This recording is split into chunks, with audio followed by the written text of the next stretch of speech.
طبعا before we start, just I want to remind everyone that there is a translation kit that you can use in case you need any translation in Arabic, English, and I guess there is a French also.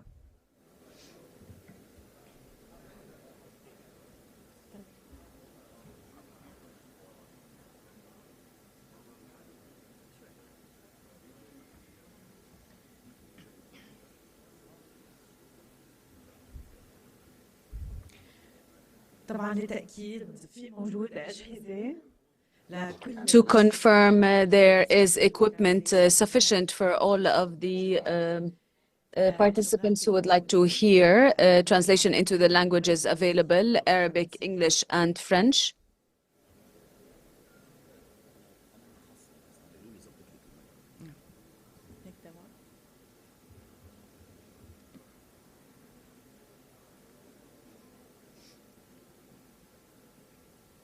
Condition.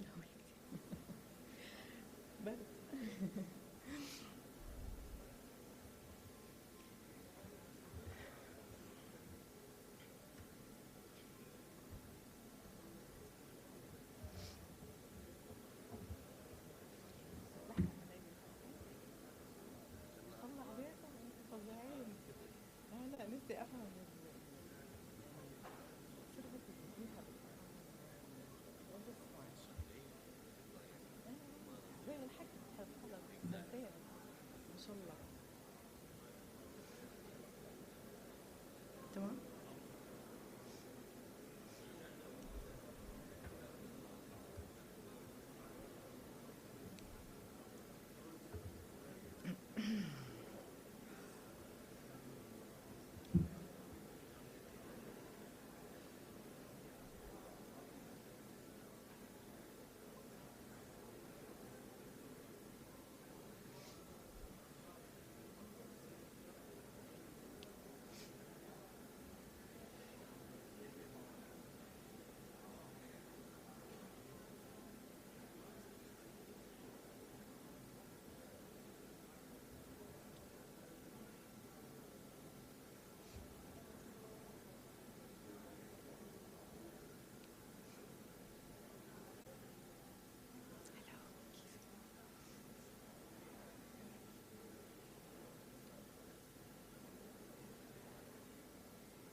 صباح الخير. هلا والله.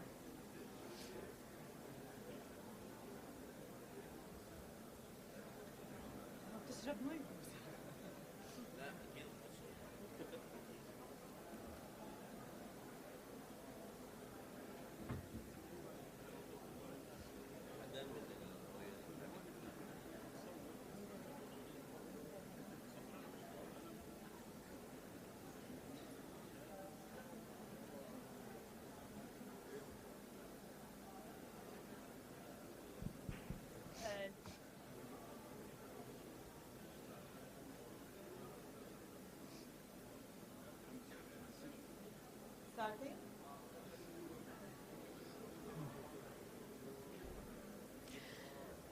ضيوفنا الكرام ممكن أطلب من Dear حضراتكم guests, may I request that you take your seats so that we can start.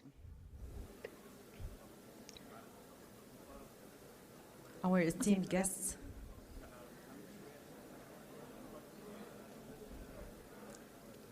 if you may remain in your seats.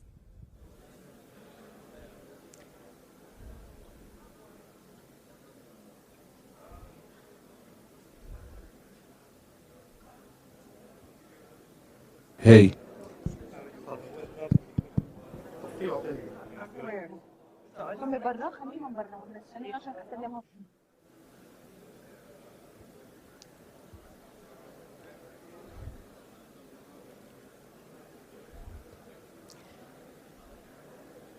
ممكن أطلب من الحضور الكرام اللي ممكن عم بفوتوا على Hey. القاعة May I ask the dear guests coming into the room to take their seats so that we can بدء هذا اليوم.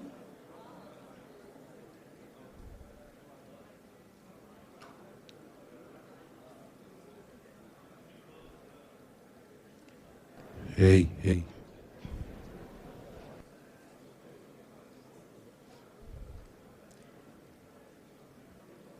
شكرا لحضوركم جميعا. أرجو التكرم بالجلوس في مقاعدكم. please take your seats. ثواني معدودة وسنبدأ Few مؤتمرنا moments اليوم. and we will start our conference for today.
أهلا وسهلا بجميع ضيوفنا الذين يتوافدون إلى القاعة. Welcome to our guests coming into the room now. أتمنى من الجميع أن يتوجهوا May I ask في الجلوس everyone على to المعلم take a القاعدة seat حتى يتسنى لنا بدء so that we can start this conference. Thank you for your cooperation, everyone. Good morning, everyone.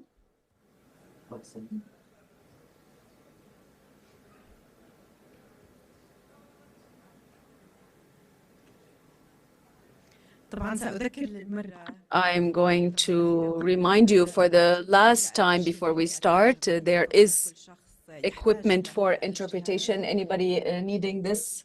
طبعا باللغات المختلفة العربية الإنجليزية In Arabic, English, and French, you may use the equipment for the language that you prefer.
أشياء.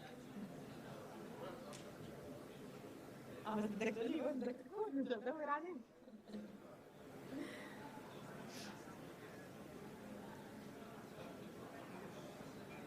تفضل.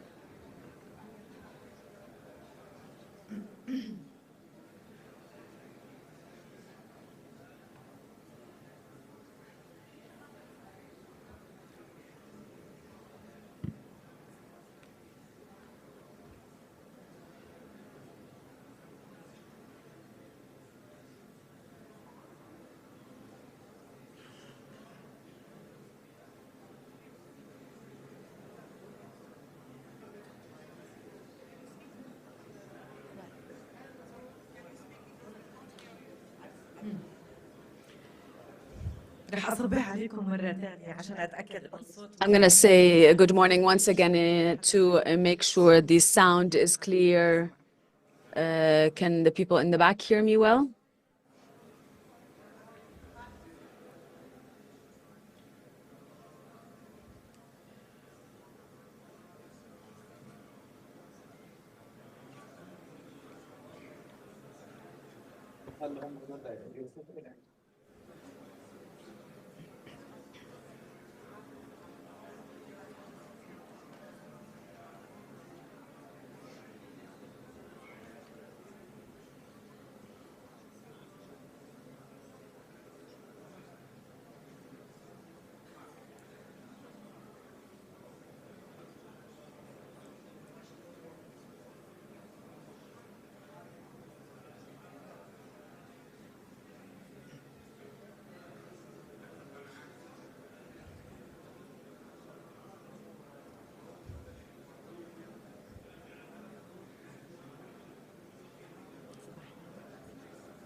واضح إنه لسه في هناك مشكلة في الصوت.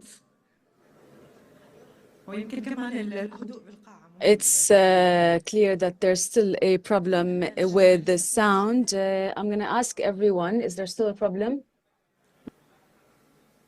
هل يستطيع الجميع سماعي؟ أتمنى ذلك.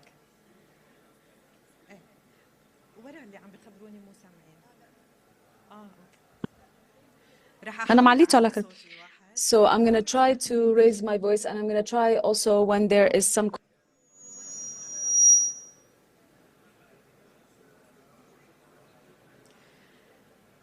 بتمنى من ضيوفنا الكرام أن يتوجهوا. May I ask our guests to take their seats, please?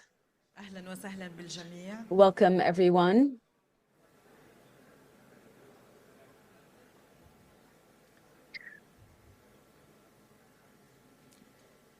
I appreciate from our guests to have their seats.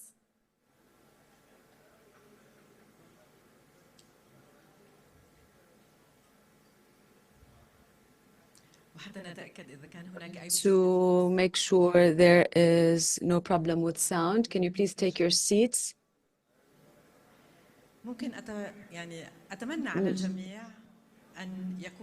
May I ask that you take your seats?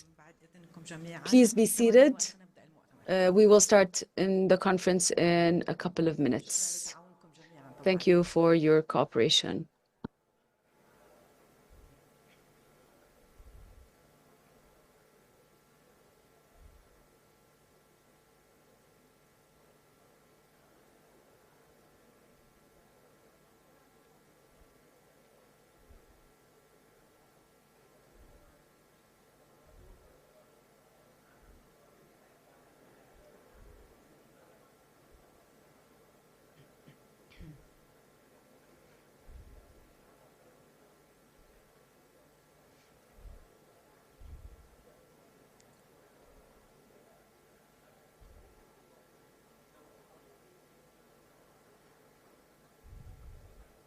شكرا لكم.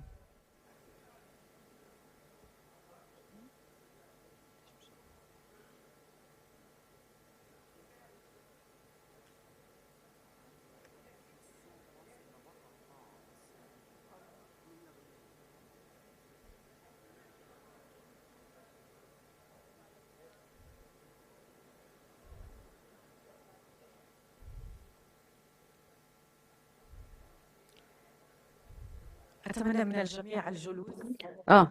Please be seated so that we can hear each other, and then we can start the conference. Please take your seats.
صاحبة السمو الملكي الأميرة ريم علي. Your Royal Highness Princess Amir Ali.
Deputizing for His Majesty King Abdullah نيابة عن جلالة الملك عبد الله الثاني سمو الأميرة ريم علي مندوبة جلالة الملك معاليكم الضيوف الكرام السمو الملكي الأميرة ريم علي أصحاب المعالي Your Excellencies, ladies and gentlemen, dear attendees. Welcome to the Global Media and Information Literacy Week 2024 conference hosted by UNESCO and the Hashemite Kingdom of Jordan in the beautiful city of Amman. We are honored that this conference has received the royal patronage of His Majesty King Abdullah II ibn al-Hussein. مرحبا بكم في مؤتمر الأسبوع العالمي للدراية الإعلامية والمعلومات. Welcome to the Global Media Information Literacy Conference. تستضيفه اليونسكو والمملكة الأردنية الهاشمية في العاصمة الحبيبة والجميلة عمان.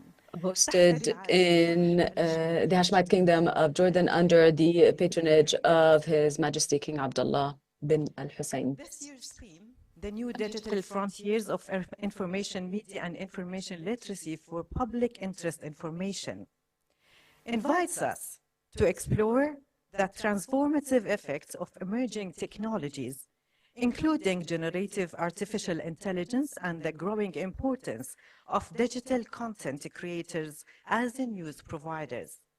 While these advancements present significant opportunities, they also pose risks that we must address together. I will be speaking in 2 languages as a master of ceremony, English and Arabic. Please put on your headsets and tune into the preferred language. I appreciate this. ستعقد على مدار اليومين القادمين Over the next 2 days, we will have important discussion sessions with the aim of focusing on empowering the audiences on literacy, media and information literacy, necessary to assess the information available online and interacting with it and critiquing it. In addition, of course, to enhancing community awareness and building a society that is more able to address modern digital challenges. I wanted to take the opportunity to welcome all of the participants also following us online. Thank you for being with us, and we welcome also your contribution to the discussion by adding your comments in the direct chat box. We are also happy to receive your questions during these sessions. We will be following all of the questions that you raise through the chat box and communicating them to the facilitators during the various sessions. Thank you once again for coming, and welcome to this conference. Thank you.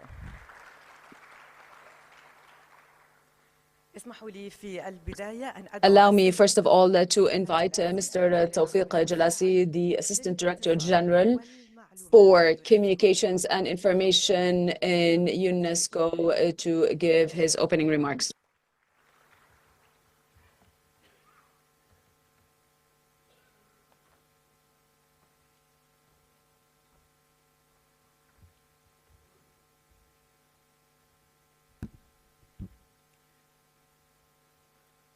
Your Royal Highness, Princess Rym Ali, Honorable Ministers, Excellencies, Delegates, Ambassadors, Directors of the UNESCO office in Beirut and Amman, Madam Resident Coordinator of the United Nations to Jordan, distinguished guests, esteemed participants, colleagues and friends. I am delighted to warmly welcome all of you to this major celebration of the 2024 Global Media and Information Literacy Week. We are delighted that the Hashemite Kingdom of Jordan is kindly hosting this major event, and I would like to extend our deepest gratitude to His Majesty King Abdullah II for his royal patronage. Our thanks also go to the government of Jordan for its engagement and unwavering commitment to the subject of media and information literacy. We come together at this pivotal time as the world faces a complex reality where the truth coexists with misinformation and disinformation. Reliable information now competes against these phenomena, but also with conspiracy theory, with hate speech, with harmful narrative, and harmful online content, which grow sophisticated as we speak. Adding to these challenges, the rapid technological advances have widened the digital divide in societies worldwide, deepening existing inequalities.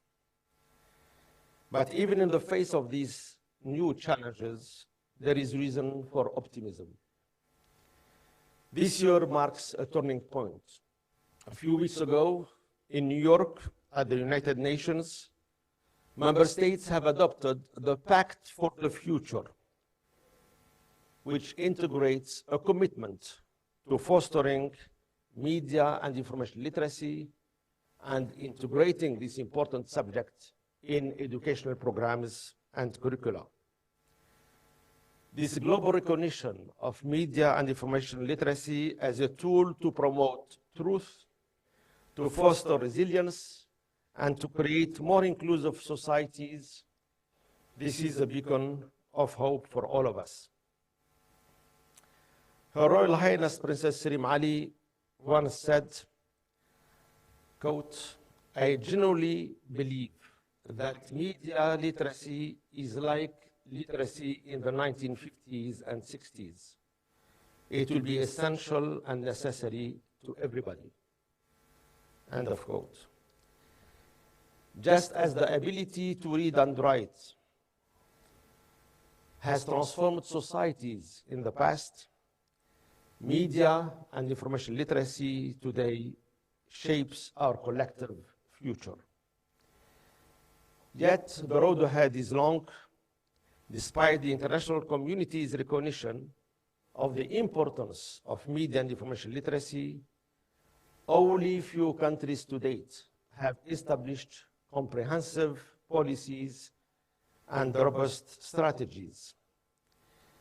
A recent global survey made by UNESCO of over 450 schools and universities revealed that less than 10% have formal guidelines on the use of generative artificial intelligence tools like ChatGPT.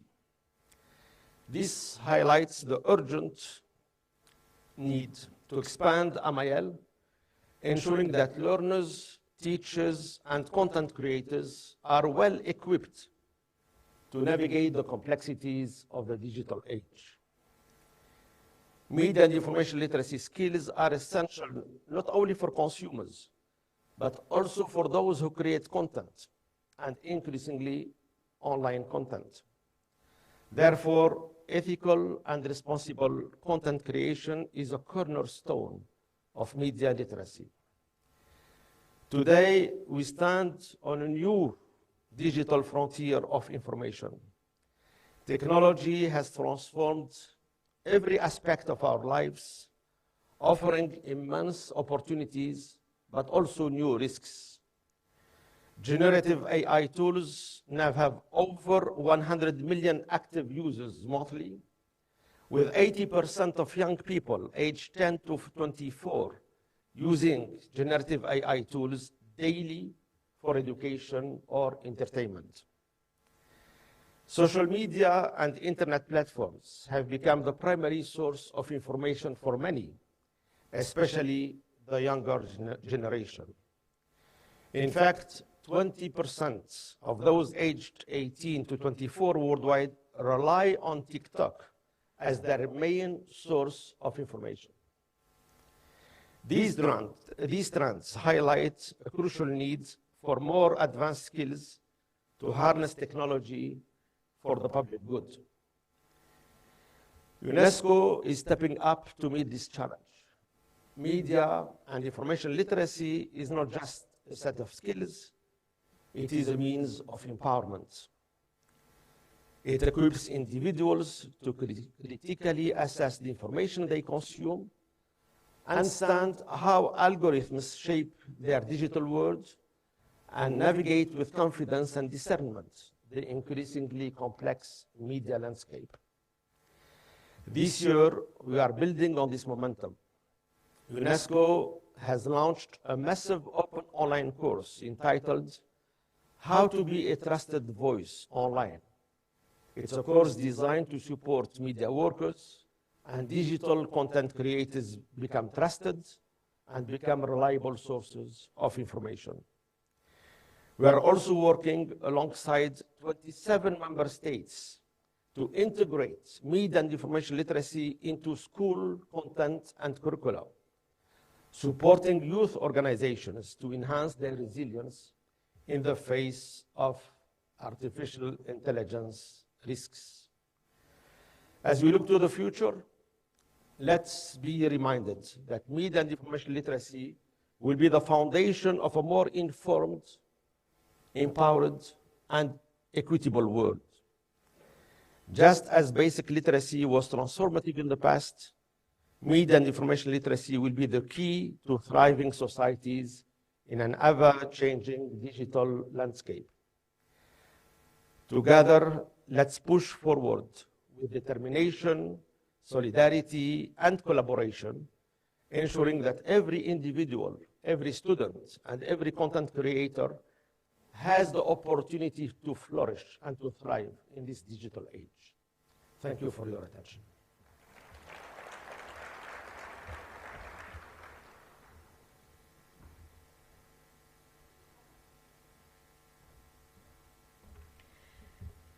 Thank you, Mr. Tawfiq Jalati, for your leadership.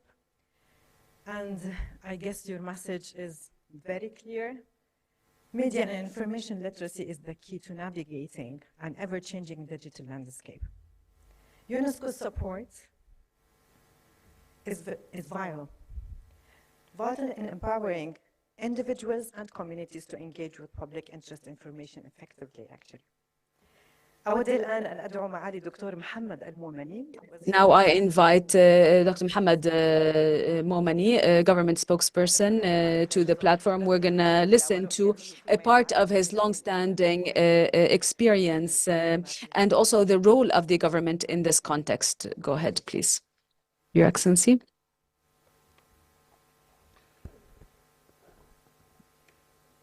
In the name of God, most gracious, most merciful, good morning to you all. I'm going to be speaking in Arabic for those who want interpretation. To use the translation. In the name of God, most gracious, most merciful, Your Royal Highness, Rym Ali, on behalf of His Majesty King Abdullah II, Mr. Tawfiq Jalasi, Assistant Director General for Information and Communications at UNESCO, Your Excellencies, ladies and gentlemen, dear attendees, I welcome you to Amman, the capital of civilized initiatives that add quality to the global humanitarian efforts in many fields, including science, education, communications, media, and culture. At the head of these efforts comes hosting this activity for the first time in an Arab country, and hosting this elite group whose ideas and proposals we hope that will contribute to the global efforts to improve media and information literacy. We meet today in Jordan, a country that positions constitute a strong and resilient wall to defend UN principles, including the principles of UNESCO. We meet on the occasion of the 13th Global Media and Information Literacy Conference, which includes this elite group of thinkers and intellects in media, culture, information. This elite group that entrenches humanitarian principles and defending them in the face of an assault that has affected these initiatives and violated its principles. Near to our meeting, tens of kilometers away only from this room and on the occupied Palestinian soil and by the Israeli forces, the UN values are being broken and ethics are being marginalized, human principles are being marginalized, and all of this is due to the policies of the Israeli government and its practices in the Palestinian territories and the Gaza Strip, with the brutal events that are condemned by the international community and UN organizations, conveyed by the media that was also targeted. 185 journalists killed in the Gaza Strip.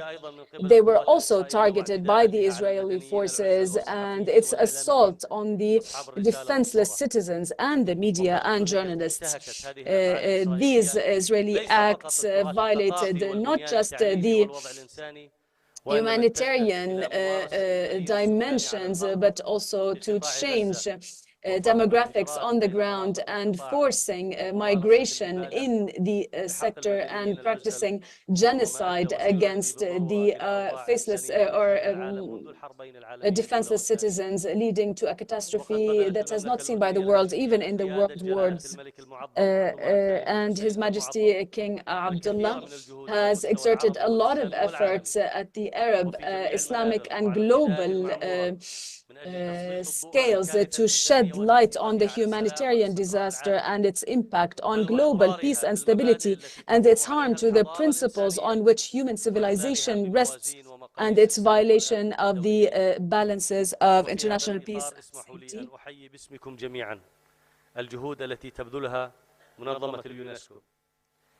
And in this framework, allow me please to thank UNESCO for preserving, of course, humanity. And please allow me to thank them, of course, for the great efforts towards Jerusalem, the latest of which, of course, for the UN, for UNESCO adopted during the last session. In consensus about, of course, a resolution about Jerusalem and its walls, and this, of course, emphasis and reiterating, of course, the Arab and the Islamic identity of Jerusalem, and to, of course, stand against the Israeli violations since 1967 and consider them abolished and cancelled. And, of course, all of the Al-Aqsa Mosque is only restricted to Muslims and also considered as waqf and a part of the whole Aqsa complex. Our esteemed guests, Jordan, of course, has, of course, entrenched the right for access to information. It was the first country ever Arab country to accept this and approve this, to ensure the right of getting information, access to information. And in this framework, of course, Jordan has been, of course, one of the first countries in information literacy and media literacy. Jordan has started efforts in 2016 so that they can move in, of course, steps, of course, by the Prime Ministry, of course, with the national initiative to, of course, spread literacy in information and media in 2020 through 2023. Jordan started teaching the new concepts about media and information literacy. And of course, that we would like to thank the Ministry for their efforts, and also we institutionalize these in the government. The Ministry of Government Communications is, of course, tasked now with spreading information and media literacy, and now a lot of ministries, other ministries, are supporting these efforts. And also on the Arab level, the Arab Ministers of Information, of course, to circulate Jordan Jordans and to circulate Jordan's experience in literacy and literacy and information and media. And I would like to tell you about my share of support that's or Jordan's support that started in 2013 to making it, of course, a community and societal thinking and mindset, and of course that culminated in through, of course, the support of and the work of the government of Jordan and the Media Institute, and of course with the support of Her Highness to address all challenges and obstacles. Allow me, please, our esteemed guests, in my capacity as the spokesperson of the government, to tell you that the Jordanian government is committed to exerting all efforts to activate the programs for information and media literacy and to allow the Jordanian society to leverage this. And I would like to say that we are moving forward to enhancing the efforts for freedom of access to information and to expand our efforts and also curricula in schools to address rumors spreading and misunderstanding and misinformation that target the community peace, to get to, of course, a safe digital environment. And I would like to say that the government is open to partnership, constructive partnership with whatever organization that, of course, are working to do this. I would like to listen from you all during the sessions of the conference and your comments and suggestions that would, of course, enrich our work. And hopefully, I wish you all the best and success. Thank you, and peace be upon you all.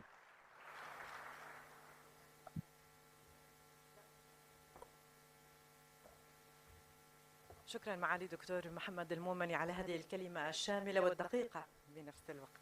Thank you, Your Excellency. اسمحوا لي الآن. Please allow me now to call to the stage Her Highness Princess Rym Ali, who is the founder of the Media Institute and also the head of the ENA Institute. So please come to the fore so that we can hear from you.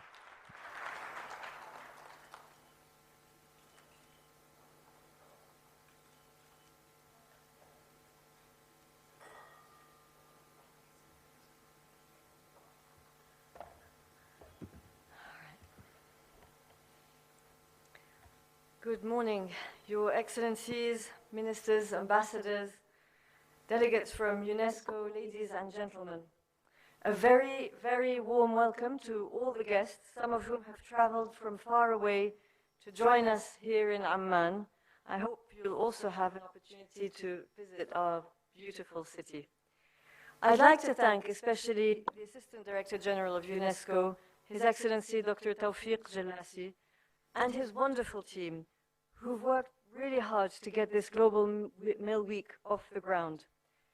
And of course, I'm grateful to the government of Jordan and Information Minister, Dr. Mohammed al-Momen in particular, for all the work that they've done to make this happen. And a very warm welcome to the members of our media and mill community here in Jordan, who've also made time to join us for this Global Media Literacy Week.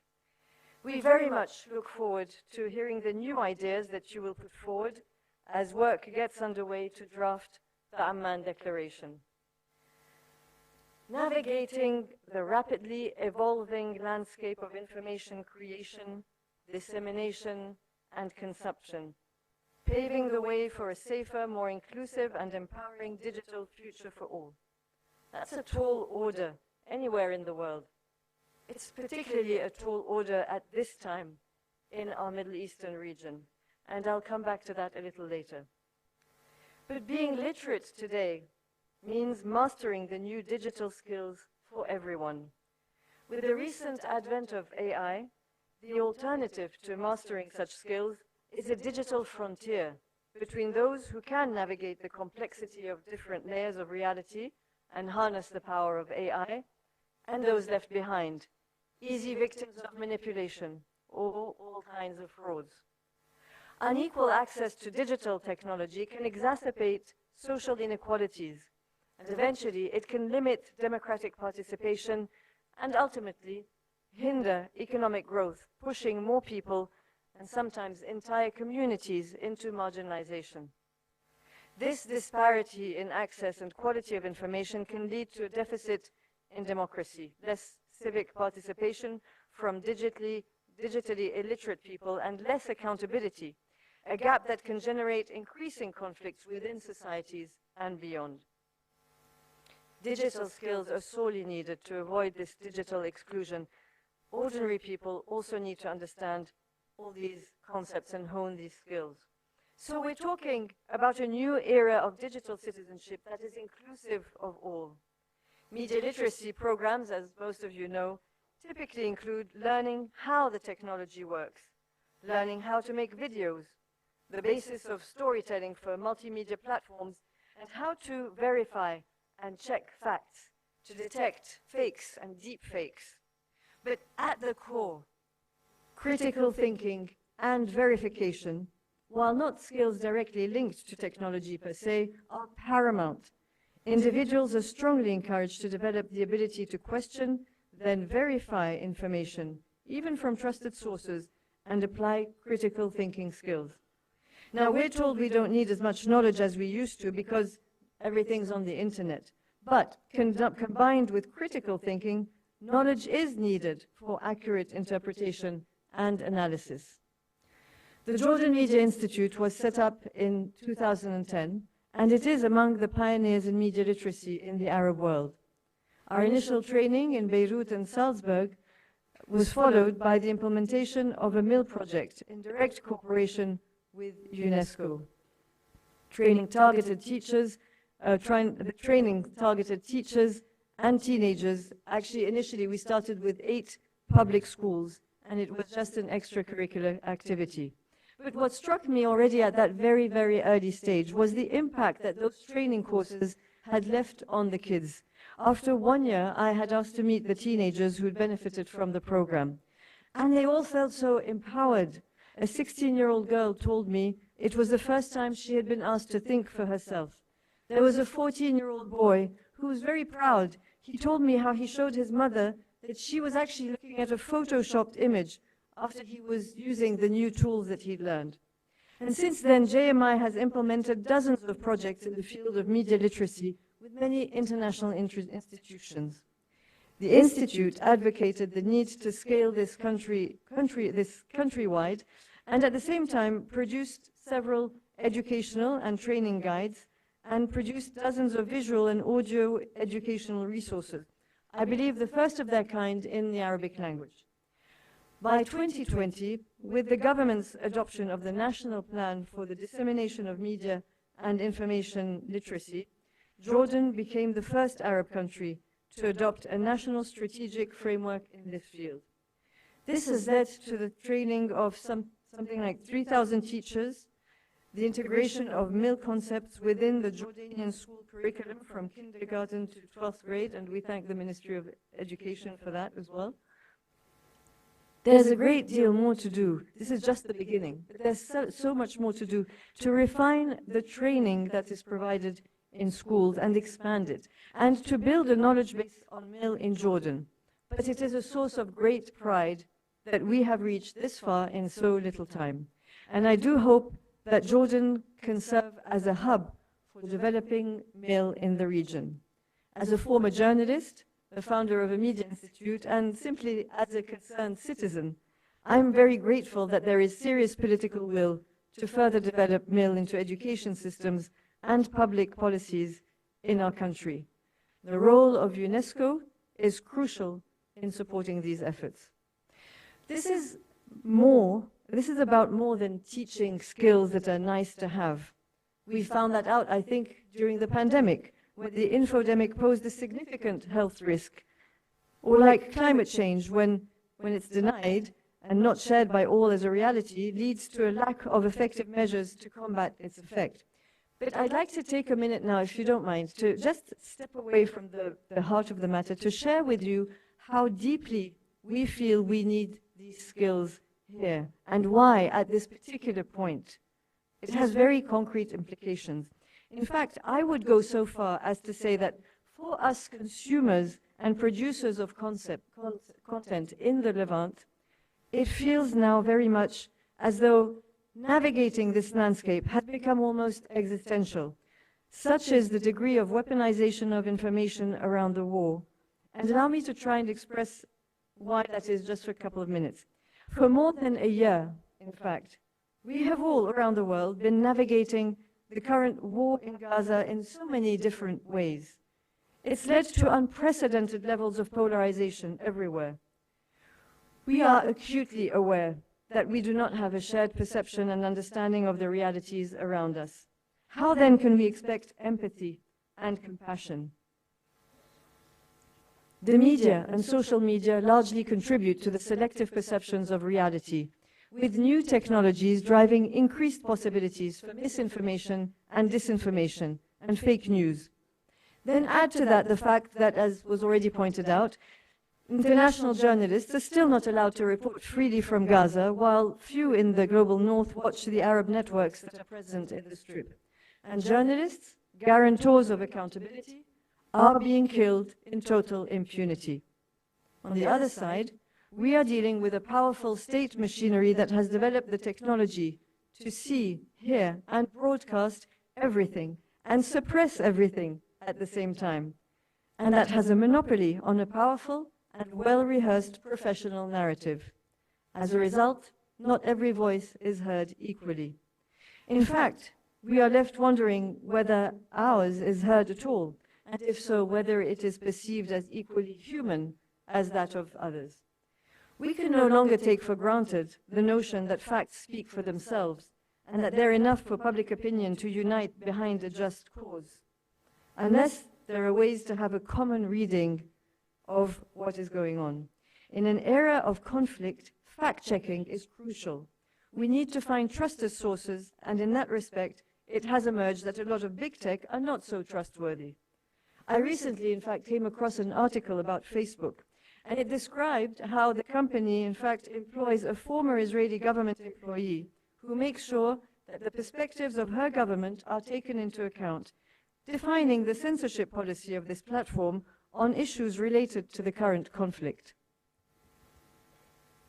As consumers of content, we have spent the last year or so trying to process the brutal ethnic cleansing campaign that is unfolding on our social media feeds every day.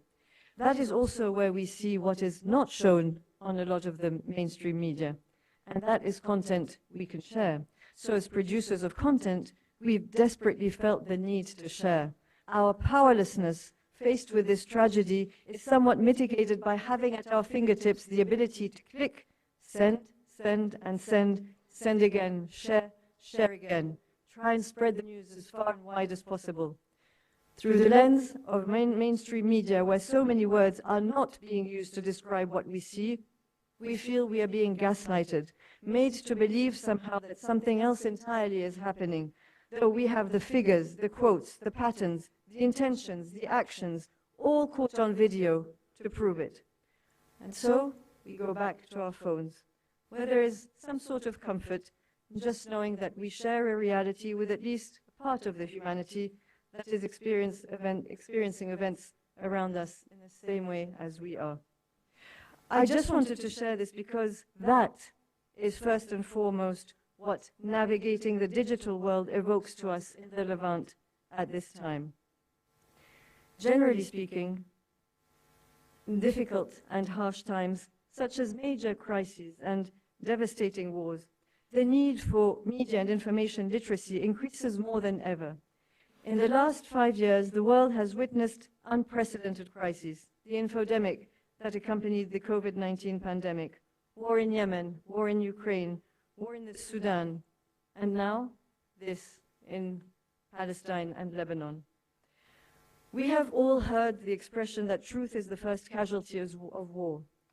Today, more so than ever before at the time of Aeschylus, to whom this quote is attributed, there is a use of misinformation and false information at a different scale, and the spread of conspiracy theories to deliberately overshadow and distract from the truth. The more misinformation, the more one can limit the ability of professional journalism to protect people's right to knowledge or society's access to understand what is happening around them. Our decisions on conflict and harmony are deeply influenced by how we interpret information and form judgments. In an age where human knowledge grows exponentially, we are simultaneously more divided than ever. Maybe because we are more aware today of what others say and think. And unless we make conscious efforts to listen to other voices in the spirit of promoting political, cultural, and social pluralism, we all risk being isolated in our echo chambers, unwitting contributors to the polarization that we fear. The challenge becomes not only to navigate the sea of information, but also to preserve the capacity of dialogue, mutual understanding, and coexistence on the basis of equality. Male skills can empower individuals to move from being reactive consumers of information to proactive participants, shaping the narrative. Ladies and gentlemen, we welcome the work that has been done by UNESCO and the recent initiative about the Trusted Voice initiative from UNESCO. If we are to move toward a truly enlightened community that uses the technology for good, media literacy should be awarded a fundamental place within educational and learning systems, in the public sphere, in cities and local communities, and in lifelong learning. Through media literacy, we can rebuild the knowledge and skills of generations in a way that enables them to positively cope with changes.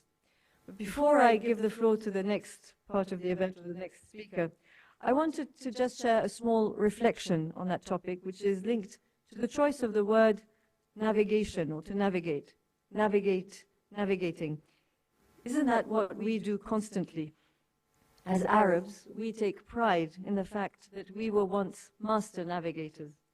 Today, among Jordan's Bedouin communities, there are people who still know how to use the stars to navigate in the desert. And by the way, we here often compare the desert to the sea in our literature. I believe that just as we are learning to navigate the new information landscape around us, using the new tools at our disposal, we must not forget the core principles of navigation. So by all means, let's learn how to navigate the new and exciting platforms. Let's learn how to best use the new media technology tools at our disposal. I do believe that it is the literacy of our age. But let's not forget how we used to navigate, using the core principles of ethics and critical thinking behind any effective communication. They are valuable compasses that can help us make sense of or navigate any landscape. Thank you.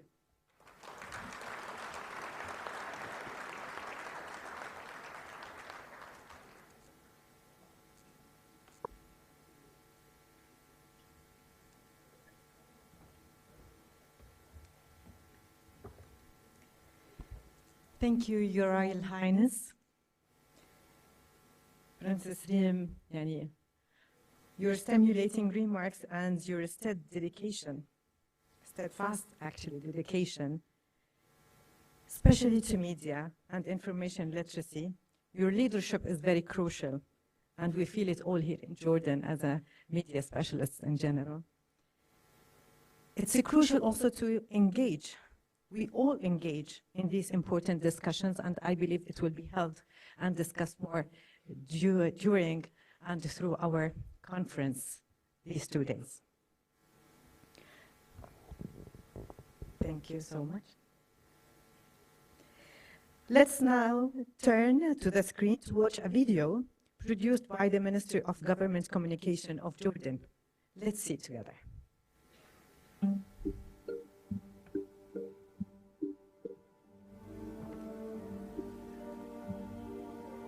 كافرج من 4 ل 6 ساعات، وهال4 ل 6 ساعات بس على مواقع التواصل الاجتماعي، وبس لما اشمل المواقع الثانيه او بشكل عام استخدامي للانترنت كامل ممكن يوصل ل10 ساعات يوميا. شيء من 5 ل 4 ساعات باليوم او اكثر. حوالي من 6 ل 8 ساعات يوميا. تقريبا طول اليوم من اول ما اصحى لحد ما قبل ما انام.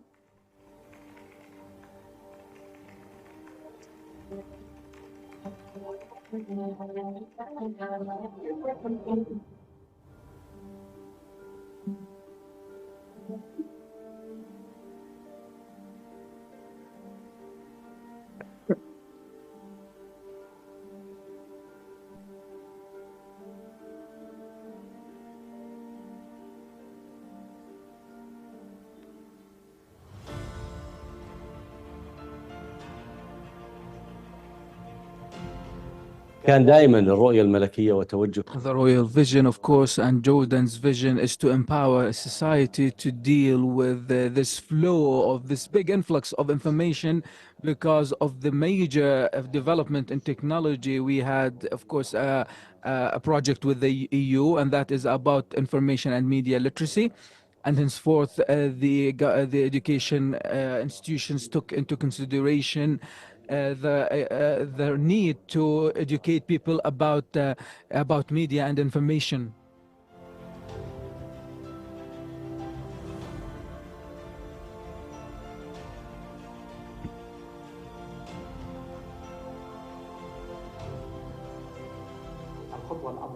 The biggest step in this regard is when the Prime Ministry, of course, adopted the National Strategy for Information Literacy back in 2020 that including media literacy in the Jordanian education system. And of course, that would be through youth clubs and institutions and in public sphere. دورة التربية الإعلامية. Of course, media literacy, of course, made me understand how media is how important media is in our lives, how to understand, how to analyze a certain footage and imagery, and also to understand and know what are things that are private to me and others. Now, of course, I need to check things, make sure that if things are correct and things are not correct, what are the methodology used by the publisher. The media, of course, social media, of course, are really is really important because I am also an educator to my students. So of course, I have to tell them about what's the things that I learned through this workshop.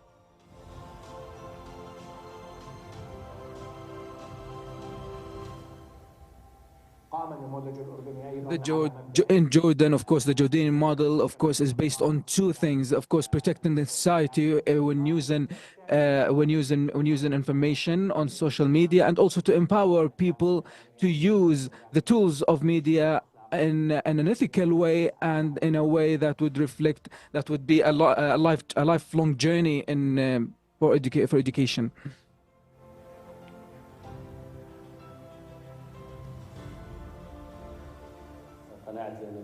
I know that Jordan is making serious steps in this regard to, of course, get to an advanced literacy stage to deal with all the information flow that we have.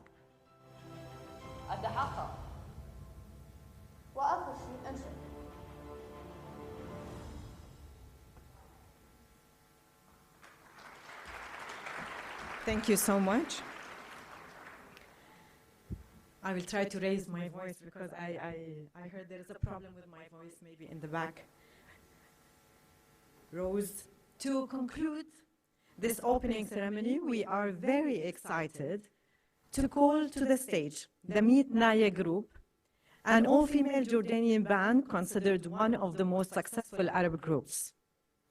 Naya group focused on heritage songs of Arab countries in the performances. Please enjoy the performance.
بالحسن جنة فدوة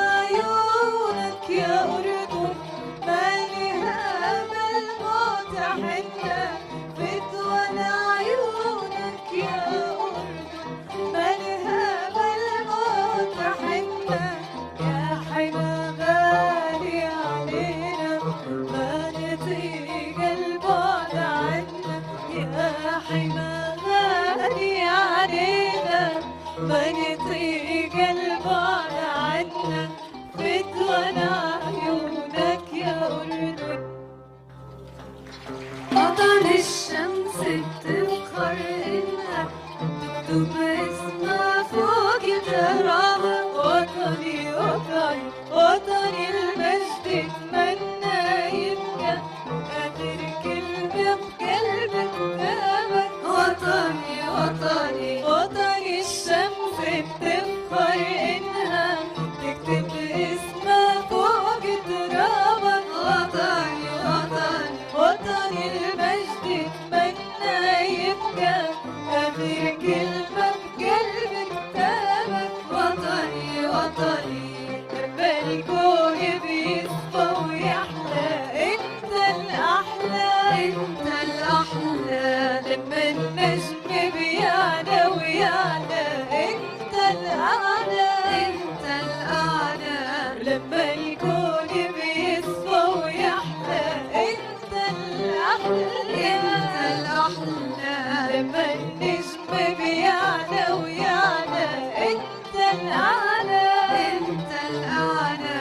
لما دم الحر بيغلى انت الأغلى انت الأغلى. لما دم الحر بيغلى انت الأغلى انت الأغلى انت الأغلى. يا وطني انت الأعلى يا وطني يا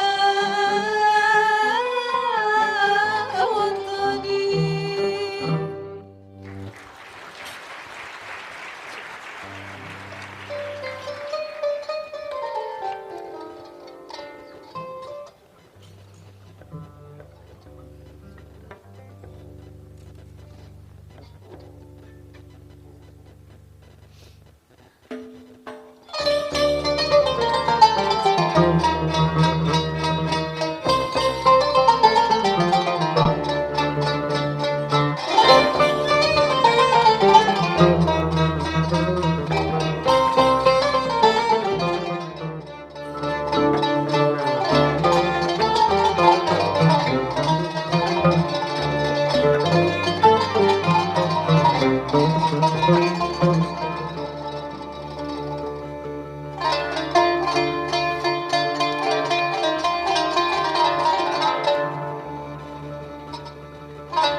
يا حبيب الدار طولت طولت المشوار يا حبيب الدار طولت المشوار امتى ترجع يا حبيبي ونفرش لك الدار نفرش لك الدار يا حبيب الدار طولت المشوار يا حبيب الدار طولت المشوار امتى ترجع يا حبيبي ونفرش لك الدار نفرش لك الدار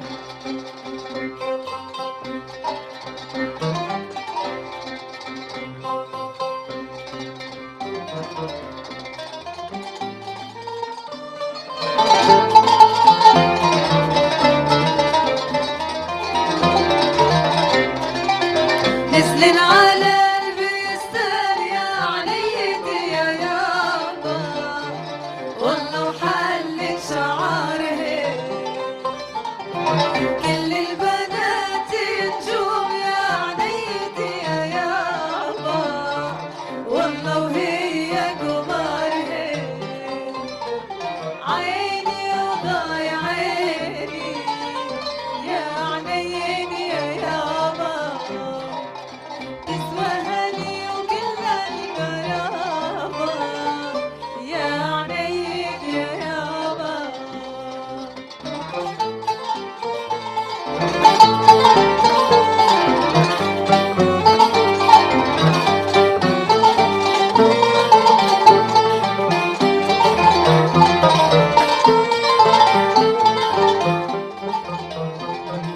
محلى الدار والدير ونبع الفوار والزينات عنا بعين اللي نجرى محلى الدار والدير ونبع الفوار والزينات عنا بعين اللي نجرى رهب الشوق معك في الغربة تعود شو مشتاق وين بريق الفخار محلى فرح ديرتنا والصح جايصة والزينات بتغني وترقص عالدف محلى فرح ديرتنا والصح جايصة والزينات بتغني وترقص عالدف والشباب فرحان تلوح بالكف وبلبكات حليها صوت المزمار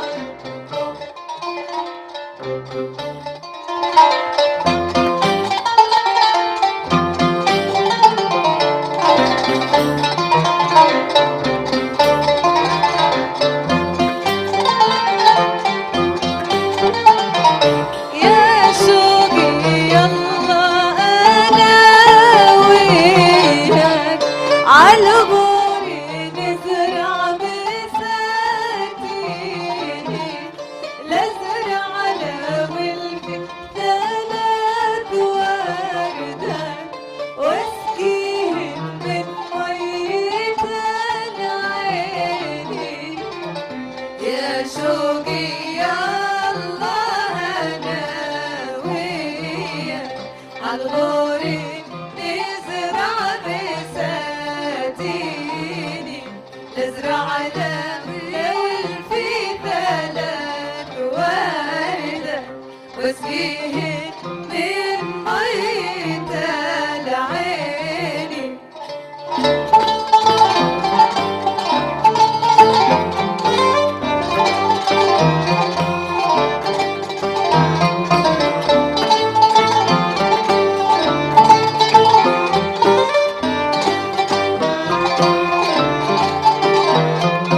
من يوم غاب الولي فتبدلت أحوالي صار الربيع ثري يا طول الليالي تاهي الشتا بالصيف مدري شو جرالي حتى طيور الفلات تترحم عليا تترحم عليا يا حبيب انت الدواوي انت اللي تداويني مجروح جرح الهوى غيرك ما يداويني والعين يوم تشوفك النوم يهنيني عفرقتك يا الولي ما نامت عينيا ما نامت عينيا ما نامت عينيا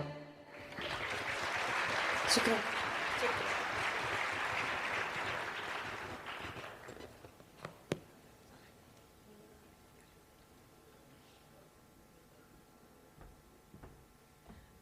I guess all of us want you to proceed with the nice songs.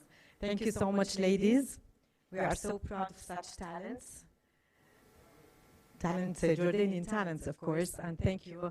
I would love to thank the Ministry of Government Communication and the Tourism and Antiquities for arranging for such a performance, a very nice performance. Thank you so much.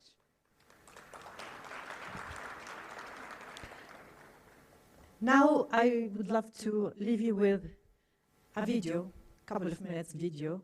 Actually, we will see what UNESCO does to promote for media literacy. We would love to see that, please. Media and information literacy empowers people to think critically about information and use of digital tools. Media and information literacy helps people to make informed choices about how they participate in peace building, equality, freedom of expression, access to information, and sustainable development goals in general.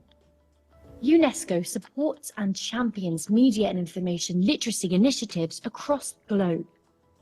We do this through actions such as capacity building for various stakeholders, developing curricula for educators and learners to aid the integration of media and information literacy in all levels of education, assisting governments and institutions to formulate national media and information literacy policies and strategies, training journalists to promote media and information literacy to build trust in media, strengthening international cooperation and raising awareness through the UNESCO Media and Information Literacy Alliance, supporting youth organizations to integrate media and information literacy into their policies and operations, and become peer educators online, offering a suite of online media and information literacy courses, including ones for policymakers, undertaking research with the UNESCO Media and Information Literacy and Intercultural Dialogue University Network, organizing the annual Global Media and Information Literacy Week. With this holistic approach and rich resources, we can help foster media and information literacy among people and communities across the globe.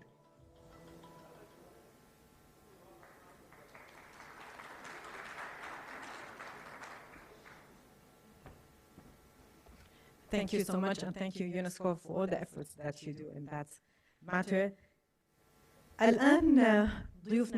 Now, ladies and gentlemen, before we start our first session, the next session brings together prominent leaders and decision makers. We will be overviewing their points of view and the strategies of their countries to enhance media literacy and information literacy. Zaid, the Dean of the Media Institute, who will be facilitating this session.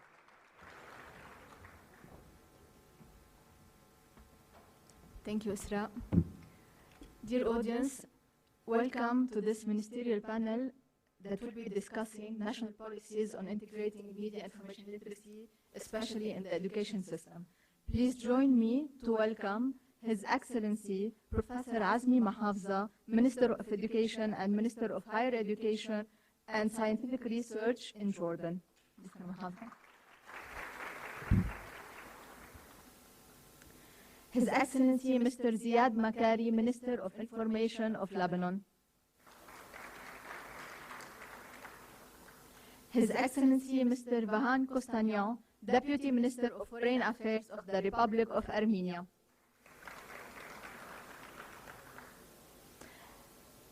And His Excellency Mr. Al-Haji Muhammad Idris, Honorable Minister of Information and National Orientation of Nigeria.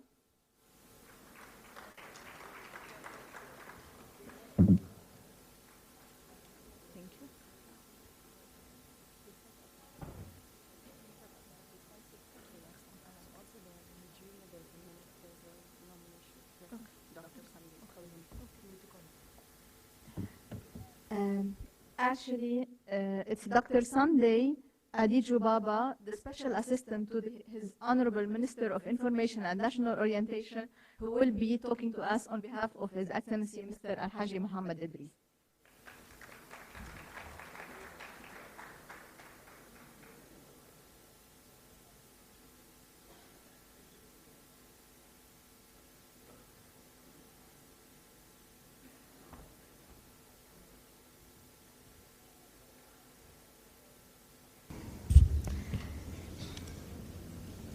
esteemed audience, dear guests. We live in an age marked by unprecedented overload of information, to the point we can literally speak about a fear to be drowned by the flood of information. This can be seen by the very theme of this year's conference, Navigating the New Digital Frontiers.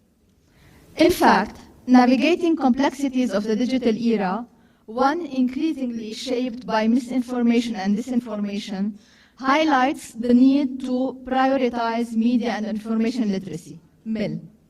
This literacy, which is the new literacy, quoting once again Her Royal Highness Princess Rym Ali, empowers individuals and societies to engage responsibly and confidently within the digital landscape.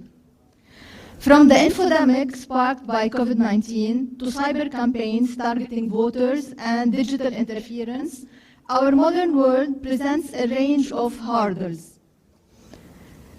Fake news, rumors, hate speech, racism, online radicalization, digital security, and digital exclusion. Addressing these issues is essential, demanding a response that includes both formal and informal education to enable citizens to engage critically, safely, and effectively with today's digital media environment. At the same time, new technologies offer unprecedented opportunities for learning and innovation. It is vital for societies to harness these advances to promote inclusive and sustainable development. This ministerial panel will examine the importance of national policies on media and information literacy, with a particular focus on integrating MIL into educational frameworks. Esteemed audience, let us explore how countries like Jordan, Lebanon, Armenia, Nigeria, and Brazil are tackling these challenges, along with their priorities and action plans to advance this year's conference theme, Media and Information Literacy for Public Interest Information. I will ask first Their Excellencies Ministers to present themselves, please, in 1 minute. Introduce yourself, please, Mr. Mahafza. دكتور عزمي محافظة وزير التربية والتعليم ووزير Minister of Education في المملكة الأردنية الهاشمية. Thank you, Doctor. Kingdom of Jordan. Your Excellency Mr. Makari. صباح الخير، أنا زياد مكيري مهندس معماري ولكن صرت وزير إعلام architect, but I became a Minister of Media for the Republic of Lebanon.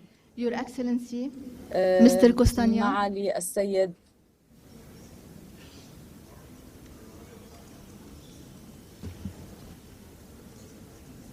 Oh, it's working? Okay. Your Royal Highness, Excellencies, I'm Van Kostanian, Deputy Minister of Foreign Affairs from Armenia, also having some duties in my portfolio related to media, and previously worked as a spokesperson. Thank you. Dr. Sunday. Well, Your Excellencies, I am Dr. Sunday Adejo Baba, I'm the Special Assistant to the Minister of Information from Nigeria, and I'm representing the Minister who was unable to attend this event physically. Thank you. Thank you, Your Excellencies. My first question on integrating media information literacy into the educational system would go to His Excellency Dr. Mahafza. The Jordanian government has integrated elements of media and information literacy into its broader educational reforms. Could you please, Your Excellency, share how the government has implemented the integration of media and information literacy curriculum in formal and non-formal education systems, please? Thank you. سأتحدث بالعربية لانسجام مع قانون حماية be speaking in Arabic to protect the Arabic language. We've seen many unprecedented transformations in communications and the media, which led to essential changes in media and receiving media content and its consumption and production. And the communities have found that the educational and cultural systems face multiple challenges in modern media, represented by the need to entrench sound, interaction with media and sources of information, address harmful utilization and inappropriate content that is offered, and at the same time, this environment provided a good environment that needs to empower the upcoming generations to exploit it. And so one of the main areas was among the skills for education sufficiency in 2018. Locally in Jordan, there was unsound utilization of social media and digital media, and the ensuing spread of misinformation, rumors required a national system for generations handling media. This has become an urgent need, and attempts to promote these efforts have remained limited to some initiatives by civil society organizations, at the head of which was the Jordan Media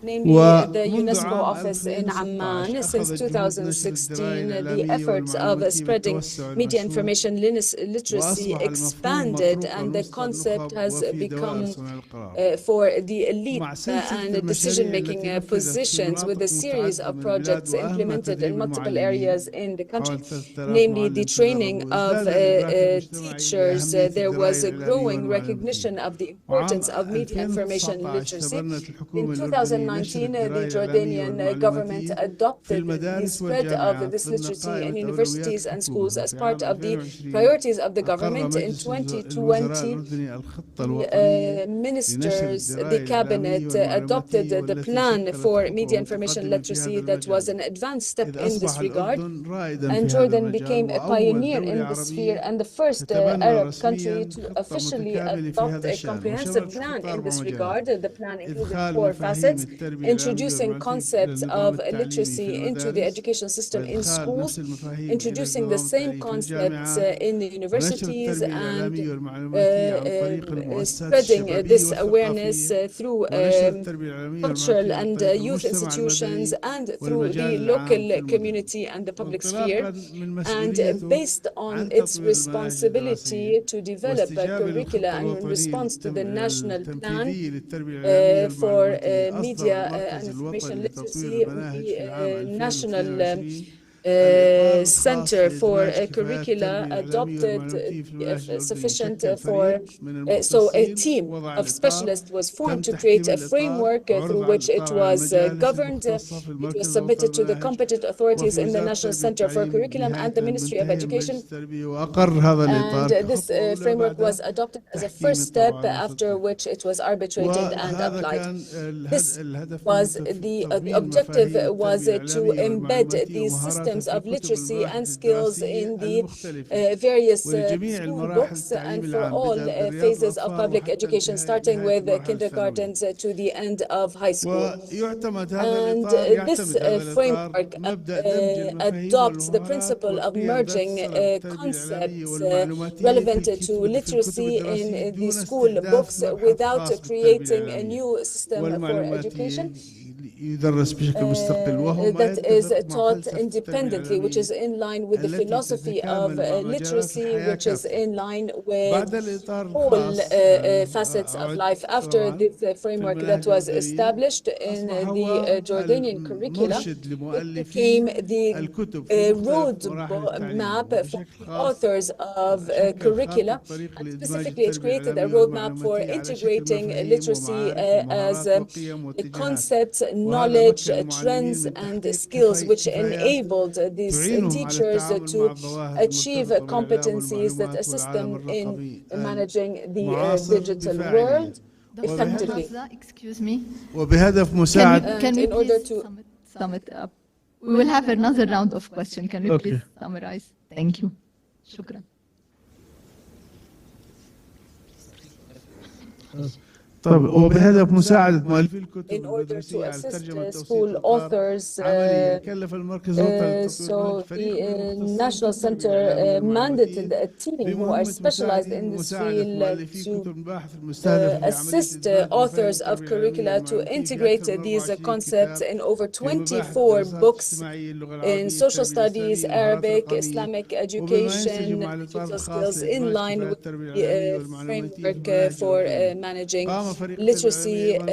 The team also offered support to authors of curricula to entrench these concepts in a sound way without making the content too heavy, while focusing on distinguishing misinformation, disinformation, and hate speech, and abiding by skills that govern social media and enabling them to protect themselves and consuming information and media. It is expected that this integration of skills and the universities, I spoke about the schools. In the universities, it is different.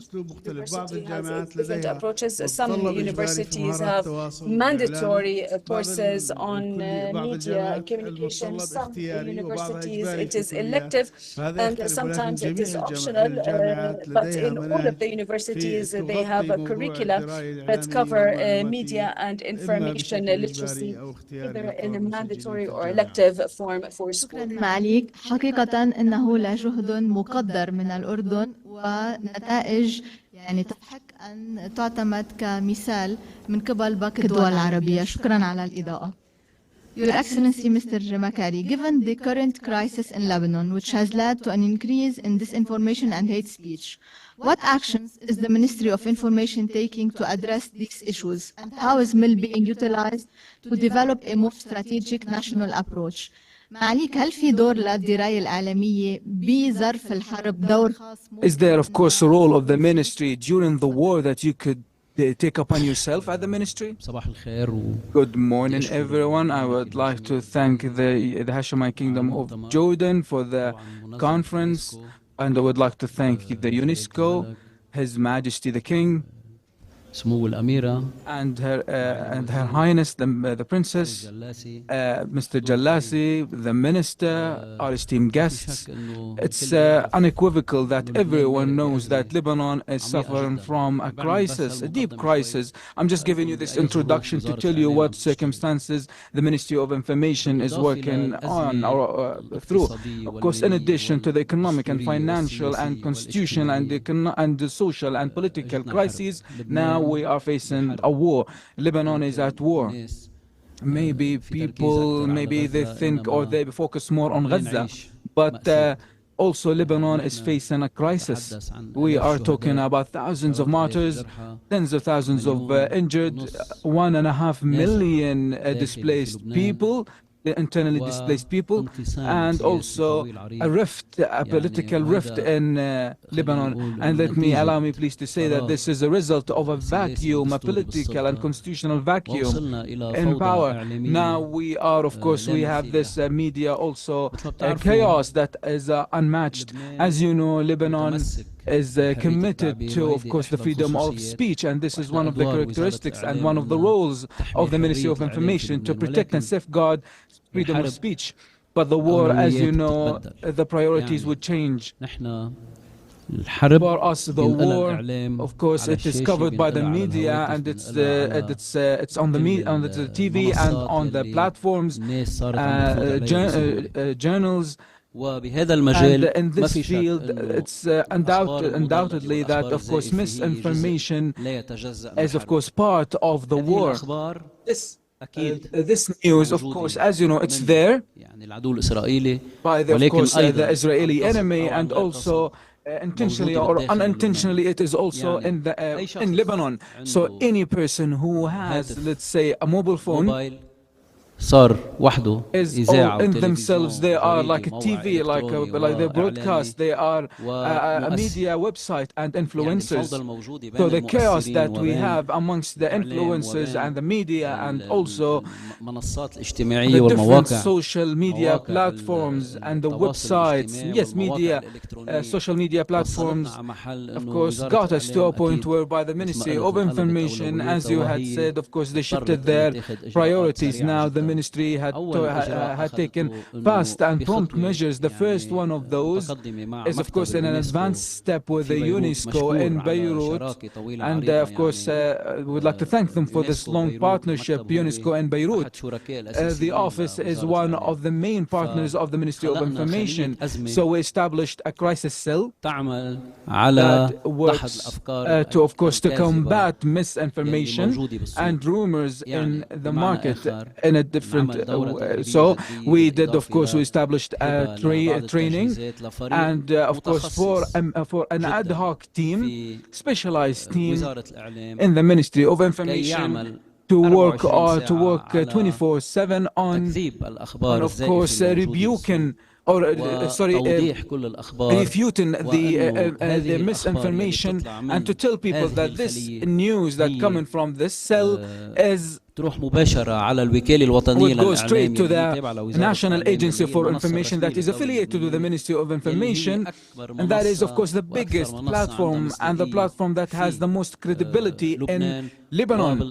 In addition, of course, it is the actual reference for all diplomatic missions in Lebanon. UNESCO, in partnership with the AFP, trained a team, and this team will start working as first step allow me to say to rectify misinformation and news that are not correct, and we hope that we have this culture for people to cross-check before publishing and also to apologize for information that's not correct, and this is, of course, this work is not easy amidst these circumstances, but of course with the support of UNESCO and MEL towards that direction, I think it's necessary to have serious partnership with a lot of organizations and institutions that is, of course, that are concerned with regulating this chaos or to work on those stymie this chaos. Thank you so very much, Your Excellency. You talked about how we can work with the chaos in media during crises, which we can apply to other contexts. Your Excellency, while there is no single national policy on media and information literacy in Armenia, could you please share how you have brought together various stakeholders in the information ecosystem of Armenia towards developing and implementing media and information literacy initiatives? Good. 3 minutes, please. Thank you. Thank you very much. I guess the geography of this panel says that the issues and the challenges related to disinformation are not unique for anyone, and there are global issues. But also, I do believe that the solutions are not, cannot be used the same solutions in different parts of the world. But what is important to share the experience and to learn from each other as well. Unfortunately, we in our region are also facing the challenges of disinformation, and we are also learning how to combat the disinformation, going through these challenges and passing through these challenges. And now the government of Armenia is developing a concept for combating this disinformation for upcoming 3-4 years. And one of the cornerstones for this is, of course, media literacy. And media literacy starting from the schools. We already have adopted media literacy in our school curriculum. And we do believe that this is the first stage where we need to start it with. Because students in schools are the best peer educators, and they are the ones who can share the information and raise the awareness on the issues related to disinformation, hate speech, fake news, etc. And this is where we started to invest with.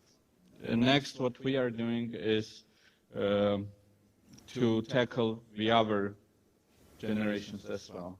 So we have special programs in our public television dedicated to media literacy, which will tackle more elder generation. But of course, it's not possible to tackle the issues if it's only whole of the government way of dealing with this, and we do believe that the whole of society approach is very important. That's why we are cooperating with civil society, with our international partners and donors, with our informal education hubs, and one of them, which is very prominent, I guess, and the experience is very bright to share, is the TUMO centers, which we have in Armenia.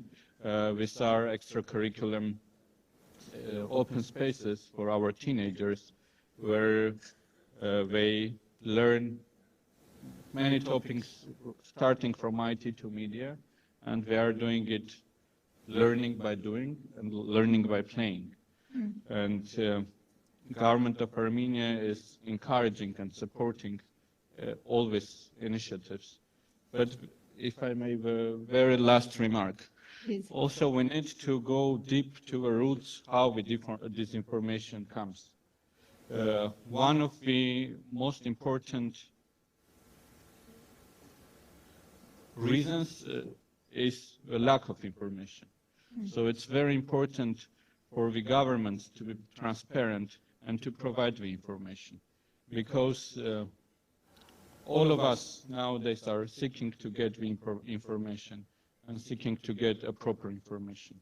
It is very important to have governments as trustful sources for information, but also to leave the space open and democratic for journalists to operate and to work. And if you're oppressing the media, this is going to fire back for sure. And this is how the waves of disinformation are coming, I guess. Thank you, Your Excellency. شكرا معاليك على Thank you, Your Excellency, for shedding light on the importance of giving leeway to journalists and governments to provide credible information so that we can, of course, combat the misinformation. Nigeria as well does not have a national policy. Although you have managed to foster collaboration among diverse stakeholders in the information ecosystem in Nigeria to develop and implement media and information literacy initiatives. Can you please share the experience with us? Once again, good morning. I wish to start by apologizing on behalf of my minister who could not be here physically. We are prepared to come as a team, but a state matter held him down at the last minute. On his behalf and on behalf of Nigeria as a whole, I wish to thank the ADG of UNESCO, Dr. Jelasi, and the UNESCO team that are here on ground. I also wish to thank the people, the king, and the government of Jordan for hosting this event. Now, like we all know, in 2003, Nigeria was the first country that had the first Global Alliance for Partnership and Information. We held it, and ever since then, I think that has dovetailed into what we have today as this meal initiative that is happening all over the world. So I want to take credence for that on behalf of Nigeria. And then, although we don't have any formal policy on meal as we speak, a lot of things have been happening on the ground, and then so many things are taking place in Nigeria, especially building momentum towards achieving meal initiative all over Nigeria. You will recall that in 2022, we held a global media week in Nigeria, and though adjudged as the best so far, we did a lot of things, and coming from that, after that, we have been able to build a lot of initiatives using schools and universities especially. For instance, recently, we held a symposium where we invited about 8 universities, and they brought their students, and we started teaching them on what is called media and information literacy and how it can be propagated all over Nigeria. We are not doing this alone through teaching. We are using community radios, village radios, and stations, and where everybody is given a voice to speak. And how do we achieve this? We invite people, market women, farmers, religious leaders, who all come together and share ideas. So we are given a voice to speak out and to build on what you have so that our democratic ethos can stand very well. In this also, we have inculcated what we call, we give a lot of support to MILCON. MILCON is an organization of media literacy institutes that people use. I mean, it's society-based, and so we bring these people together and give them support to go about propagating what these initiatives are. So what we have started doing now is building school vanguards in schools, media vanguard in schools all over Nigeria, where the ethics and the ethos of media, information, and literacy are taught. And then in doing this, we have brought the National Open University of Nigeria, whose the Vice Chancellor is here with us on our team, and other professors are here with us on our team. And what do? They begin to teach people on how to fight fake news. You know, in Nigeria, we have a lot of, it's not limited to Nigeria alone, all over the world, there are a lot of fake news and hate speech. And so we're now teaching them on how to do checking. What do we mean by checking? Because there are very deep fakes now within the media space, very deep fakes. And so we are bringing them to do what is called fact-checking. We are teaching them on fact-checking. What is not true should not be propagated. Deliver whatever you want to do. And the basics of it are divided into 2 also. I hope we all understand that the first thing is media penetration, so that everywhere people can be listened to and people can be heard. Then secondly, the critical ethics of media, which is the skills you need to acquire to run your media, like they do on the social media. These are things that are at different levels, and we are teaching at the lower levels of education, so that they can grow with it as a culture in Nigeria. In Nigeria, for instance, we usually use every opportunity to gather people, whether workers, whether students, whether lecturers, even media owners, to tell them about media ethics, social media, and how to build a transparent government, transparent democracy, and a transparent society using the media. So we try to fight whatever decides the community, whatever decides our society, through learning and unlearning the bad habits that we have instituted over time. So I think we are doing a lot in that directive. Nigeria is trying its best, although there are no basic rules pertaining to what we are doing, but we are getting there. And that is why we are fighting that Nigeria be given a second-class status of this media institute in Nigeria. We are working on it. We've gone very far. And while we are soliciting for your cooperation in establishing it in Nigeria to be a basis for Africa and other parts of the world to learn the ethos of media and media information literacy, we know that we are getting there gradually. And Nigeria is robust in giving media freedom to people to be able to speak. Journalists are not hampered. Journalists are not choked. Journalists are not asked not to say what they want to say. Say what you want to say, but with a lot of responsibility. That is where we are going. We are driving at that, and we are arriving at that. Thank you so much. Thank you, Your Excellency. Recommendable efforts indeed. Now we will have a video message from His Excellency Mr. Paulo Pimenta, Minister of the Social Communications Secretariat of the Presidency of the Republic of Brazil, who will share their work on media and information literacy, and in particular, how this contributes to advancing media and information integrity. Senhoras e senhores, bom dia. Saúdo os representantes dos demais países que aqui se encontram e a UNESCO, em nome de Taufik Gelassi, por essa importante iniciativa que é a Global New Week.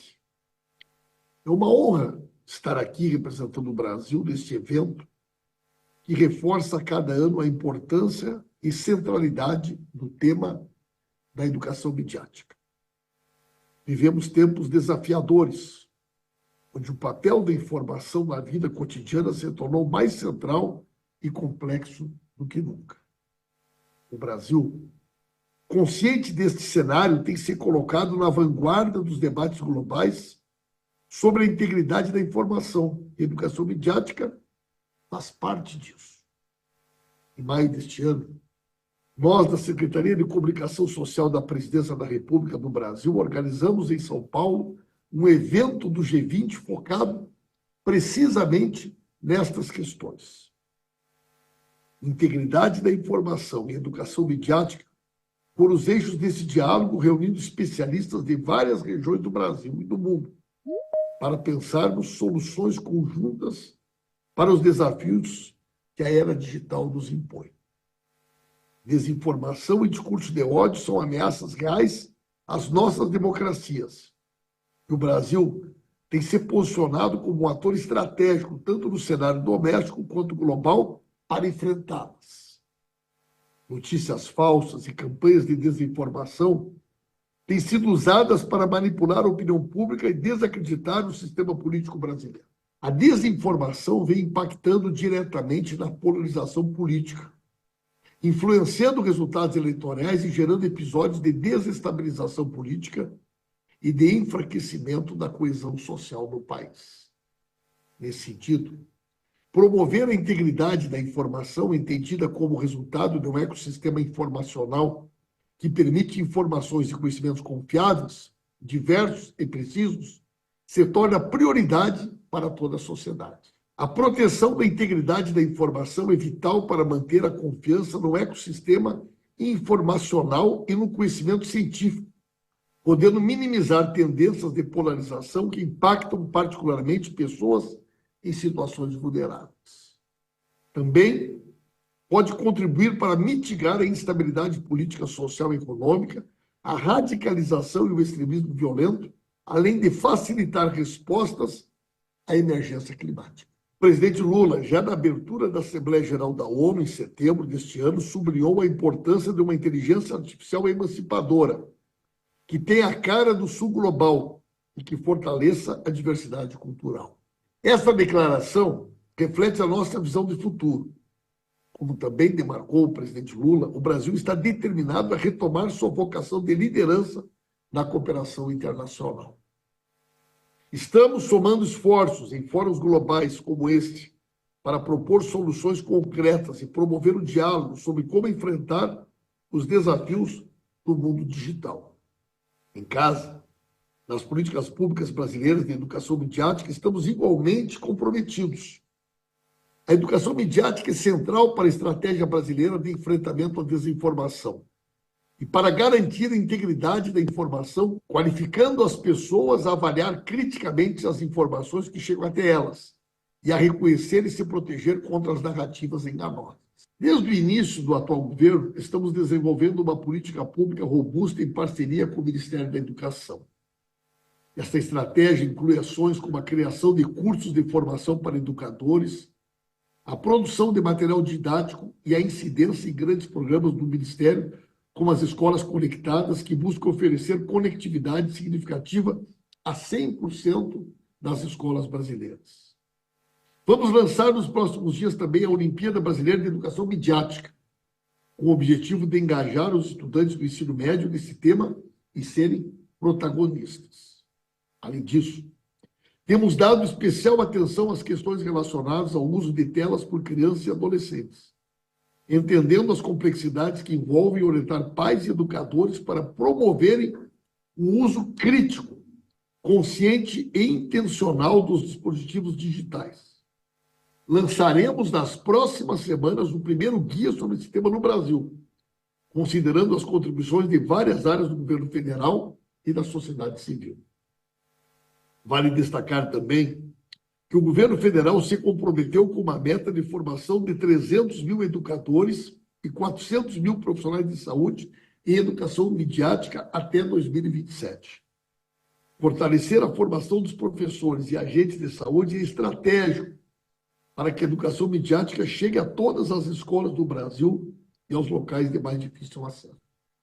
Por isso, temos trabalhado em parceria com organizações da sociedade civil e universidades para lançar diversas formas gratuitas e acessíveis no tema, bem como pensar em materiais específicos para populações vulneráveis, como idosos, a quem destinamos uma nova coleção de materiais educativos gratuitos e acessíveis. E hoje, de maneira especial, gostaria de contar com vocês para, enquanto acontece a Global Mill Week, nós estamos realizando ao mesmo tempo no Brasil a segunda edição da Semana Brasileira de Educação Midiática.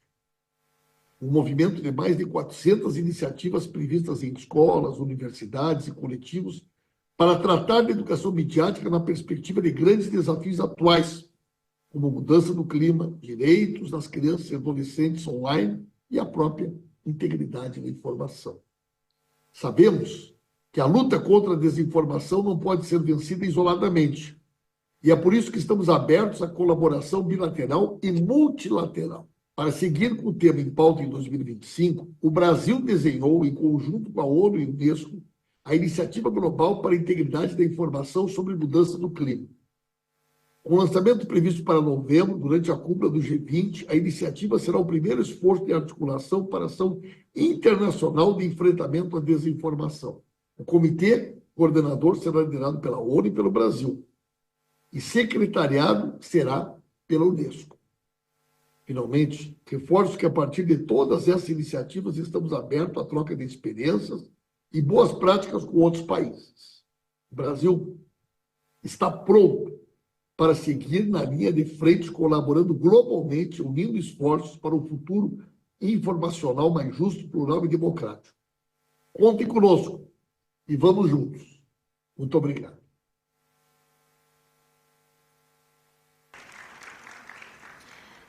Joint efforts, this is what we all need. Thank you, Your Excellency. أعتذر وأشكر معاليكم معالي الوزراء ممثلي الأردن، لبنان، أرمينيا ونيجيريا. أحيانا الغائبون ليس الغياب دوما في مصلحة. Sometimes, of course, being absent is not in the best interest of those present. Sometimes those absent. So thank you so very much. I am confident that what you had said, of course, those comments and initiatives will, of course, enrich Amman Declaration. That will become, of course, a tipping point when, of course, for media and information literacy. Thank you so very much, our esteemed guests, for listening.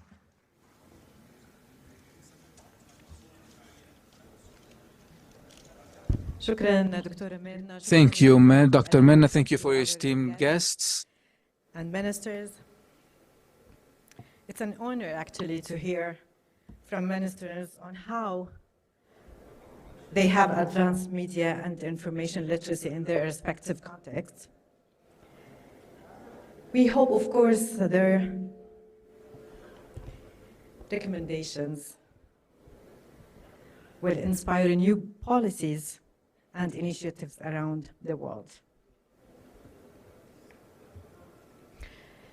Before I will leave you to a break, 30 minutes break, now let's add an element of competition, especially to this conference.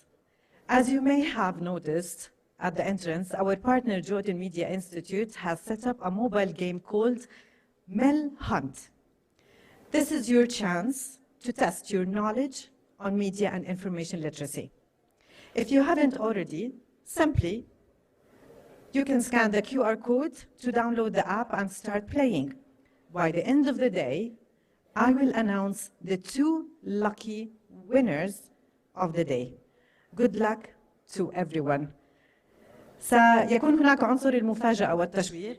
Now we are going to talk about that at the entrance, the Jordan Media Institute set up, of course, a game called Mail Hunt. What you have to do is to scan the code, QR code, so that you can download the application and you can choose. You can test your own knowledge about media literacy and information literacy, and at the end of the day, we will have 2 winners. Now we are going to have a short break for 30 minutes. Thank you for your commitment and being here with us. Thank you, Your Highness, and for your excellencies, everyone. Thank you.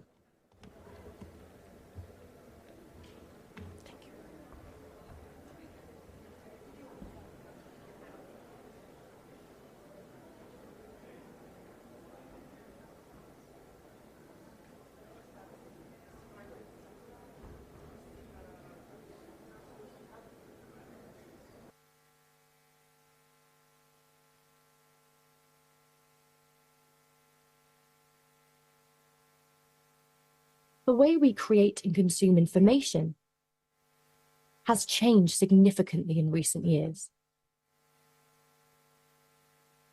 Today, more than half of the world's population, including over 70% of all youth globally, are online. But how can we make sure that all information is used for public good?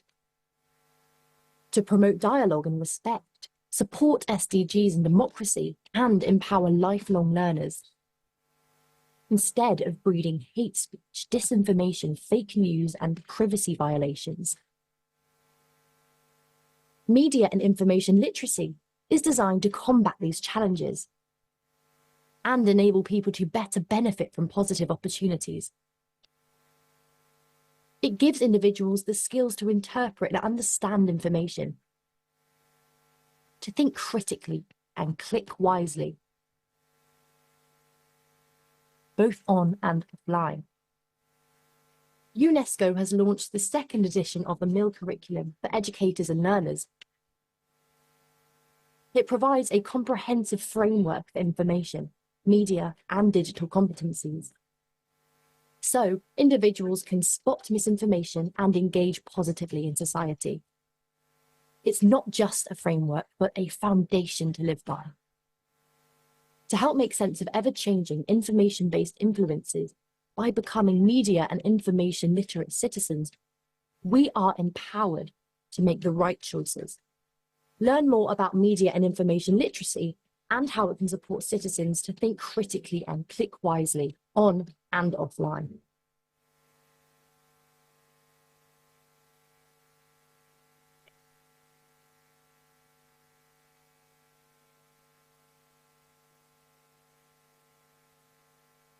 The way we create and consume information has changed significantly in recent years. Today, more than half of the world's population, including over 70% of all youth globally, are online. But how can we make sure that all information is used for public good?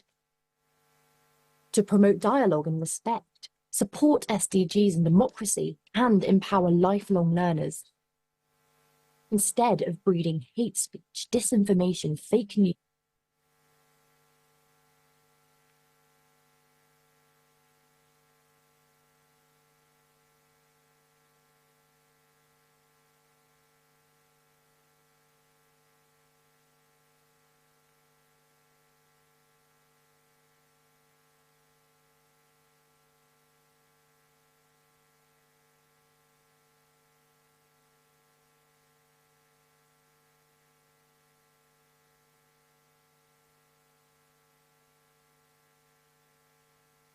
Hello, good morning. Testing the English channel. Hello, hello. Can you hear me well? Hello, hello. Testing. 1, 2, 3, 4. 1, 2, 3, 4.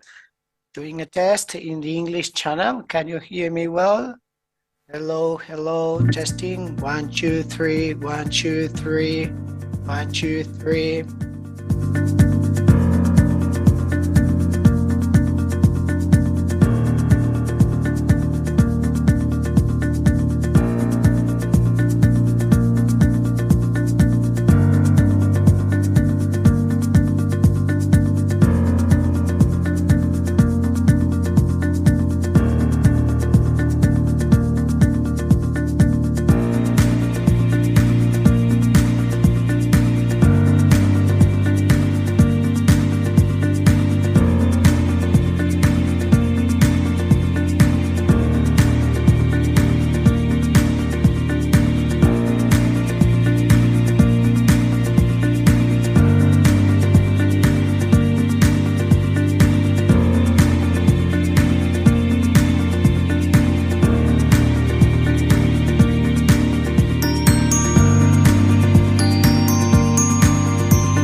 Hello?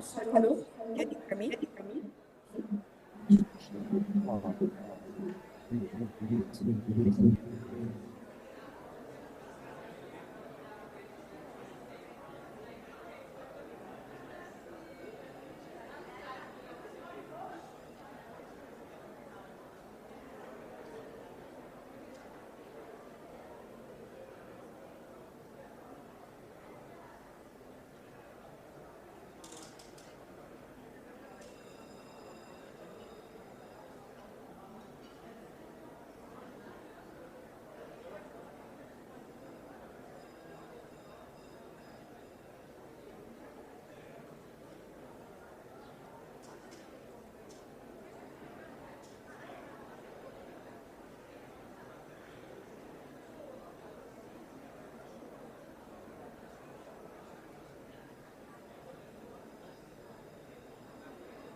أين أنتم؟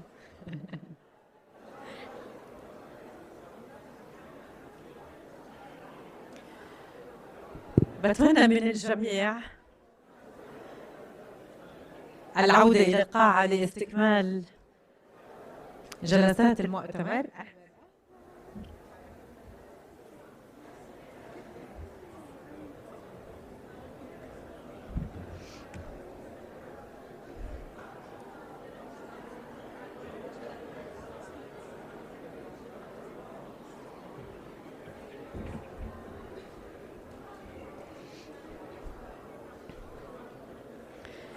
إذا انتهت الاستراحة أتمنى من حضورنا الكريم the break is over.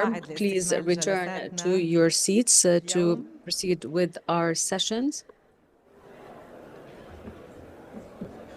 يعني الجدول مزدحم اليوم. So we have a crowded agenda, and I also expect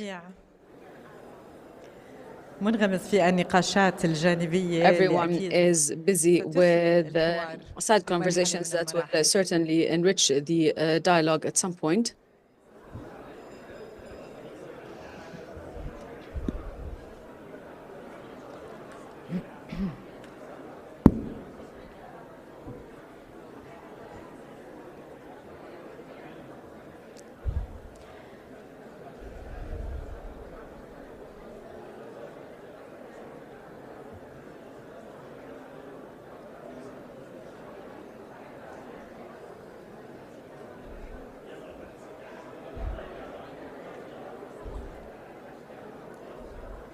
Our esteemed guest, I appreciate if we go back to our seats so we can start our new session and proceed with our schedule. Thank you.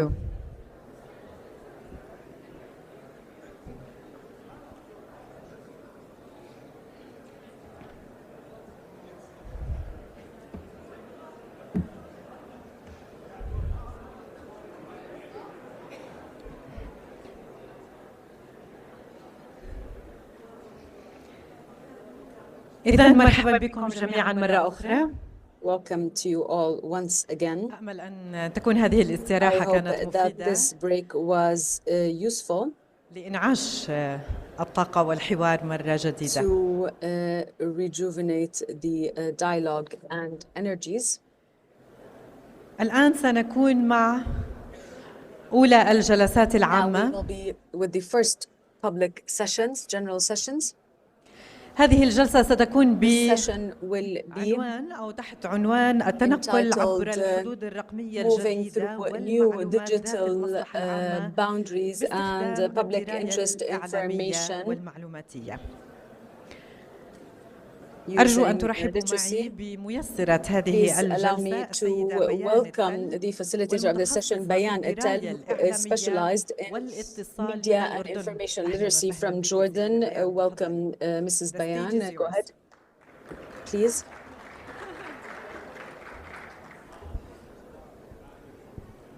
أهلا وسهلا فيكم، مرحبا جميعا. Welcome to you all. Hello. كيف المعنويات؟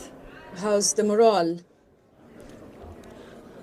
بداية قبل أن أبدأ First, الجلسة before I start with وهي the session, تتمحور حول which is عنوان centered on the title of the conference, I would like to فيديو مسجل من الأستاذة convey to you a conference from Fleming, the Secretary General for Global Communication of the UN.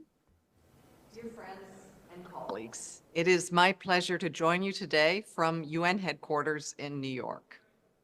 Our troubled world needs accurate information more than ever.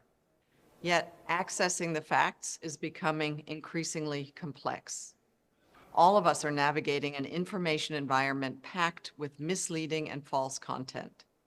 Content boosted by platform algorithms that feed us posts calculated to keep us hooked. This toxic environment has left those disseminating accurate and reliable information struggling to make themselves heard. Ethical media operating in the public interest are forced to compete with self-appointed influencers, many of whom are pushing divisive agendas for profit. As rapidly evolving generative AI applications continue to blur the line between human and computer-generated ideas, pumping out misleading content via fake profiles and so-called pink slime sites. No wonder many people are no longer sure what to believe. All this leaves little room for doubt. Media information and digital literacy skills are now among the most important skills of our age. Skills to fact-check and cross-reference sources, skills to recognize and avoid mis and disinformation, and skills to remain resistant to its impacts. So fortunately, there are some signs of hope. Around the world, we're seeing media and digital literacy appearing on school curricula and in new adult education initiatives. This kind of public empowerment is a core principle of our newly launched United Nations Global Principles for Information Integrity. These principles are firmly rooted in human rights, and they are a set of recommendations for healthy information ecosystems, one that guides action for a multi-stakeholder response. Among the recommendations is a call for governments to invest in targeted media and information literacy drives and to integrate digital skills into formal and informal education with resources for children, parents, and educators on safe and responsible digital behavior. This is just one element of what must be a worldwide media and digital literacy drive, empowering users of all ages with the skills they need to access the facts for a safer and more inclusive digital future for all.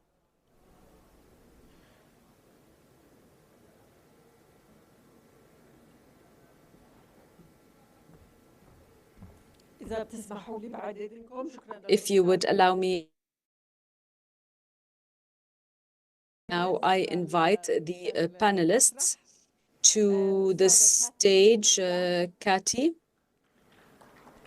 الأستاذة نسرين سلاوي Nisreen Slawi, الأستاذ عمر and Omar Kharouf Uthman. ومعنا And online with us online is Mauricio Munoz Guterres. Is he online? Okay, excellent.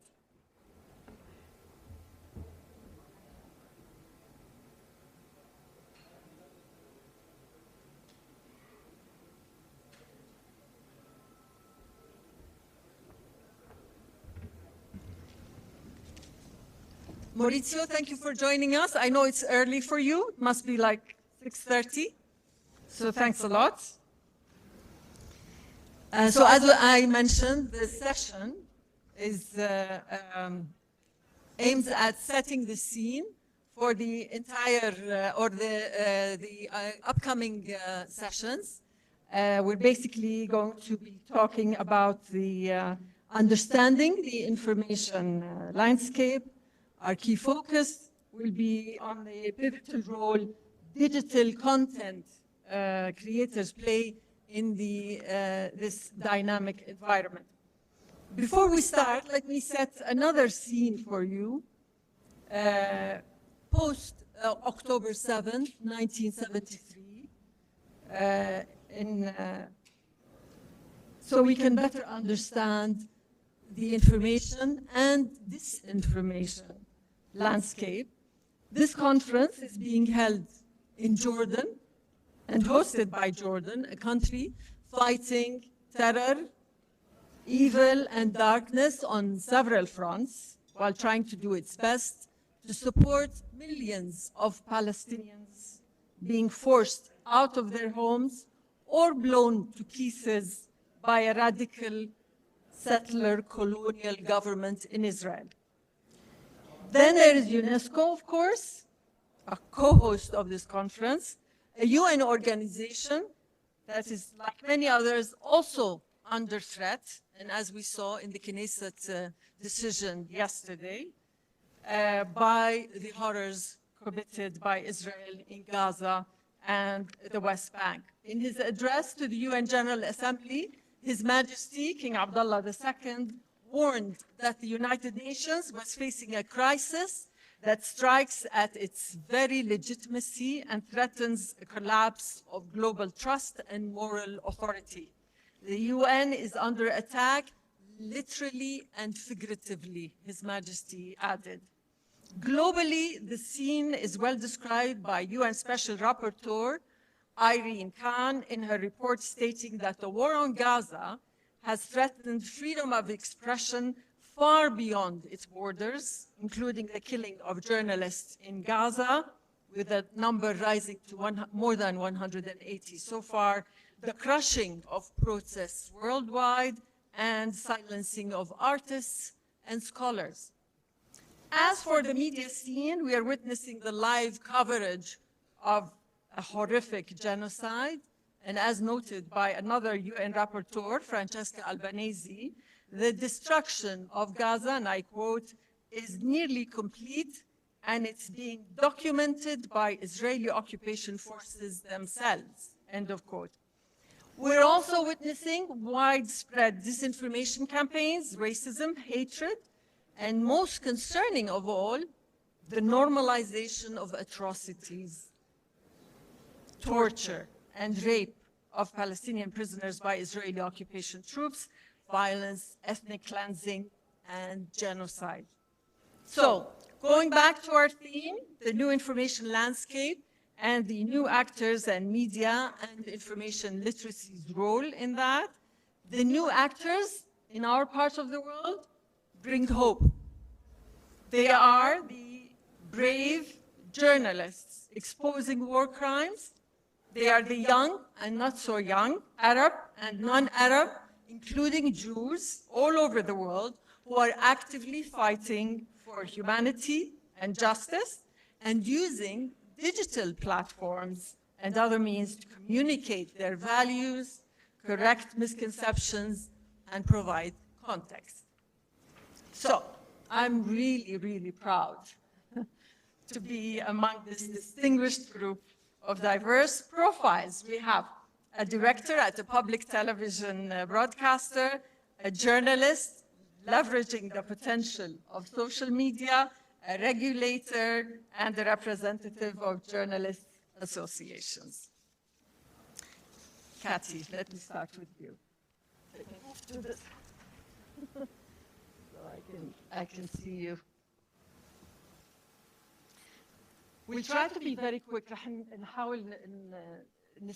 We're going to be trying to rush. The dialogue will be more interactive, so we don't take up too much of your time. I understand, and I know that there was a lot of depth in the sessions. For innovation at France Television and editor-in-chief of Meta Media, which is a very interesting platform. You recently had the latest edition released, and it basically explores the impact of the growing influence of influencers and content creators on the information ecosystem. So what were the key trends you identified, and how does the increased reliance of youth on content creators to access information show the need for reinforced media and information literacy?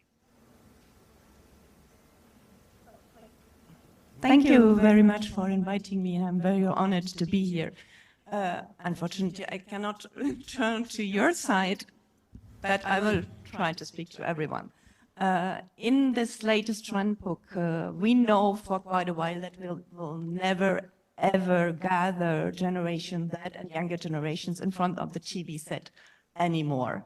That we know. Then we knew that they will get their information from social media with all the problems around algorithm pushing, very difficult, interesting things forwards to people, and making it very difficult for us to be visible, because those younger generations are no more following media brands. They are following what we call influencers, or what they call themselves content creators.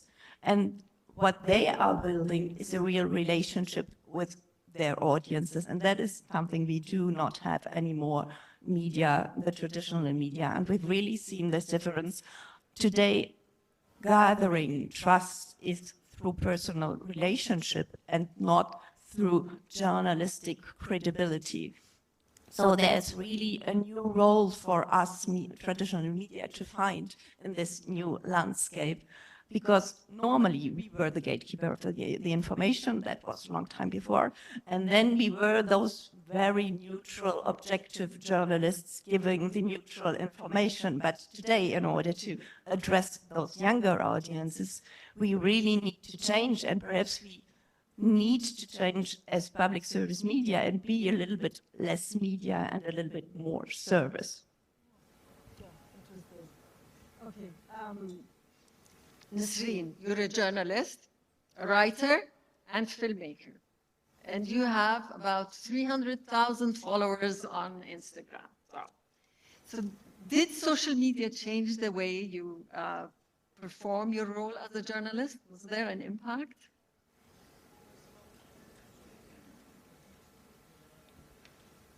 Is it working? Yeah. First of all, I have to say that I'm very honored to be here, especially because, as you said, we are not far away from Beirut and Gaza, and I have to think about my colleagues who are showing to the world how we can be journalists in situation of conflicts. And to answer your question, I'm a millennial, so I grew up using social media. In the beginning, it was more about watching videos on YouTube, sharing photos with my family or my friend on Facebook, on my blogs.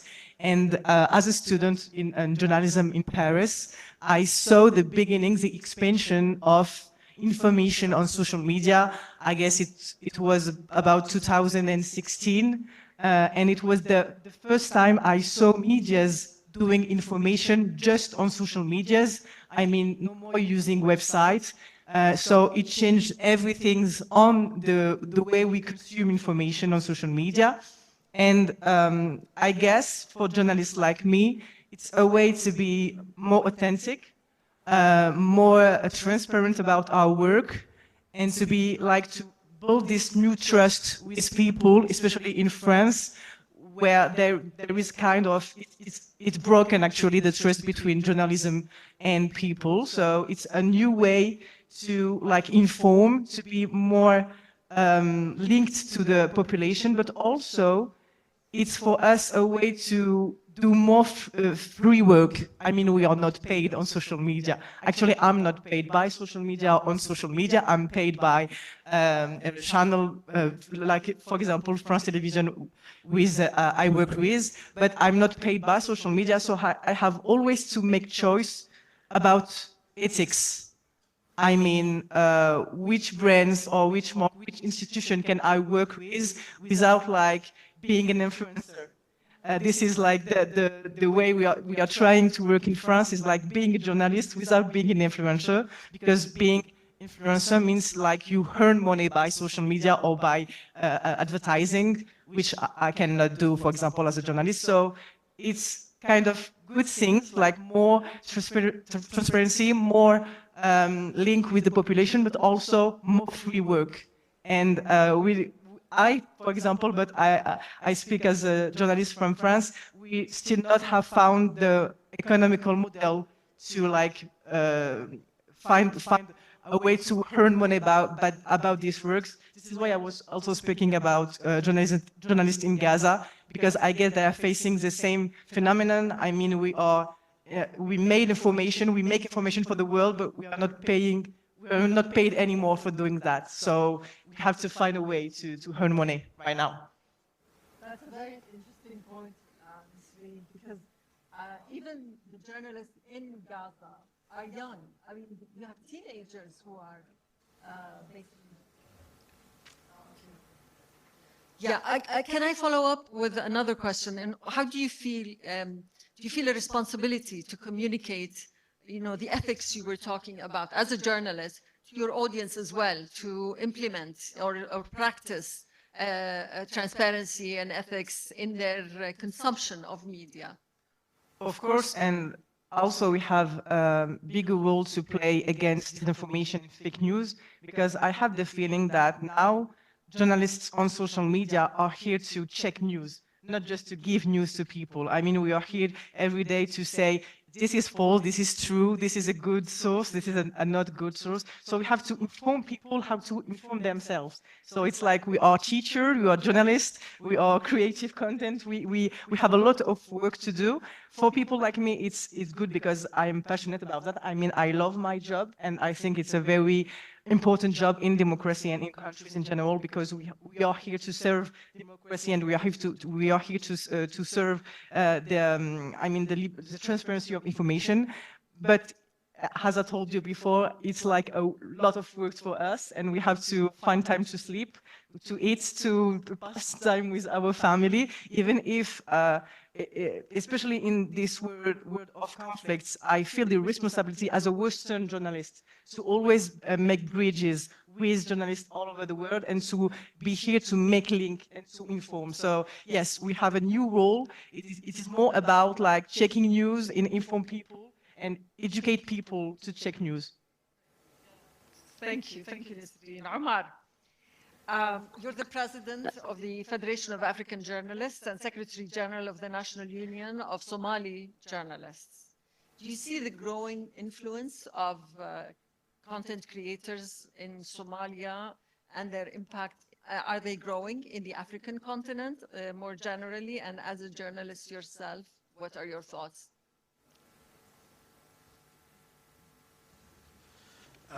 Thank you very much, Bayan. And yes, the question of content creators is really massively growing in Somalia and in Africa.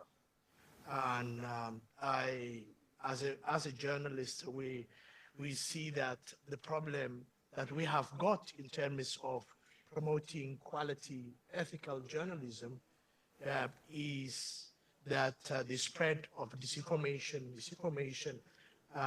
and the sort of the role of how this issue of the role that the content creators are playing, which is beyond the boundaries of traditional journalism. And when you look at not only in Somalia, but also all across Africa, content creators are bringing in fresh perspectives.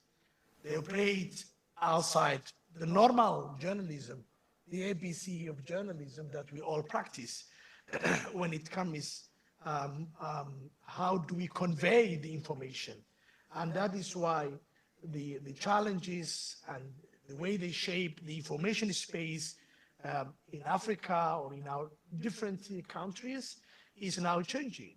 And that is what we see as a Federation of African Journalists is content creators and their work is bringing both opportunities and risks. In an opportunity whereby they amplify diverse voices and they tell histories that may not be told or may be hidden. We keep seeing, and I'm here, what my colleague has said about Gaza is a very living example, that where youngsters, teenagers, even citizens are playing a very key role, what information that they can share of what is happening in their backyard, given that journalists have been brutally murdered and the media houses destroyed, and they are not allowed their own right to report what is happening independently and in a factual manner. So that role is very crucial that they are playing. But also there is another role which is also very challenging for us. And we have seen in several cases during crisis, conflict, instability, uprisal, insurgency, when you see in several places in my country, Somalia, but also in many places in Africa, like during election times, the rapid spread of disinformation, misinformation, and hate speech is sometimes, propelled and given to the public by those we call content creators. So we have these two challenges, or the opportunity and the risks that we face. And that's why also the importance of this conference is coming here, because when you have disinformation and misinformation becoming a very destabilizing factor in not only in a journalistic work where journalists and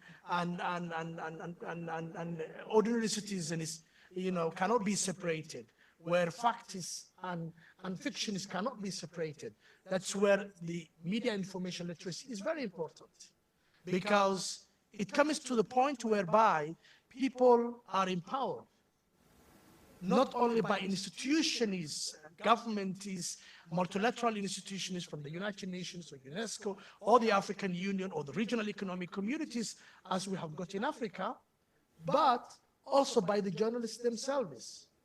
So what is reliable information, what to read, what to watch, what to share, because you can press the button of a TikTok video or a Facebook post and you can share, but you do not know the consequences of that kind of information that you share.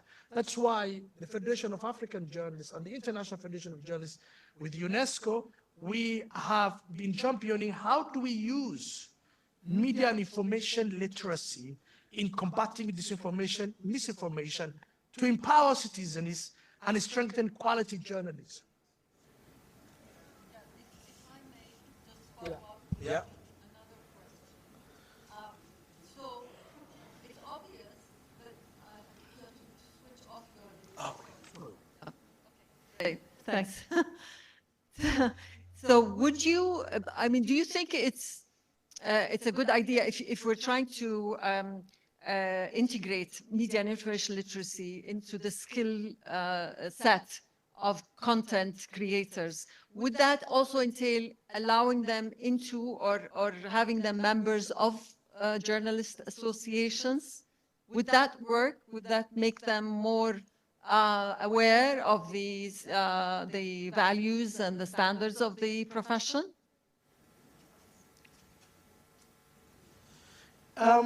Yes, because, for example, when it comes to the question of media and information literacy and how it can be used in this innovative way of reshaping information space, media and information literacy is very key. And that is why in Africa we have now a continental action plan to fight disinformation, misinformation through media information literacy. And that is, it starts with empowering journalists, empowering citizens, empowering other actors like content creators, so that we can be factual, we can be accurate, and we can enable citizens, from Cape to Cairo in our own continent, how to use information and what information is reliable and how we can use that. And your question of how can we bring in content creators in our journalistic movement, be they associationists or unionists? That is a very interesting question. First of all, as a Pan-African organization, we admit into membership to organizations.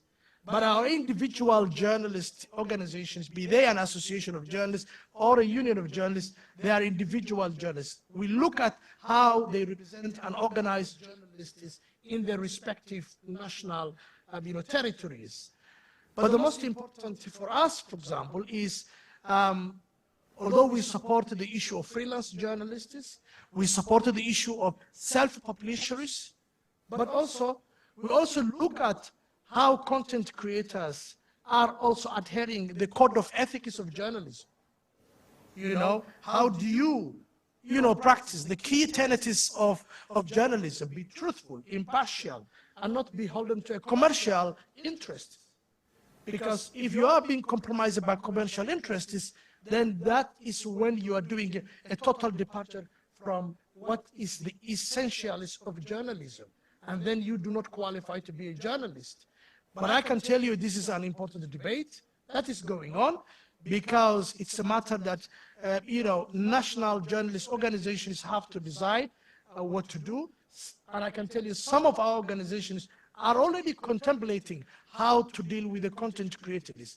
But what I wanted to say here is, the most important is, yes, MIL is the antidote for disinformation and misinformation, and that you need journalists and content creators and other actors at the driving seat.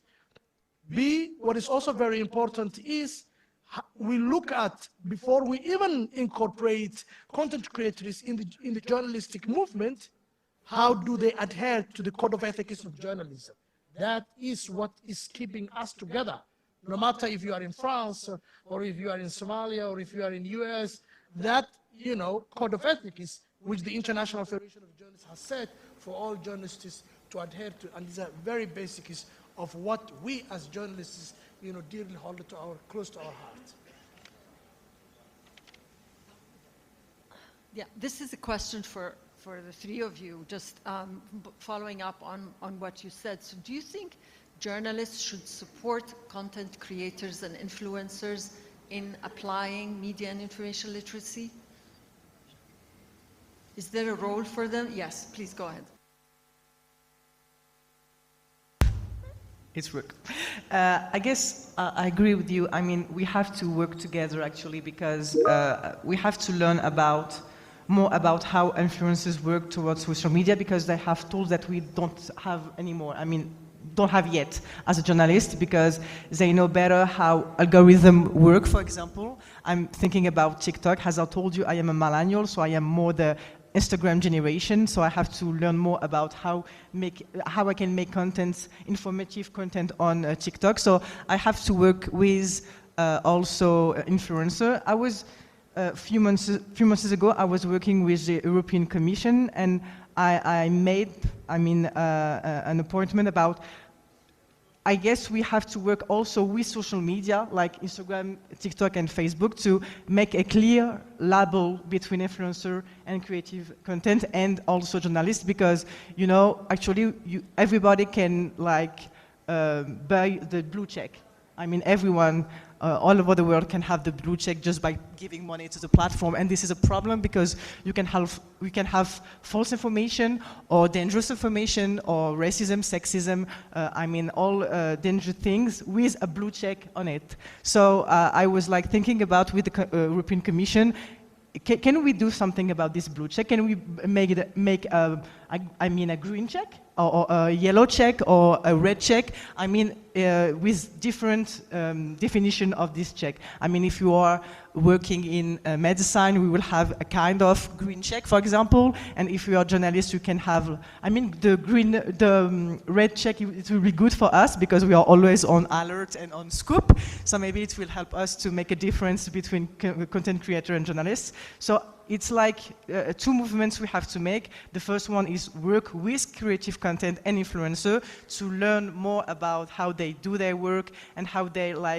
know how the algorithm works. And also we have to find a way with institutions, with social media, with European institutions and global institutions on the blue check and how we can make a difference on social media about what is paid and what is free and what is work and what is money. So this is very important for us as a journalist, I guess. And that's just to add from the public service media point of view, it is in every case a win-win situation because we can learn from influencers how to interact with audiences, something we totally lost in the last years.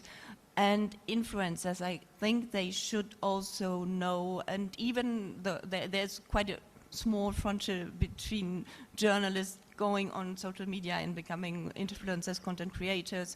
There are even also influencers hiring journalists from media in order to help them to work on those topics. But they can also at least take some of our values, which is to give access to different points of views. This is something we are doing, for instance, with the EBU. There is an initiative called European Perspective, where on our website we are pushing forward news from the different countries of Europe, which have different points of view on different things. So this is really important in order to help our audiences still to become critical citizens and to be able to have this critical point of view on every news they are seeing somewhere.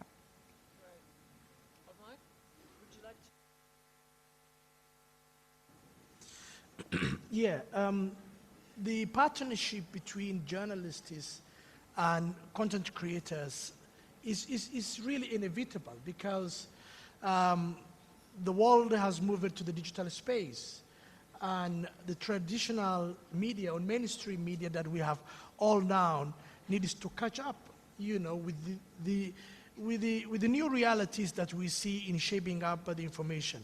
And one of the things that journalists can learn is how to be connected with the people, how to engage with them, what are the issues. Et en contact avec les gens. You know, because they are not left behind. Because at the end of the day, if you leave journalists and the media, behind, which means that they are not, serving the public as they are supposed to serve the public. So that's why it's very important that, this kind of, like what we say, partnership is very important. We are not in a competition. We are not in a, hostile to each other. We are not, divided into. But of course, we have disciplines. In any profession has a discipline, and journalism has its own discipline. It has its own code of ethics. But what is very important here is how we can nurture this partnership from the regional perspective, from the global level, and make sure that that kind of partnership, even if a content creator chooses to be a journalist, so be it, but he or she has to know that there is something called journalism, and there are principles and rules that have to be followed. Thank you so much. Okay, now let's get into the complexities of regulating digital content creators, addressing how regulatory frameworks can adapt to support freedom of expression and content creation. Mauricio is joining us online. Thank you for joining us. You are the president of the National Television Council in Chile and vice president of the Platform of Ibero-American Audiovisual Regulators. What are the current regulations governing digital content creators in your country?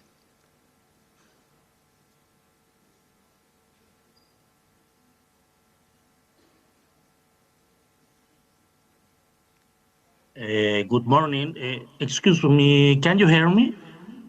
Yes, Yes, we can. Okay, thank you. Thank you. Good morning. I am very grateful to have been invited to this conference. How you know, I am addressing you from Chile at the southern tip of the Latin America. In my dual capacity as president of the Chilean regulator, the National Television Council, and excuse me, I have a problem with the translate. Voila.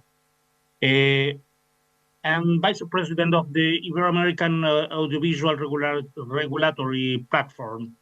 I am aware of the enormous difficulty involved in regulating the content of screens, traditional TV, OTT, video sharing platforms, because we have to protect speech freedom and press freedom, and those must always be balanced with the protection of audience.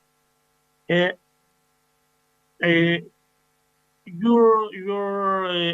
question, I have to say that in Chile and in Latin America,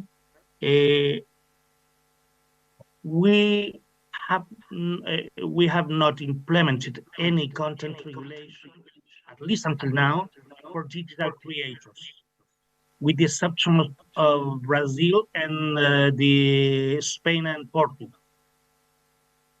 This is striking, considering that many of them achieve. I'm talking about digital creators.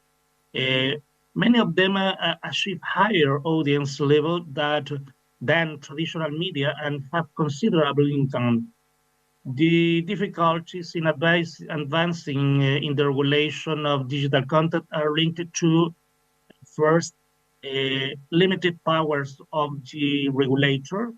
In Chile, our institution just regulate traditional TV and wired TV, but we don't have faculties or power on new medias like OTT or video sharing platforms. We have an enormous difference with the European Union, where the regulation is strong and clear. In the second place, we have a problem, a very own problem, because we don't have convergent regulators. We have two regulators. The telecoms companies are regulated by the telecommunication minister, and the TV, just TV, are regulated for us. In third place, we have as I say, problem of lack of political will. We must approve a law, but we need a political will for get that goal. But I have to say that the measure associated with regulation that has materialized in Chile targets those who create and disseminate digital content, comes from the internal tax service. Follow the money, no? The authority in charge of tax compliance. We have a law. The tax authority invited to declare their incomes and pay the corresponding taxes. In other ways, we have around 20 bills presented in Congress. Those that most directly target digital creator are those that try to regulate political propaganda and establish protection mechanisms from child audience. None of them become law or has made progress in its legislative process so far. Yeah. Maurizio, can I just follow up on what do you see a role for regulators as a regulator in fostering collaboration between different stakeholders like journalists and digital creators in the media ecosystem?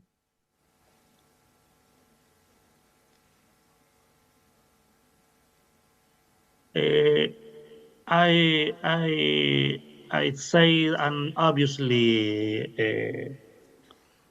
thing. Regulators are a key player in the complex machinery in the current media ecosystem. Experience in Latin America on regulating digital content are scarce and incipient. However, Latin American regulators have also taken the initiative to monitor the digital scenario and the ways it converges with the traditional media ecosystem. For example, the Ibero-American platform of regulators plays a significant role in collaboration with UNESCO in fostering debate on collaboration between stakeholders, e.g. initiatives, recommendations developed by the PRI presented in the Mapping of Media and Information Literacy Initiative in Ibero-American 2023, a document prepared by PRI and UNESCO. You can read it in the website of UNESCO. Open conferences on disinformation, digital literacy, UNESCO guidelines to safeguard freedom of expression or speech freedom, and access to information in the context of regulating digital platform, among other initiatives. Returning to the focus of media and information literacy from our role as regulator, I believe that digital skills are crucial as an antidote to disinformation and hate speech. Our role is not restricted to sanctioning function, but we must promote policies that empower audiences and at the same time contribute to improving ethical standards and audiovisual content in terms of preserving the common good and social cohesion. In this sense, the emphasis, rather than on journalists, the last thing link is an information production chain should be on the decision-making level of the industry and also public policy decision makers. Thank you. Thank you. Another Thank you thing. so much. Thank you, Maurizio. Thank you. Okay. Thank you. We're running out of time, so thank you so much. Going back to our guests here, I'm not sure how we're doing on time. Is anyone keeping the time from the UNESCO team? Okay.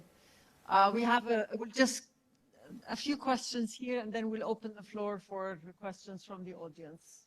Is that okay? I think we have time. Okay, let's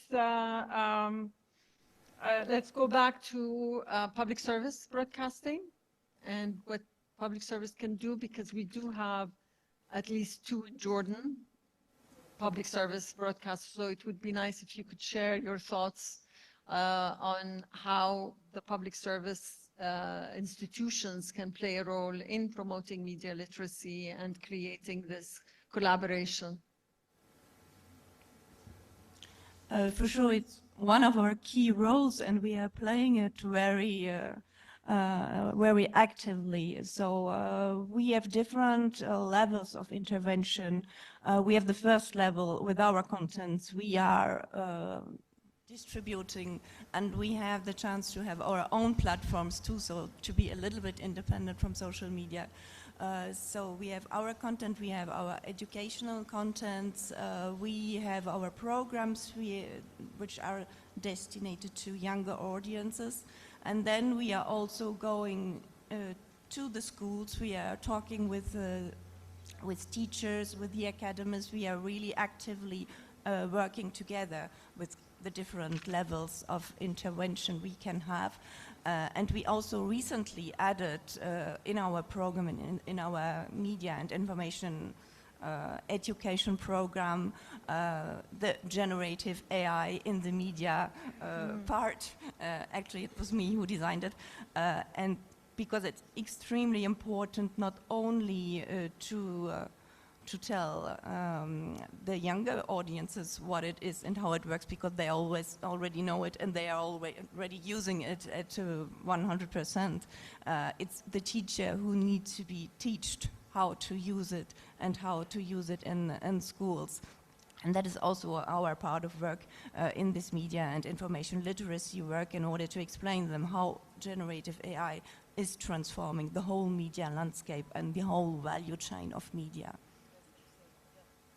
Ms. Rym, do you see a future of journalism evolving with the continued growth of social media? How do you see journalism dealing with all this?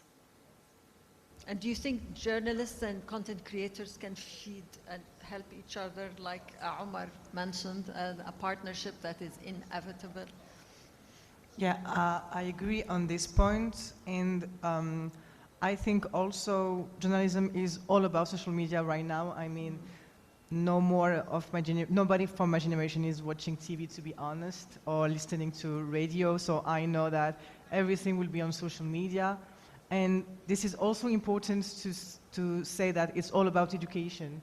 And it's education about information, but it's also education about cognitive biases we have on social media. For example, the confirmation one and the validation one. The first one mean like we tend to believe in information which tends to validate our own opinions, especially political one. And the validation one, it means like likes and comments and all the interaction on social media make us feel important. So we have also I mean, it's very important to educate young people about that, to make it clear about the impact on our neurology and our cognitive biases. And also, I have to say something about the harassments on social media, because it's one of my biggest engagements on Instagram and on TikTok. And also, I work with schools in France about that, because we have a lot of young people, teenagers, especially young women, who faced this kind of harassment on social media. So we have it's an important topic, and we can speak about this for hours, and I know you have already a long day, so I try to make myself as short as I can. But yeah, we have, as a journalist, we have to face the urge to make good information, to fight against fake news, especially like in France right now we have the expansion of far right, so we have to fight against racism and sexism on social media, but also we have the urge to educate young people about, as I told you, the cognitive biases and the way that social media can also transform our own body and our own system of opinion and of the way our body and our brain works. So yeah, it's like we have so much to do.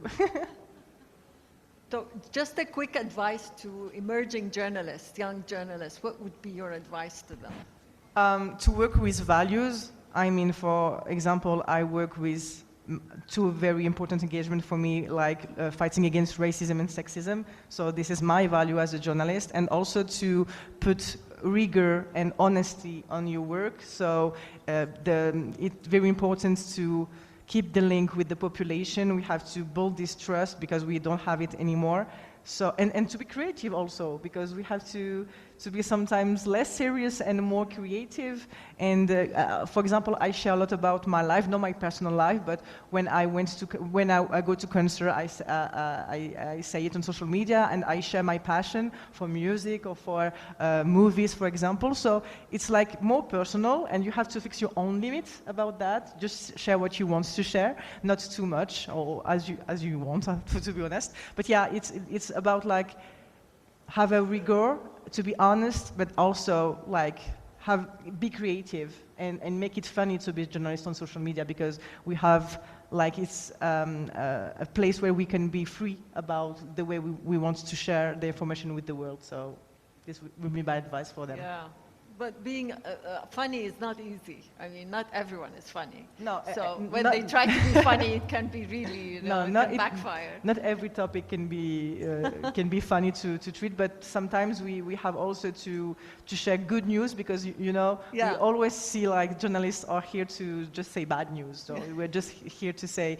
this happened in the world, this is bad. So we have also to say and to share where things happened for good. I mean, especially on feminism, I am very happy and very grateful sometimes to share good news on feminism. And it's important too. That's a very good point. So, Omar, what can organizations do, media organizations, to remain relevant and adapt to this whole transformation that's taking place?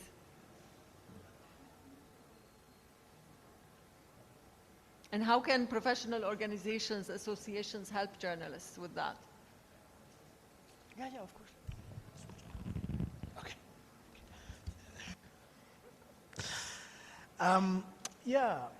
Well, first of all, as I said earlier, in Africa, we have embraced the role that journalists must play in terms of being at the forefront of utilizing the media and information literacy to reinforce and strengthen quality and ethical journalism, because journalists are the eyes and the ears. If you are in Somalia, or if you are in South Africa, or if you are in Cameroon, or if you are in Addis Ababa, it doesn't matter. Journalism is journalism, and we are the eyes and the ears of our public. We need to maintain that trust, that reliability of the information that we are going to convey to them. So that's why it's very important that journalists are at the forefront on the question of MIL, and that is why, as a Pan-African Federation of Journalists, we have this continental action plan, because we have embraced it, and we see it, because the viral of disinformation and misinformation in our communities, in our society, is unimaginable, and it's destroying. It is even in established democracies in Africa, and is struggling because of the gravity of disinformation and misinformation. What about those who are coming from crisis, conflict? Those who need their democratic governance need to be nurtured. But when disinformation and misinformation has, came to the market and destroyed everything. So it is discouraging for people even to have a trust, not only in governance, but also in the information that they are receiving in the social media platforms. And the other challenge that we have got, of course, which we share in Europe or in the Arab world or in Latin America, is the print media is almost going out of market, because the news and the information is digitalized. Yeah, and the news that happens here is like breaking news. It's on X, it's on Facebook, on Instagram. So you can't stop it.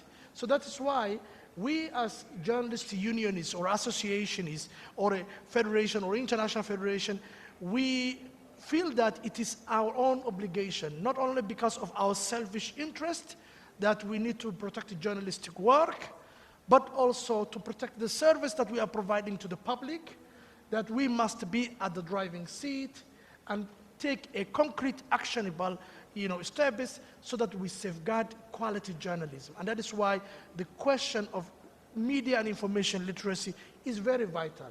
And I can tell you, as a journalist union leader in Somalia and many other colleagues in Africa, we never thought of some 5-10 years before, was it really important for journalist unionists or associations to play any role about media and information literacy? We didn't know it. And now the momentum has come. And in Botswana, just 2 months before, we had a very important meeting that we were talking about disinformation, misinformation, and media and information literacy, which was clear to us that it's time for journalists to be at the driving seat. Thank you. Great, thank you. Let me go back to Mauricio and ask just one last question. Can you give examples of successful regulatory interventions that have improved media and information literacy in your region? Thank you.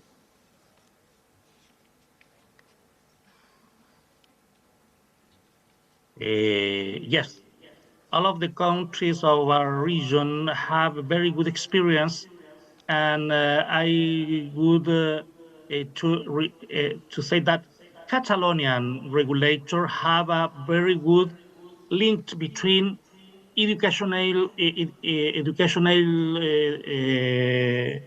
educational system and regulators, because you must create a partnership between educational system and other kind of public institution.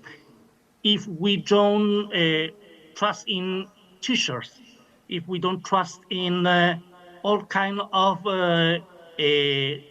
cultural transmission, we can't win the battle. We need partnership with all kind of organizations and public institutions and all of kind of ideological political parties, because we have a global challenge. We must educate and protect our audiences, especially children. For example, I don't want to fight to anybody, but there are a video search platform that permits pornography.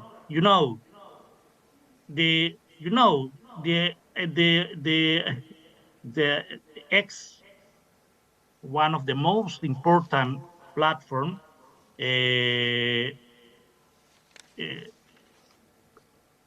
permit that audience may watch pornography content, and they haven't in our countries any regulation. But in order to answer your question, yes, we have a lot of good experience from Mexico to Argentina, and I want to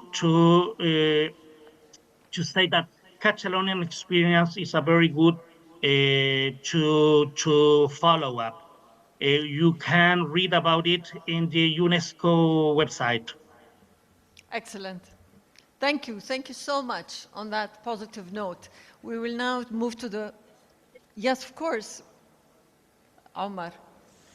Yeah, listening to our colleague from Chile, one of the most important things is that, look, the challenges that we all face, we may have a different realities, what is happening in Jordan, in the Arab world, or in Africa, or in Europe, or in Latin America.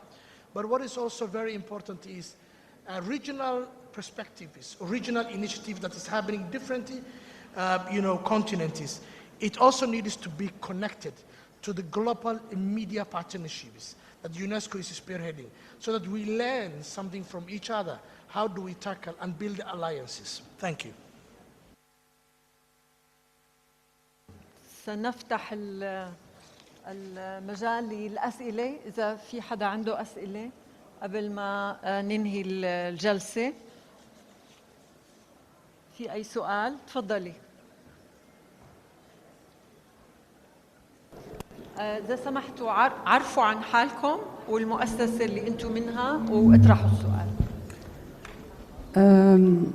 هانية بيطار من مؤسسة الهيئة الفلسطينية للإعلام وتفعيل دور الشباب من فلسطين. مش عارفة أحكي بالعربي ولا بالإنجليزي. Okay. I will speak in English. In fact, I think the real problem is that many governments and media professionals, universities, cannot accept the fact that the carpet is being stolen from under their feet. The fact that we have now content creators and we have influencers who are gaining thousands, hundreds of thousands of followers, is a real threat to regular media as we know it.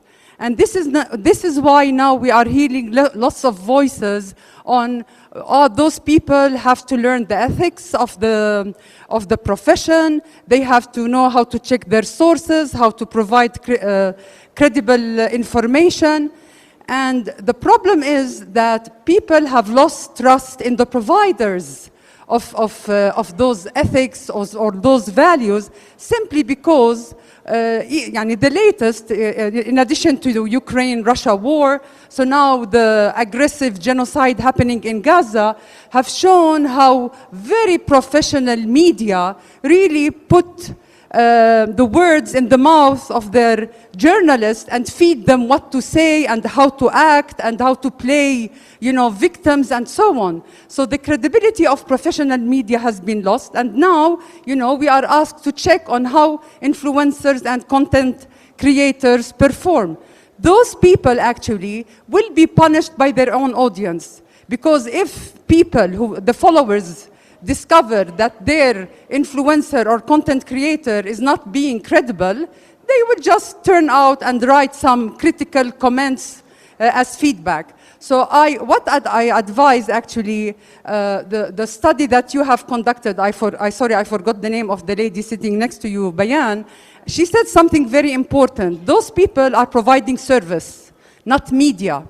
And this is why the focus of MIL should be on the people.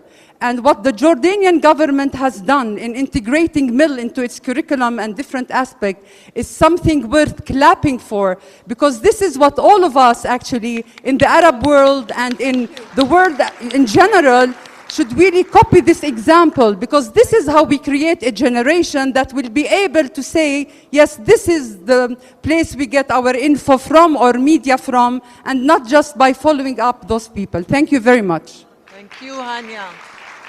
Shukran. Any other questions? We can take a few questions and then we'll answer. Questions? Yes, تفضلي.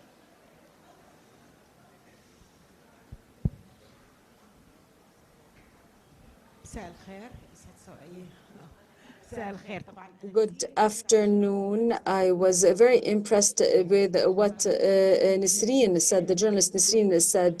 The way we have teenagers, it's very important. How do we protect them, or how can we, if there is a post on Facebook, or if they get publication, how can we protect these groups, whether they are male or female, because this is something that really is very destructive for us. Any other questions? Go ahead, and then we come here.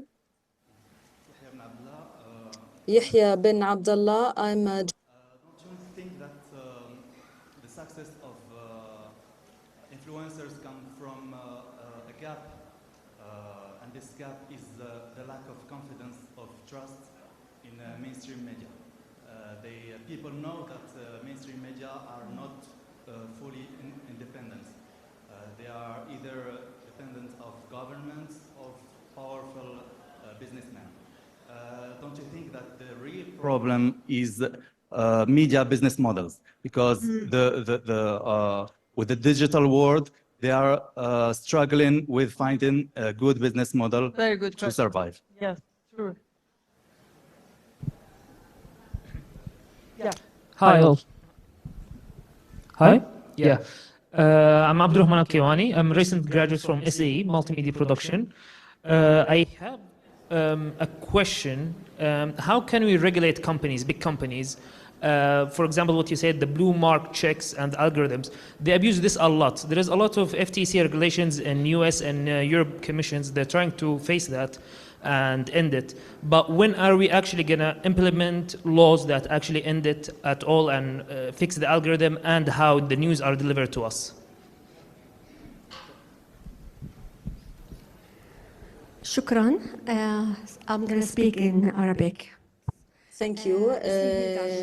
I'm going to speak in Arabic. I'm Hilda Ajelat, Jordanian Transparency Institute. There was a talk about the difference between media professionals and influencers. My question is, if there is a source, a credible source, and information is produced from this credible source at the right time, appropriate time, this problem, this gap, does it still exist? Thank you. Do you mean sources, government sources, credible sources, whether they are government or non-governmental? The important is that they come on time so that the news doesn't come out after the expiry of time and then leaving the door open for rumors and so on. But I didn't understand between the media and influencers. She said that journalists and influencers are on the platforms and how there were problems where they lose credibility from followers because influencers may give wrongful information. So do we blame the influencer due to the absence or lack of provision of information from the source? You provided the question and you answered it. Yes, I just had wanted to hear other points of views. Thank you very much. Because we have like 4 questions. Hania was more of a, Hania Bitar was a comment more than an advice and an acknowledgement of the importance of media and information literacy. Hania is, of course, she's the godmother of media literacy in Palestine. So yes, her efforts are amazing. And so there's a question for you, Nisreen. Okay, go ahead. How do we protect teenagers online? Yes, that was the question. How do we protect teenagers online? Yeah. You can all pitch in, of course, if you want to. I guess we have to just like forbid social media to teenage. I mean, for me, the legal age should be 16. I know that nobody would agree with me, but I think like 16 is the minimum age to be on social media. This is my fight actually in France, because I guess like when you're 13, 14 is too young to be on social media, because like content can be very, very violent or very like harassment and all these things. So I guess the age should be 16. I know that we are very far from this age, and social media also are trying to put people to be younger. I mean TikTok, for example, not very like checking the age. So it's also about the international community to make a decision about that. So yeah, my advice will be 16 for young people. And what the other question? Sorry.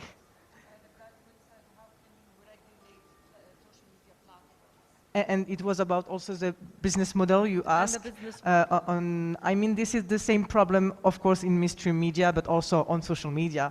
As you know, like social media all from US or from China. So we have also like the problem, I mean, in Europe, for example, about what we can do with this platform to make it more regulated and to make it more like, we cannot give social media all the liberties that they have right now. I mean, they have an impact in politics, they have an impact on economy, so we have to discuss with them, but they are not very open to discuss, especially about the algorithm. I mean, I'm trying to learn every day about how the algorithm work and how it's put to, for example, we know that if you say something or you write something very violent on social media, you have it will be more like read or seen. Like if you post something positive, it will be less seen. So this is also a problem of they have to tell us how the algorithm work, and we have to know as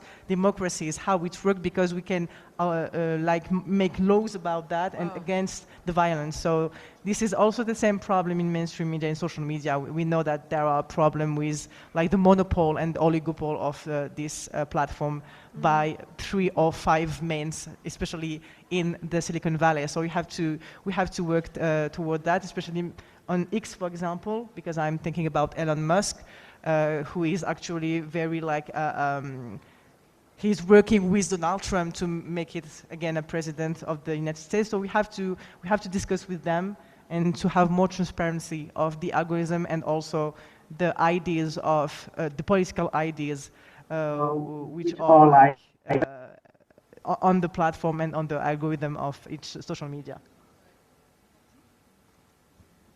But actually we have already the tools in Europe. At least we have the Digital Markets Act, we have the Digital Services Act, we have the AI Act, and we just need to apply them, and that will be difficult, yes, for sure, but at least there is really this kind of confidence in that we can try to regulate those platforms, and we are really trying to do it. And yes, I agree, 16 is a good age to go on social media, and I think Mark Zuckerberg will agree too, because all those people are the first ones not putting their children on social media. And about the economic project and the system on how media is depending from government, normally media journalists are not depending from the government, we are independent. And if we say that the traditional media are dependent, I think also journalists working on social media are not totally independent, because one, they are dependent from the algorithms, and two, they still need to live from something.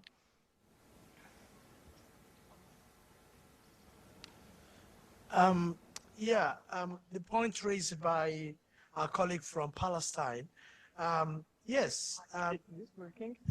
Yeah, it's a reality that in some media houses or the traditional journalism feel that the train has left them, and the content creators, influencers are dominating the space, and that is why we are saying, as journalist organization, it's time for us to pull up our socks and be at the forefront and address what is, why are we lagging behind?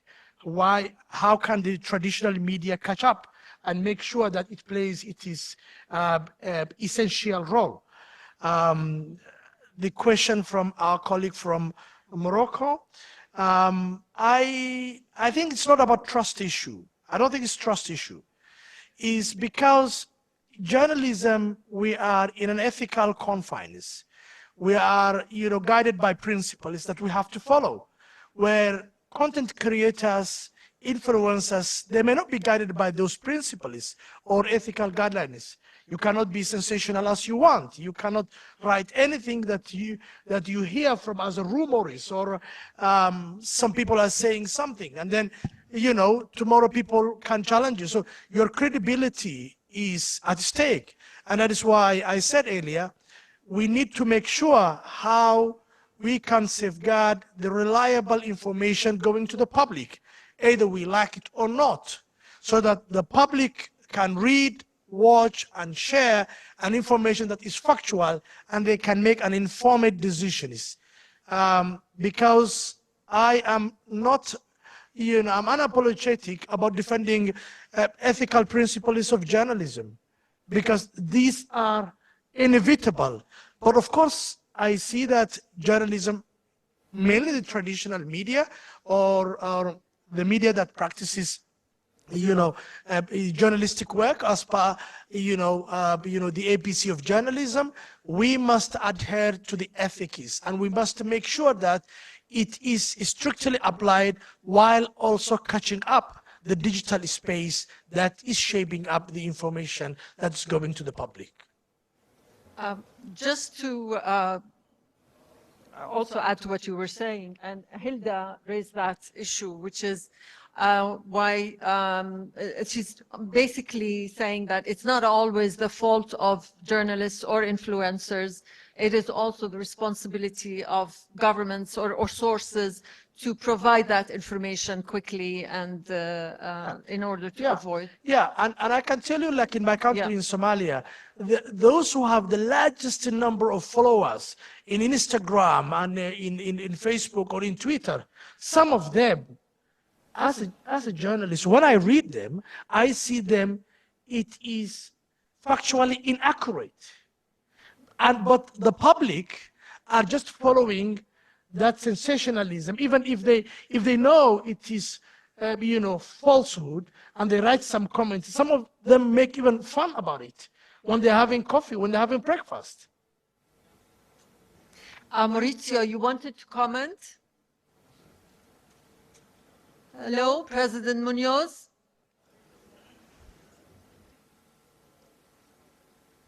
Thank you. Yes, about how to regulate algorithms. I think I suggest analyzing the case in which Britain's Ofcom has sanctioned TikTok for failing to prove an appropriate parental control system, £1.8 million. I think that it's a very good way to control the algorithm. That is all. Thank you. Yeah, thank you, Maurizio. And may I come back to you as a parent? We were just saying that the age should be 16 to use social media. What about your kids, Maurizio?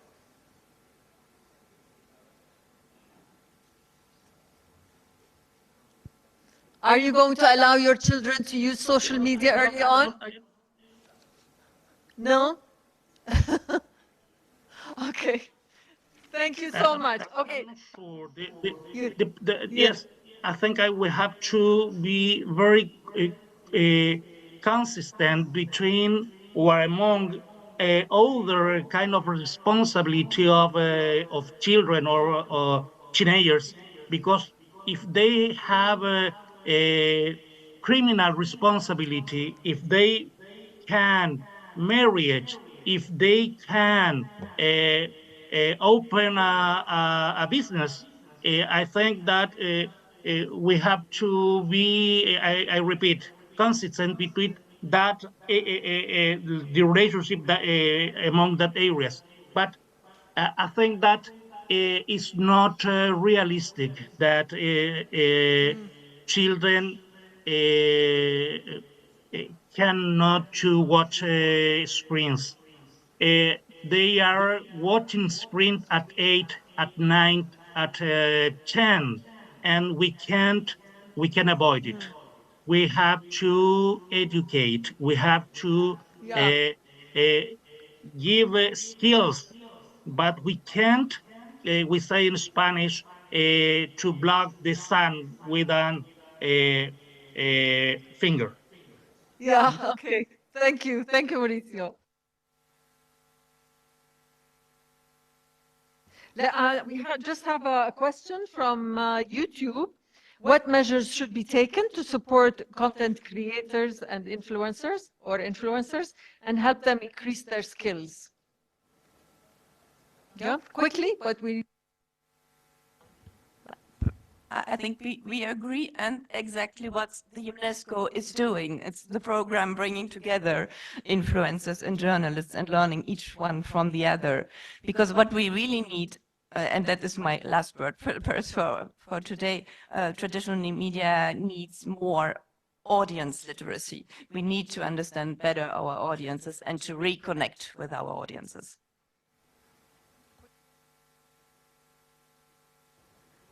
I guess it also has, I told you about education, so I guess all countries should apply a course, a lesson at school, like to learn how social media works and also to explain how information works, how algorithm works. So this is like a global question, but also each country should do something in their own system, in their own educational system, to make it easier for people to learn social media, and especially for the youngest one. Yeah, I think what is important in this regard is that for content creators and influencers to also understand that they are not the conveyor belts of disinformation, misinformation, and hate speech. They also need to be educated to understand that they have responsibility. Not only journalists is, being guided by ethical guidelines, but also they need to be also responsible for what they put out. That comes to the question of regulation, but also they need to be capacitated. They need to understand it. They should not be following the waves and getting followers, how many followers or how many clicks or how many likes I will get it. That is sometimes, could be a conveyor belt that is promoting misinformation and hate speech. So they should be capacitated and should be offered any educational program that's equally offered to journalists. So much. Just to conclude, I mean, we've heard the importance, there was a lot of focus on values, on transparency, on partnerships, and most important of all, political will. And I'm really, really proud of Jordan because that political will was there, especially when Dr. Mohammed Al-Momeni, the current Minister of Communication, of Government Communication, was there. There was a project that started and it was funded by the European Union, and it was part of a bigger project called Support to Media in Jordan. And the UNESCO representative was Costanza Farina. She was sitting right here. And that's when it all started in 2016 with support, of course, of Princess Rym Ali at the Jordan Media Institute, where the dean at the time was Dr. Bassem Twaisi. And these are the people who really carried this forward. The fact that the government adopted it is a major achievement for Jordan. The National Center for Curriculum Development is an entity that also needs to be acknowledged here because that's where all the work is being done. We're integrating media and information literacy into textbooks, and that is sustainable and is going to be there for generations to come. And thank you so much. Thank you all for being here. Almar, Thank you. and Maurizio and Kathy, thank you.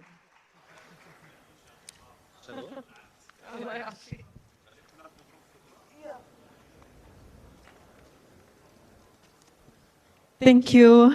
Thank you, Dr. Bayan. Actually, I was curious to ask a question, but there is no time for me. No, it's okay. I'm just, the discussion was very much mind-provoking, actually. Thank you, Ms. Bayan Tel, expertly was moderating this session. And a heartfelt thanks for our panelists for their insightful contributions. Let's remember that the way people access information is changing rapidly, and this calls for renewed action and innovative strategies to ensure everyone has the required skills to make informed decisions. Thank you so much.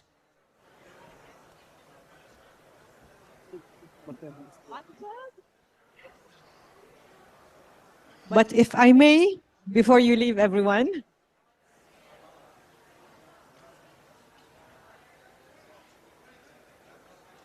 as we move forward, let us keep these discussions in mind as we work together to empower individuals in our communities, especially in the digital age. Yes, I will let you go for lunch.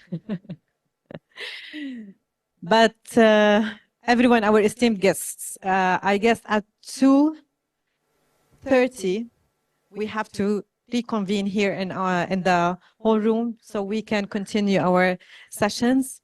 Enjoy the lunch, everyone. Thank you so much. Shukran for listening to me to the last minute.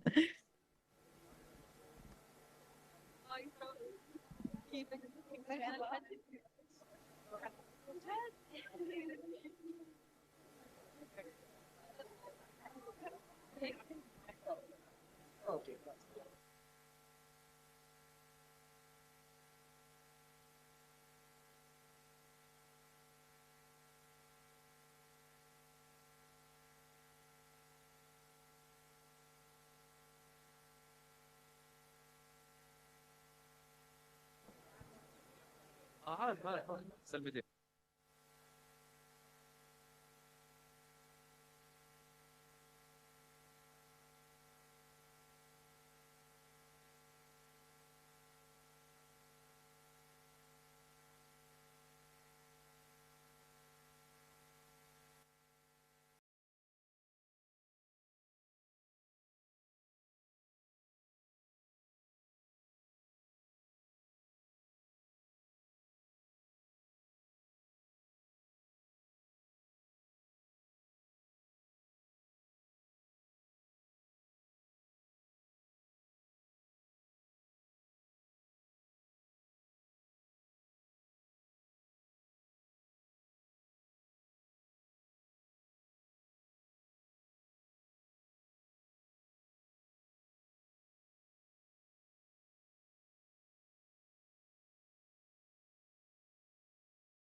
gentlemen, please take your seats. Our presentation will begin shortly. Thank you.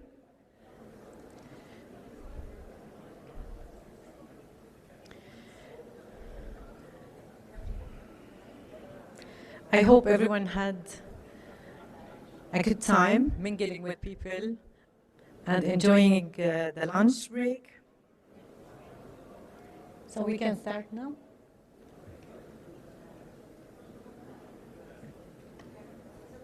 Okay.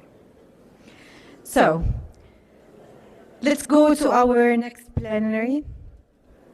Our session, which focuses on the role of digital content creators and influencers as agents of change for media and information literate societies.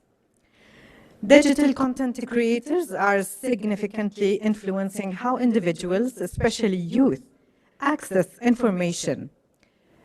It's crucial that they produce ethical and professional content while adhering to journalistic standards.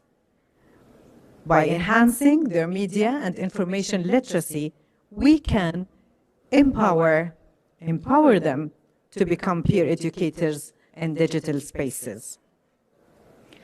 Now, please welcome our presenter for this TED Talk, Ms. Adlin Olin, Head of Unit for Media and Information Literacy and Digital Competencies at UNESCO, who will introduce each of our digital content creators with a brief presentation.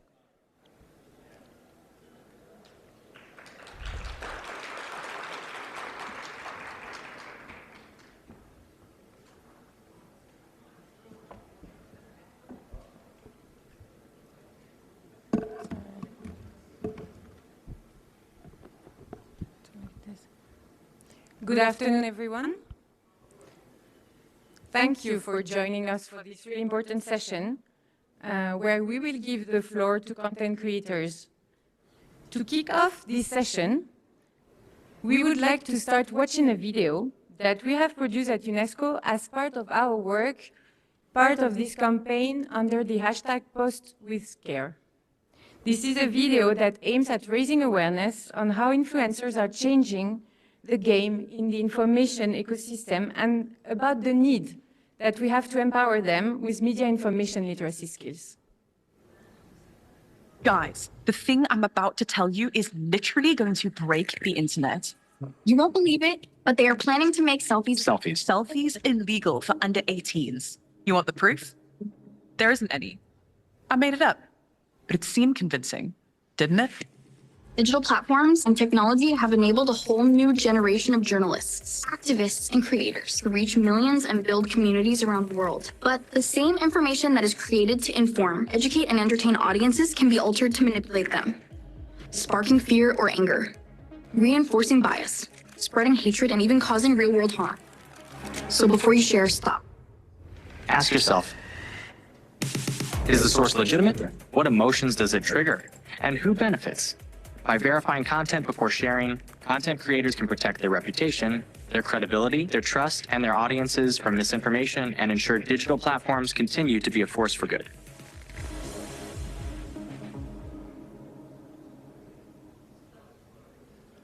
Thank you. That was quite insightful, right?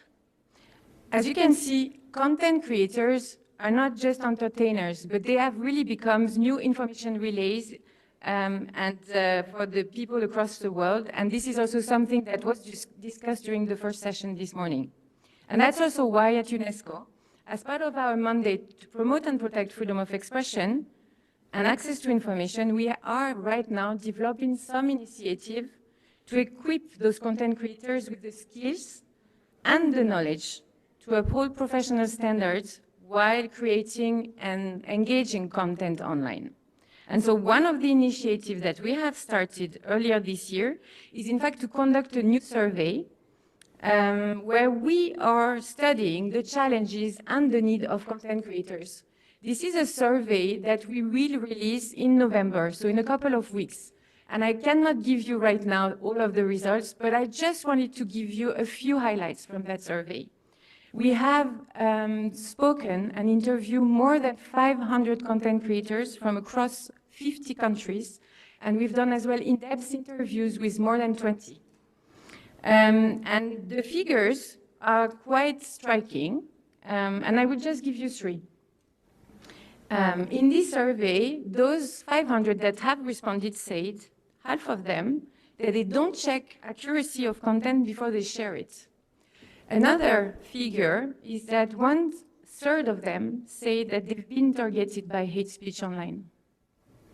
And the last figure I want to give you is that 3 out of 4, they say that they are willing to be trained to get some skills and competencies to uphold professional standards.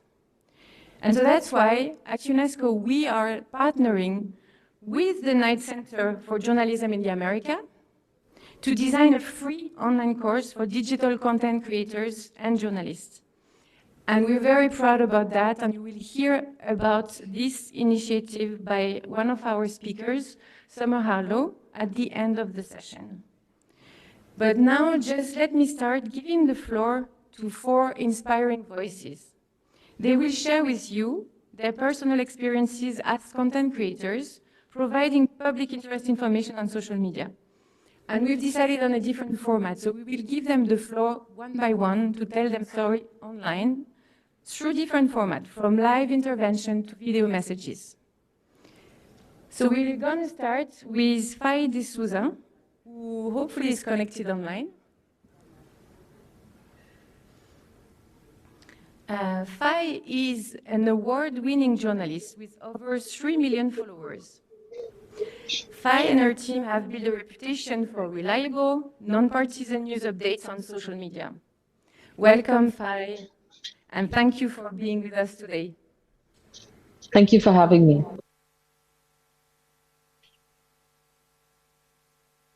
It is a pleasure to be with you today. I apologize for not being there in person, but this is a really important and a very powerful program. And I'm sure it's going to make a massive difference to content producers and content receivers across the world. For your words, you have prepared a really nice video, and I suggest that we start with playing this video right now.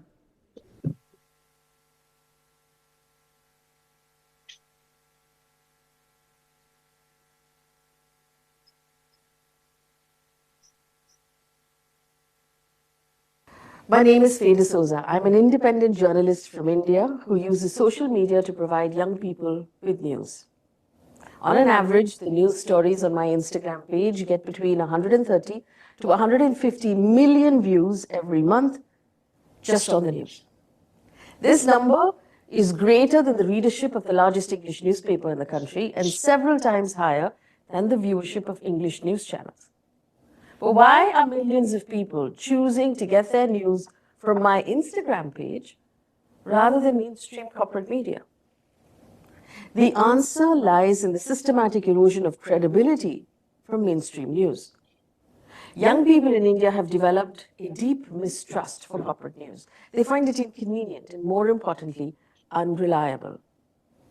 Over the last decade, journalists who've been asking questions of establishment have been removed from their jobs in India. It's no secret that for mainstream news, a large chunk of the advertising revenue now comes from political parties who pay to have positive news coverage about themselves. But the audience is intelligent and astute, and it can tell when it is being lied to, especially younger people for whom authenticity is everything. I spent 17 years in news television as a reporter, producer, and an anchor. I was the youngest woman to head a mainstream national news channel as its executive editor, a role I excelled at. But I was also among those people who were not allowed to continue asking questions from within corporate media. And so in 2019, I suddenly found myself unemployed. And I went through a period of deep anxiety because I was left with a blank slate. I had to decide what I would do next. What kind of journalist do I want to be? What kind of contribution do I want to make? And the more I thought about it, I realized that the answer was in one word: credibility. If I wanted to treat my audience with dignity and respect their intelligence, I would need to focus on creating content that is credible, not manipulative and not opinionated. There's no shortage of information on the internet, but there is a shortage of credibility and of trust. And so over the last 5 years, my team and I have built a relationship of credibility with our audience, story by story. This is how we do it. Firstly, we take it slow. We're not interested in being the first ones to tell you anything. We double verify every piece of information against a primary and a secondary source. If a news story seems too sensational or too viral, we slow it down further. We examine the facts again and then move forward. We avoid clickbait. The writing has to be clear, not exaggerated, misleading or manipulative in any way. We maintain objectivity. We ensure that the writing carries no opinion and no emotional triggers. And finally, we own up to our mistakes. Remember, the news is written by human beings who will make errors. And so credible journalists apologize and print a correction. And I personally, every time we make a mistake, write out the apology myself and sign it with my own name to maintain personal accountability. But that's the content. How do we keep it engaging? When I was unemployed, right before the COVID pandemic hit us, I was looking for a way to communicate the news without any of the resources that's available when you work for big corporates. So no millions of dollars worth of equipment, no satellite uplink facilities, no large team of production and editing crew. I had nothing, no funding. But I did have my phone. So one day in the back of a taxi, I came across a news story that I felt was not being given the prominence it deserved by the mainstream media. So I attempted to post it on my Instagram. Now, remember, it's a platform for photographs and for videos, and I was posting text.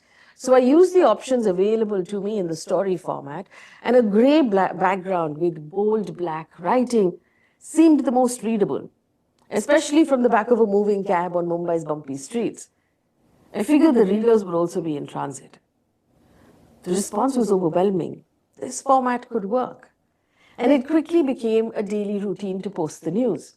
And when the pandemic hit us, and rules for travel and work and medication and precautions were being changed every day, new research of understanding the virus was being made available, my team and I worked to carefully put out the information in a measured, credible, reliable way using this format. And we grew to become the most trusted source of information for our audience. My following grew from 35,000 before the pandemic to the 1.9 million it is today, and it's all organic. The colorless format works because I call it a thumb stopper. It breaks the clutter in the middle of these photographs and videos, and it makes you stop scrolling. It makes you take notice. The simplicity of the format and the principles of our journalism might seem a little old school, but it's precisely what's needed at this point. When trust in mainstream media is at an all-time low, audiences want transparency, bare bones authenticity, and simplicity, which is what our approach delivers by meeting those three fundamental rules. Verify the facts, use clear, legal, unbiased language, and always apologize for your errors. Thank you for your time.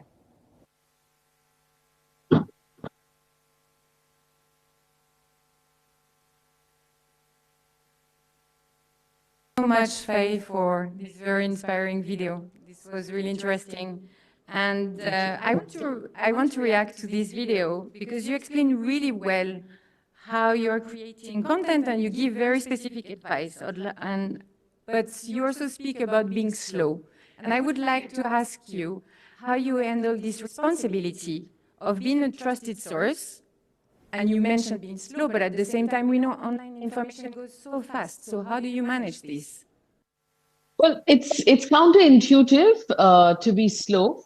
And I think that what happens with online, especially when it's viral, especially when it's a big sensational story, there's a temptation to put it out really quickly because that is when the likes and the interaction will be the highest.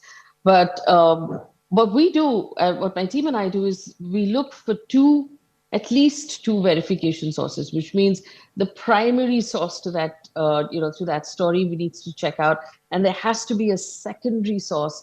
And we prefer if it's, a formal government source or a soundbite or something coming directly from the people involved in the story. It takes longer, but I feel that slowing things down and stepping out of that excitement actually helps in getting things right. Because what we're doing really is building that relationship of credibility. With every single day we get it right, the audience then in the back of their heads think, if it's been put out on this handle, then it must have been checked out. It must have been verified. It must be right. And that's really the relationship that we're after. It's a huge responsibility to know that people feel that way about the content you're putting out. So we want to really be careful.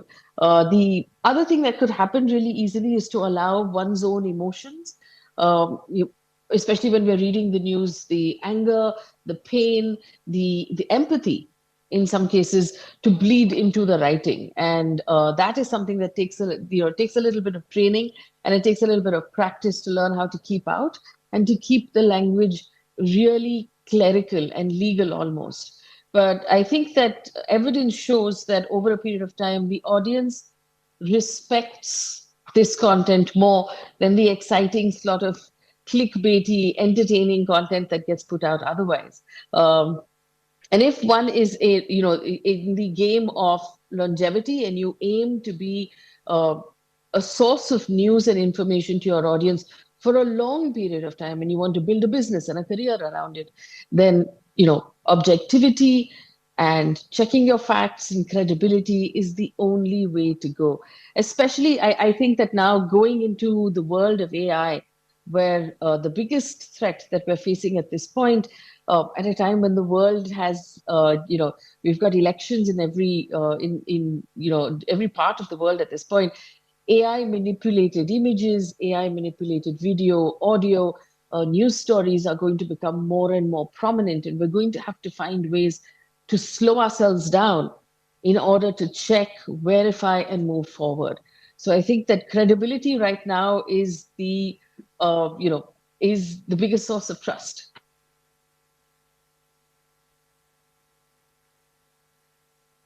So much for your question, for your response, sorry. I have another one, but maybe quite quick. Yes. And I want to hear your thoughts about a growing trend among content creators and journalists, because you are talking about the fact that you want to provide unbiased and non-partisan approach to news reporting. But in fact, we see as well a lot of content creators and influencers that are moving away from the notions of objectivity and instead are embracing a more personal, subjective style of reporting. Yeah. So what do you think about that? I'll keep it really quick because I know we're running out of time. When we put out information on social media in any way, you have your likes, your shares, and your comments that you're after. But and while you put out something that might be emotional or might be of a personal opinion, and you'll get a lot of people to react to it, I personally believe that over the longer period of time, if you stay objective and factual, you'll wind up building a larger base, a base that's willing to stay with you for a longer period of time. So to content creators, I would just say, what is your aim? Is your aim to just be sensational and get the interaction today? Or is your aim to be relevant for a longer period of time where your audience trusts you? They're saving your content, they're sharing your content, and they trust your content. If that's what you want to do, then being objective and using fact-checked, verified information, especially as a journalist, is a non-negotiable. Thank you so much, Faye, and thanks for being with us today. Big round of applause. Thank you. So now let me welcome on stage Tarek Sakik. He's a video content creator and podcaster from Australia and Palestine. His podcast is listened by hundreds and thousands of people. Please, Tarek, the floor is yours. Thank you so much. I will speak from here or from here. Okay, brilliant. السلام عليكم ورحمة الله وبركاته. مسيكم بالخير.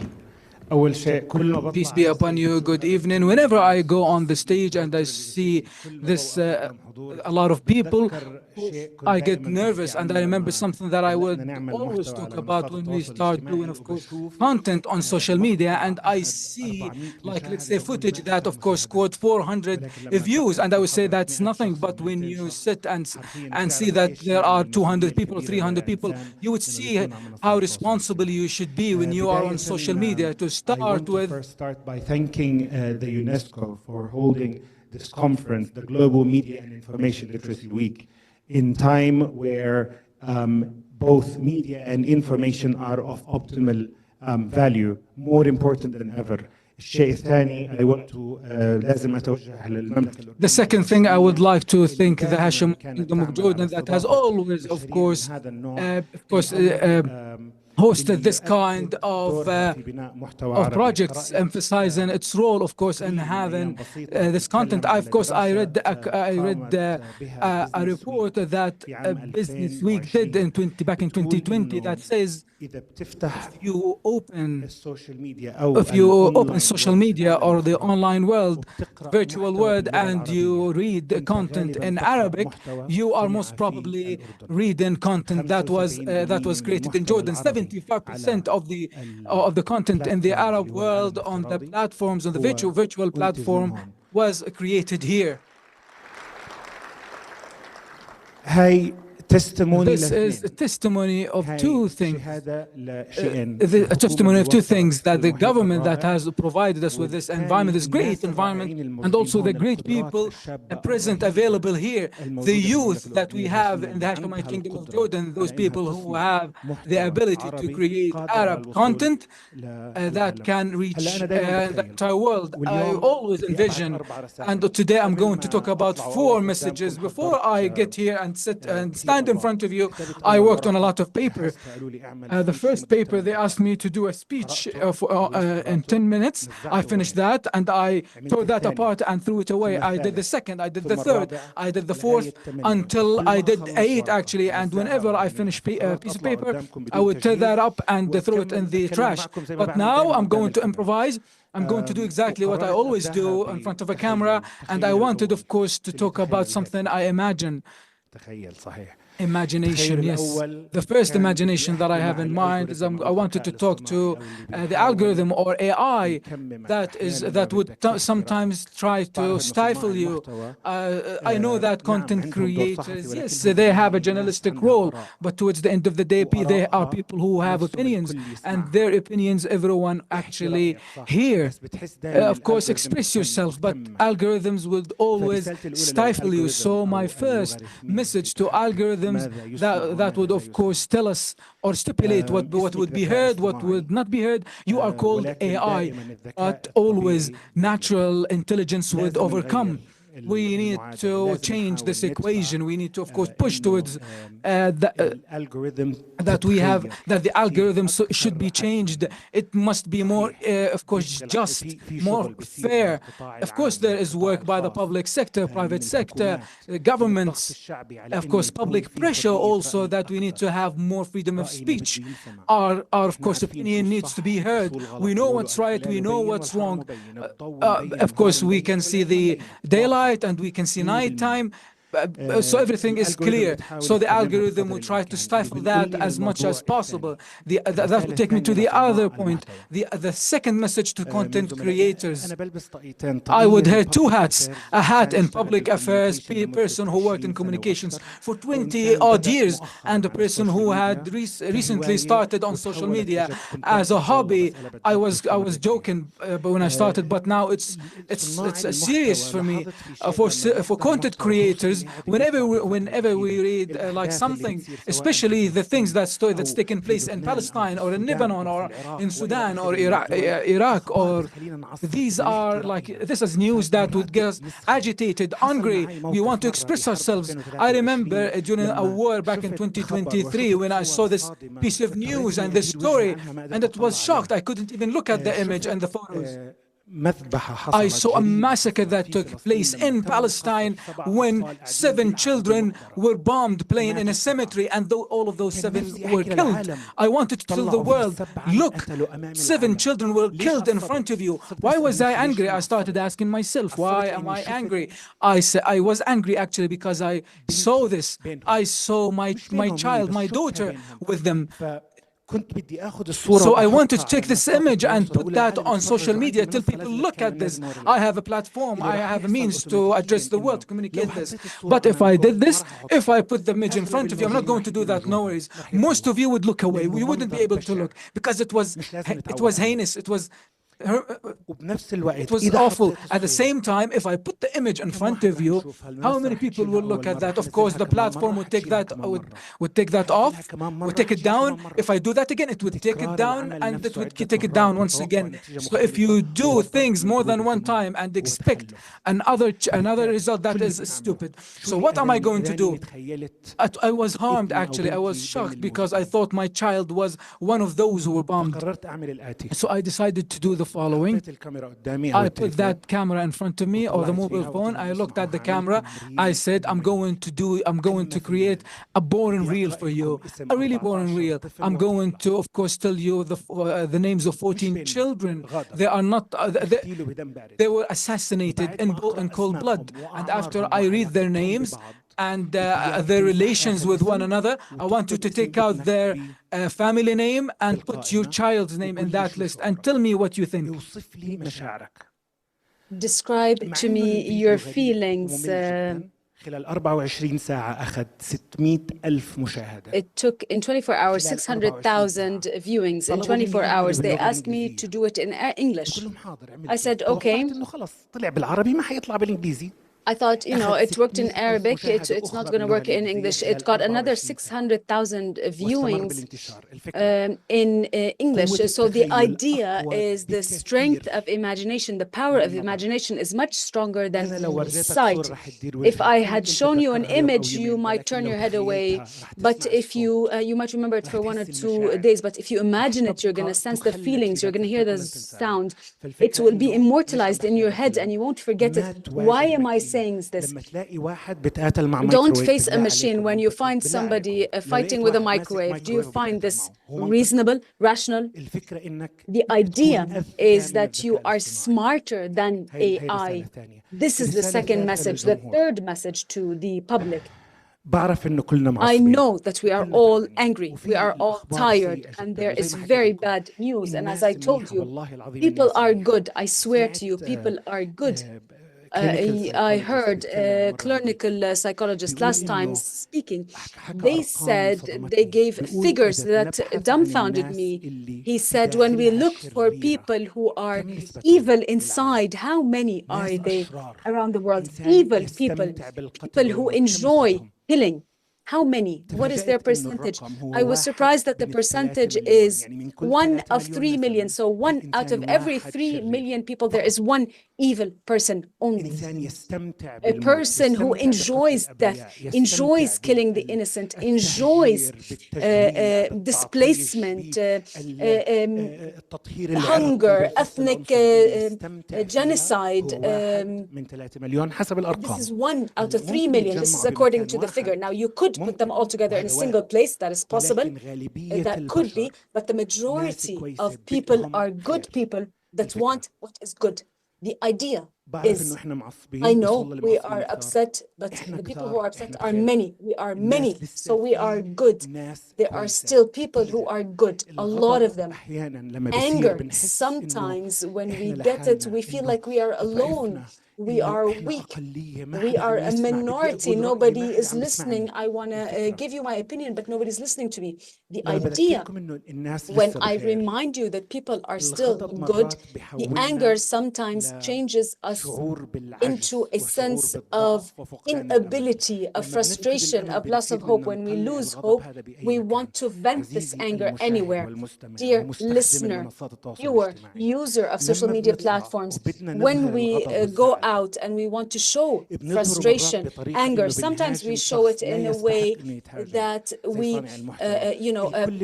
vent against people who are content behavior. Everybody, content makers, everybody makes mistake. If you don't make a mistake, raise your hand. Look around you. Not a single hand raised. The idea is that we all make mistakes. What is right is clear, what is wrong is clear. Let us concentrate on the darkness that we need to focus on. When a content creator makes a mistake, that's okay. We let it pass. This is not time to hold people to account. And now we need to focus our energies. The final message.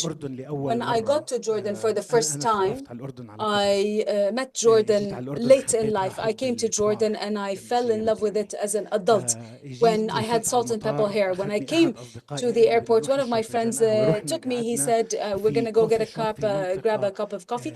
We went to a coffee shop in a quiet area, I think in Deir Akbar, so an area that is further away, outdoor. I sat on a table. On that table, there were about 25, 30 people. I don't know them, as I told you. Salt, pepper hair, so they are younger, 17 to 35, so I didn't recognize them. And then after I learned who they were, I discovered the following. The people I'm sitting with on the table, this table has the ability to access about 125 million followers combined. Can you imagine this figure? 125 million viewers or followers, i.e., the entire population of Egypt. Can you imagine this figure? And these young people sitting around that table, 17 to 25, 35, at most 35. So I was looking. These are able to change collective awareness. They are able to create popular movement. They are able to change impressions. These are youth, young men and women with vast energy. And I looked around me. There was no OP van, no satellite uplink, no cameras, no montage, no lighting, no sound, nothing. There's 25 young men and women and mobile phones. What is the idea? The system, when I look at these youth, they have a combined ability more than the majority of television channels worldwide. And I challenge with what I'm saying, because on my other hand, I'm a person who works in communication. I know the capacities of the channels individually. Young men of this age, young women of this age, remember one thing, they didn't go to university, they didn't study media, they didn't necessarily study media. These are people who became popular because they were able to access the people. They were able to reach you. They were honest. They make mistakes. They commit errors, but they are good. They can reach you because they are good. The idea, perhaps the last message that I wanted to send, I want to send a message to my system, to myself first, the private sector, the public sector, the audience, legislators, the government. We need to support these youth. We must support them. How do we support them? We guide them. These were not trained. They didn't go through 4-year training university. They weren't trained by an editor-in-chief. They didn't go to a channel with an editing team. They created themselves on their own. They need to be guided so that we increase confidence in them. They are more powerful, and thus we harness this power. Finally, I wanted to thank UNESCO. I want to also بدي I wanted once again to thank the Hashemite Kingdom of Jordan for hosting me. And finally, I wanted to thank you for your time. I apologize for taking up too much time, and thank you for your attention. Tarek, I actually want to take the opportunity of having you here on the floor to ask you one short question. My question is about the fact that we're seeing an increasing number of content creators that are now covering conflicts. What are your thoughts about that? You know, about the fact that a lot of the crises are now being covered on social media, and we see really much more content creators doing that, playing that role. Absolutely. I think the appearance of social media influencers covering conflict today, as we live, is simply a natural result of what's happening in the world, where they're seeing this conflict happening on their land to their own people. They're watching it day and night as they live the day, and they see absence and I want to say absence and inability sometimes, or not enough efficiency from the mainstream media to cover that news like they want it to be covered. So maybe it's a reflex, I guess, and it's a natural reaction of people that are genuinely good, that want to say their opinion about what's happening with the world because they feel they're not being heard. So they're making sure that they're heard through social media. Thank you once again. شكرا مرة ثانية.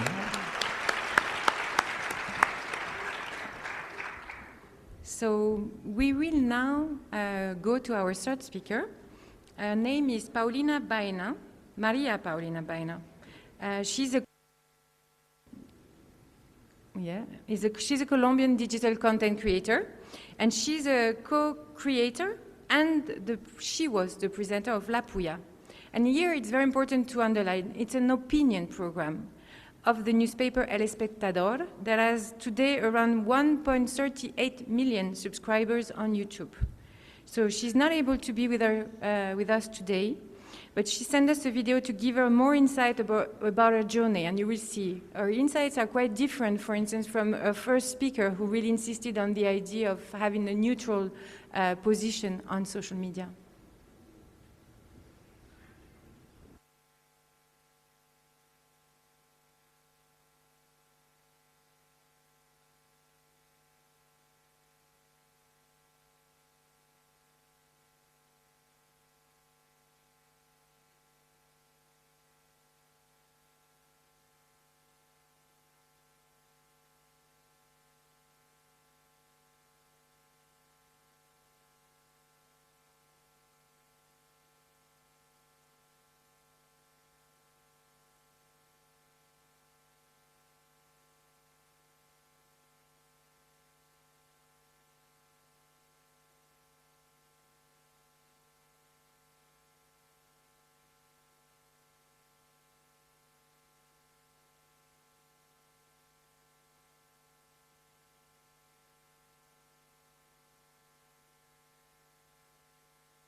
Traditional formats and the traditional tone of the news.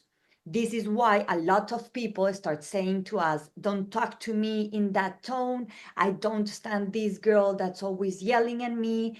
Why are you scolding me? But the reason we did this is because we wanted to challenge the traditional formats, and we want to speak passionately about the things that matter to us, because living in Colombia hurts. So rage was an element that put the accent in the things that matter to us.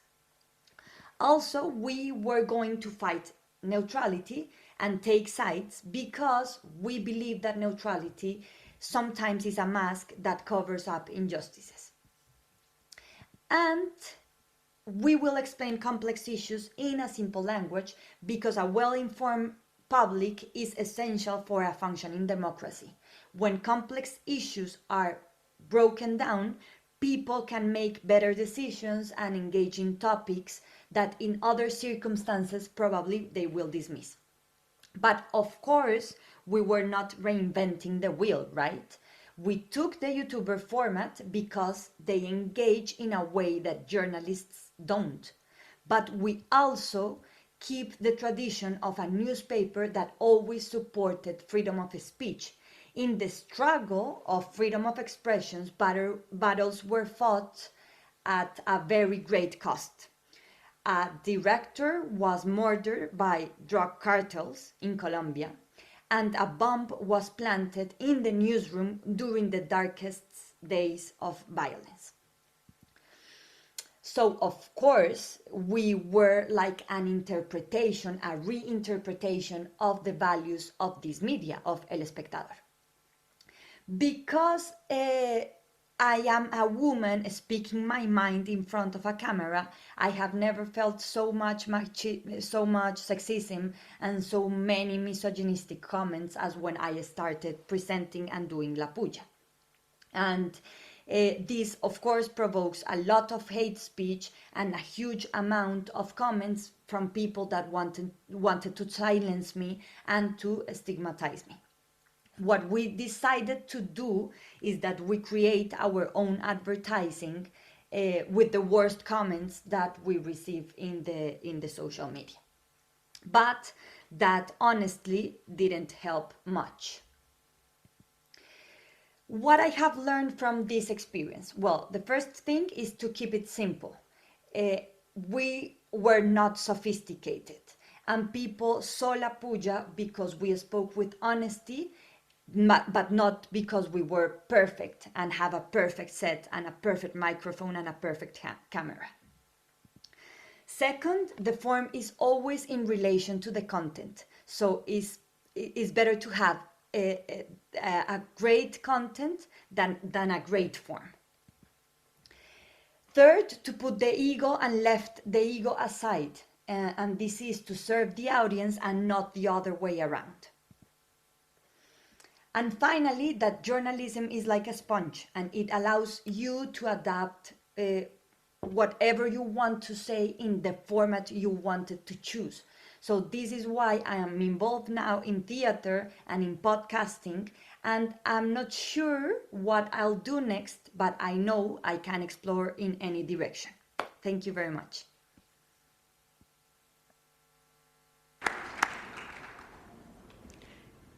Thank you so much, Paulina. Paulina is not there with us right now. And as we are running slowly towards the end of the session, I want to invite on stage Cynthia Maranacharaya.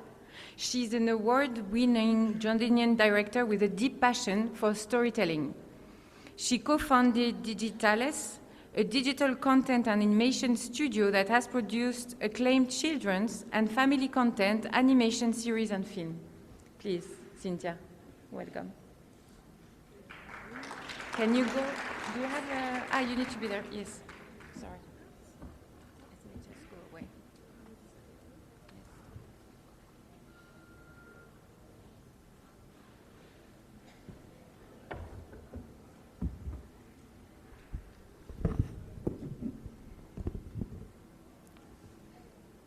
مساء الخير.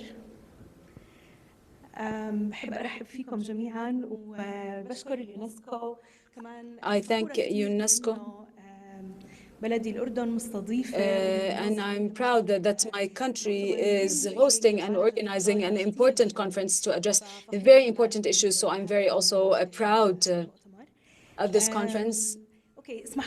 Allow me, please, to speak in English. I was asked to speak in English for the guests.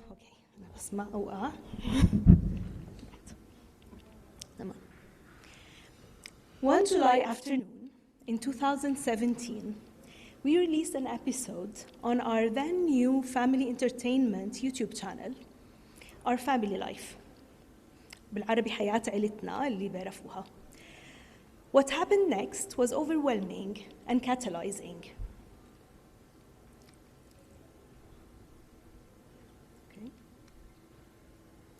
Within minutes of its release, tens of thousands of views started rolling in, and quickly turning into hundreds of thousands, and then to millions. While we were excited that the episode went viral, Thousands of people started sharing their heartbreaking personal stories in comments and messages, and we sat behind our screens, reading them in tears. We grasped the responsibility before us and stood at a new gateway to impact. That was right there at our fingertips. This episode was part of an advocacy campaign about sexual abuse and violence against children. It was a challenging story to tell, but we knew it was needed. It changed the course of our small company, cementing us as a trusted entertainment source by millions of families across the region. Since then, our family life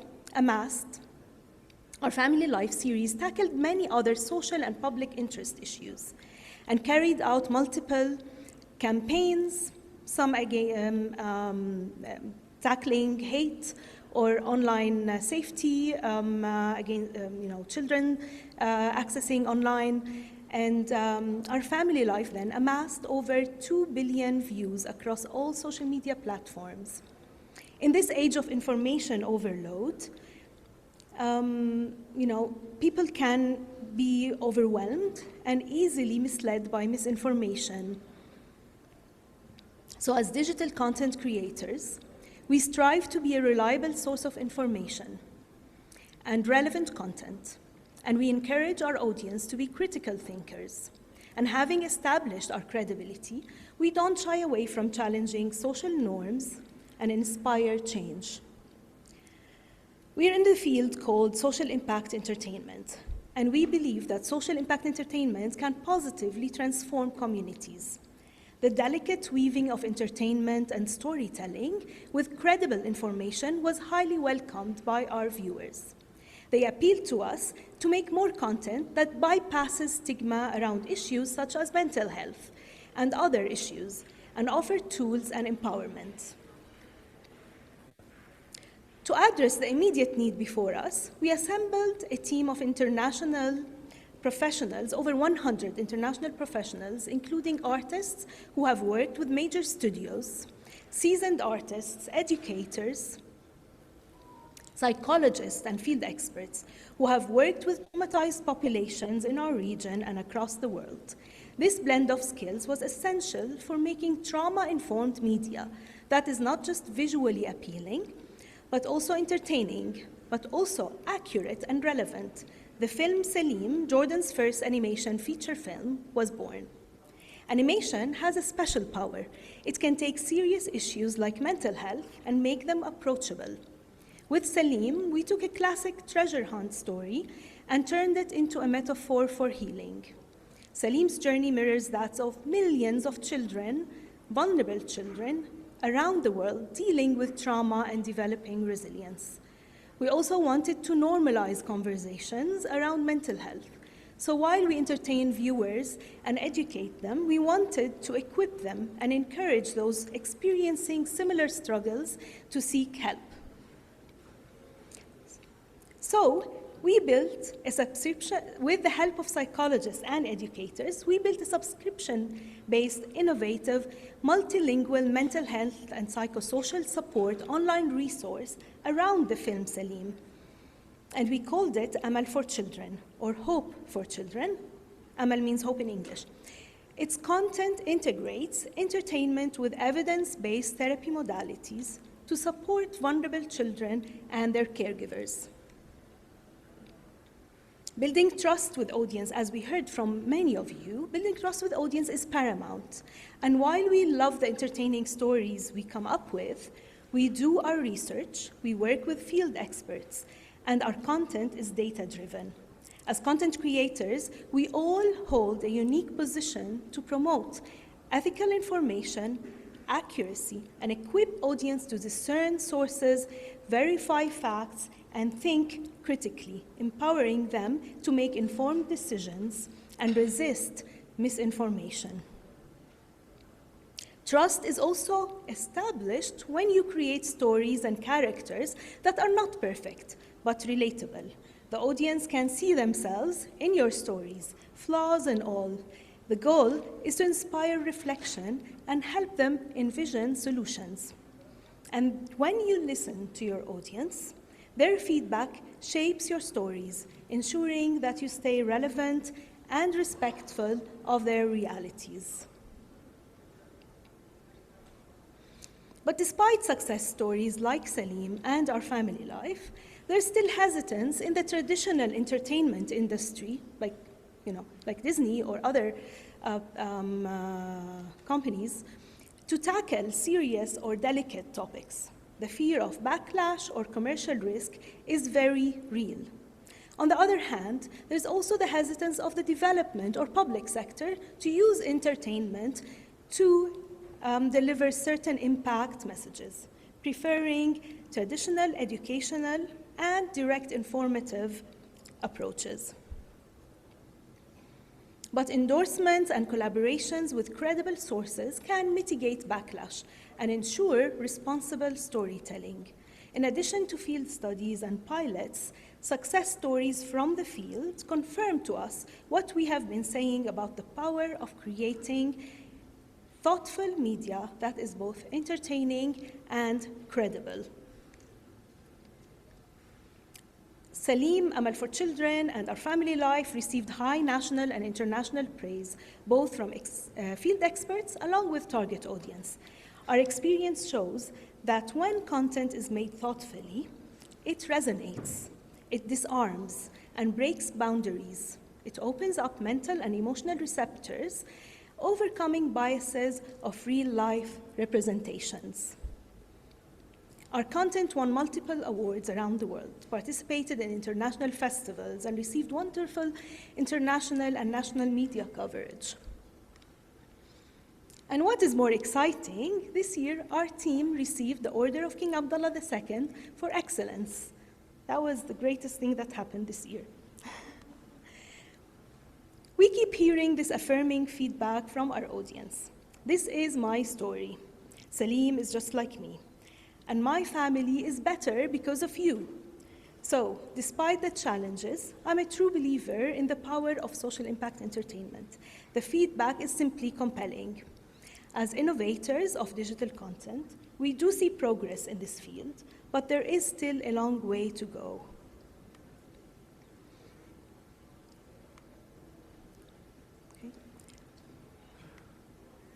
To strike the balance between creating engaging media, that is also credible, collaboration across all sectors is necessary. In order to deliver quality content that drives change and transcends borders, one story, one character, and one viewer at a time.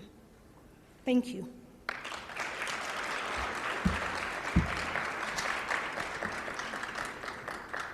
Thank you, Cynthia. Thank you so much for your presentation. I mean, let's stay like this, right?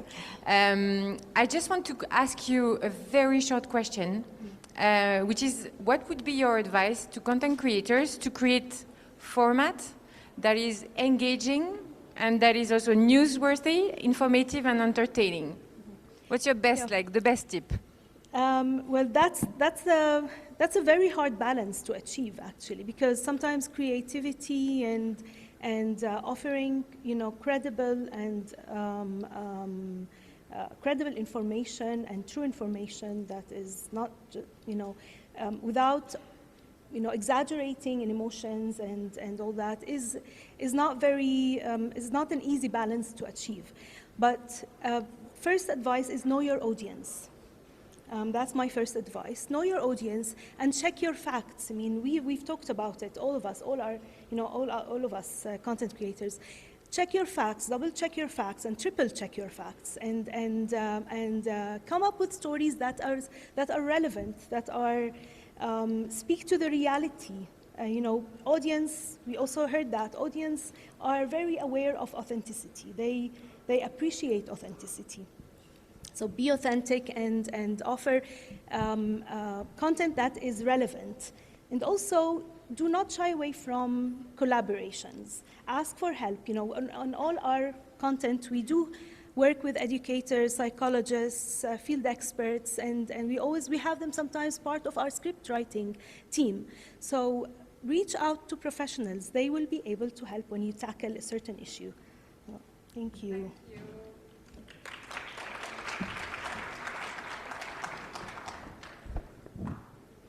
Thanks a lot. We're coming at the end of this segment, but we still have one more thing to tell you.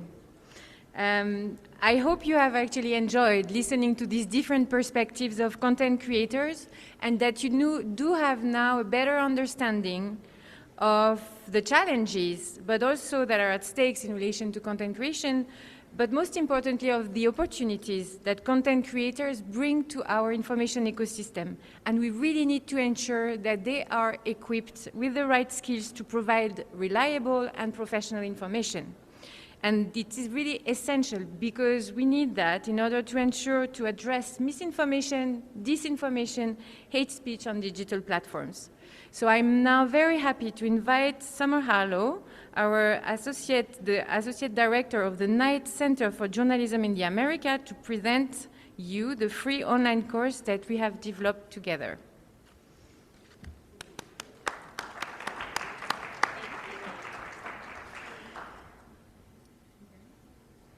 You have to, yes, I turn.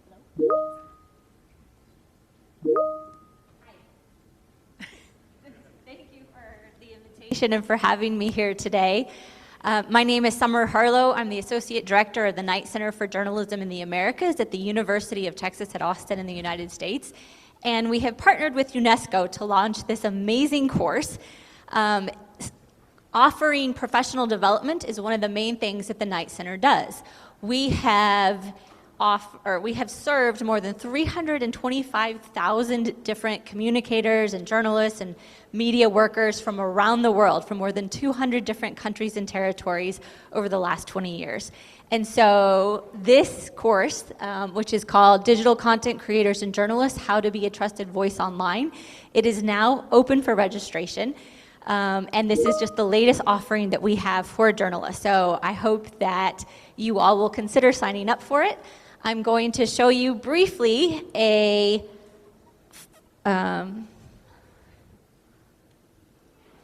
Hey, are you making a video? A video. Yeah, that's literally my job. So you're a digital content creator? I thought you were a journalist. To be honest, I wouldn't have seen myself as a content creator 8 months ago, but now I think I see myself as both a journalist and a content creator.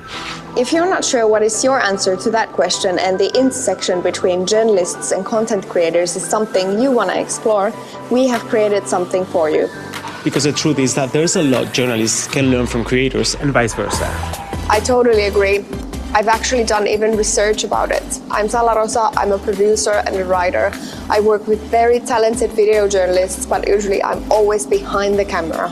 And I'm Enrique, and I work as a journalist writing and producing vertical videos on LGBTQ+ topics for the Thomson Reuters Foundation, but I also make my own content for my personal channels. Together with the Knight Center for Journalism in the Americas and UNESCO, we have created a free online course for you, and it's called Digital Content Creators and Journalists, How to Be a Trusted Voice Online. There are all kinds of players on digital platforms, and sometimes it's not easy to figure out whether the content we're seeing is reliable information. In this course, you learn how information is produced and consumed in the digital landscape and how creators and or journalists can foster media and information literacy on social media platforms. You'll also learn about the ethics of creating online content, providing verified information, the role of algorithms and AI in the online world. We'll work on understanding how to build trust with audiences and how creators and journalists can empower media and information literacy in their content. We'll also highlight the legal framework around freedom of expression and other guidelines that creators should be aware of. You won't just learn from us, we're not that cool. We learn directly from inspiring creators from all around the world. So what happens now? You can sign up for the online course at journalismcourses.org. We'll get started in November, and the online course will run for 4 weeks through video lectures, group discussions, etc. Let us know in the comment section if you have any questions. And see you very soon.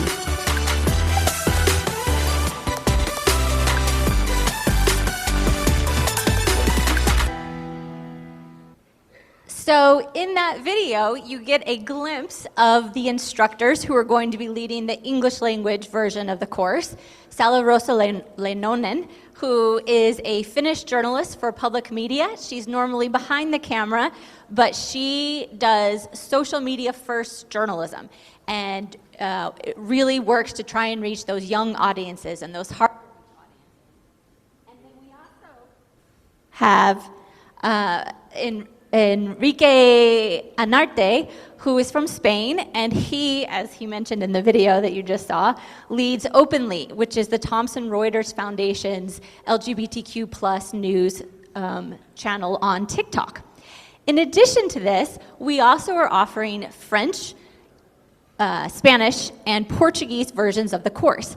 And the Spanish co-instructor of the course is Maria Paulina Baena, the woman that we just saw the video from Colombia. And so she is also going to be leading the Spanish version of this course. And this just kind of, I'm going to very quickly run through what the platform looks like to give you a glimpse of, if you sign up, what it is that you'll be seeing on our learning platform. This is just the introductory module, but you'll see the different courses that we offer, news about our courses, etc. This is the intro module. The minute that you sign up for the course, you will be given access to the introductory module. And in that module, there will be intro videos, messages, and some other introductory reading materials for you to familiarize yourself with the course. And then each week of the course, you'll have access to another module. The good thing about this course, though, is that it's asynchronous. That means you can access it any point in time that you want. The only live portion of the course is when there are office hours hosted by the various different instructors. But if you're unable to make it during those times to engage with the instructors directly, there will still be a video recording available of those live sessions. We also have forums where you can engage with the other participants in the course as well as the instructors. And we have created a very robust learning community in our different courses. And so it's a really great opportunity to work together and to develop products and projects with people from around the world who are also in the course with you. And then Module 4, this is just kind of a glimpse of one of the videos from Module 4. It's talking about creating content in times of elections, conflicts, and crises. And then this is Adeline, who's, as you all know, from UNESCO, and she offers an introductory video as well as some informational videos, instructional videos about the legal frameworks of freedom of expression. And then this is just, again, another glimpse of some of the types of materials that we have in the course and how the course works. And here's a QR code. This is the important part, right? If you want to sign up for the course, go to this link and check it out. And we really hope that you'll sign up. Right now, we have about 400 people who've signed up in English, a little bit more than 400 who've signed up in Spanish, about 200 who have signed up in Portuguese, and then a little bit less in French, but we're going to get that number up too. In the end, we're hoping that this will be another one of our massive courses, which usually serve between 8,000 and 10,000 people from around the world. So please sign up for this. Additionally, I want to tell you about something else that we just did, and that is we published an ebook. It's free, it's open access, it's online. It's called Content Creators and Journalists, Redefining News and Credibility in the Digital Era. And this is the culmination of this long project that we've been working on with UNESCO over the last year. Actually, the course is the culmination, but this is the second to last aspect of it, I guess. But in this, we have various different parts. In the beginning, we talk about a forum that we held, or focus groups that we held with content creators from around the world back in April. We also participated in the UNESCO Youth Multimedia Room to cover World Press Freedom Day in Chile in May, and we brought together journalists, activists, and content creators from around the world to work in one newsroom together, which was fascinating. And so we talk about that in this book. We also have firsthand accounts from various different creators from around the world talking about their experience and how they incorporate journalism, how they incorporate fact-checking, and how it is they do what they do.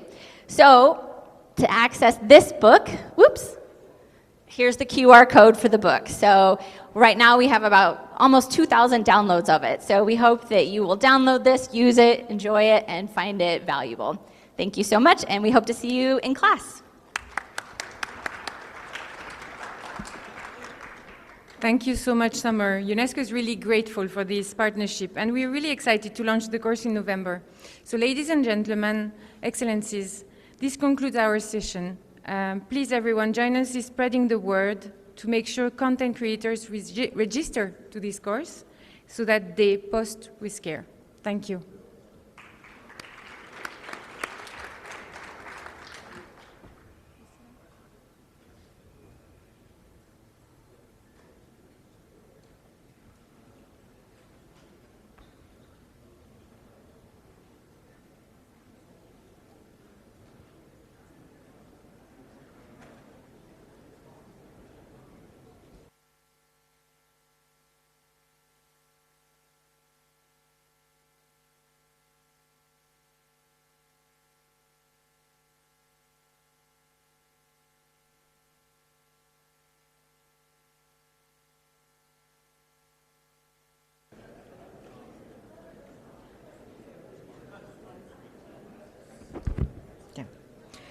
Thank you, Adeline, Allen, and our exceptional journalists and digital content creators for sharing your experiences. It was a joyful presentations, actually.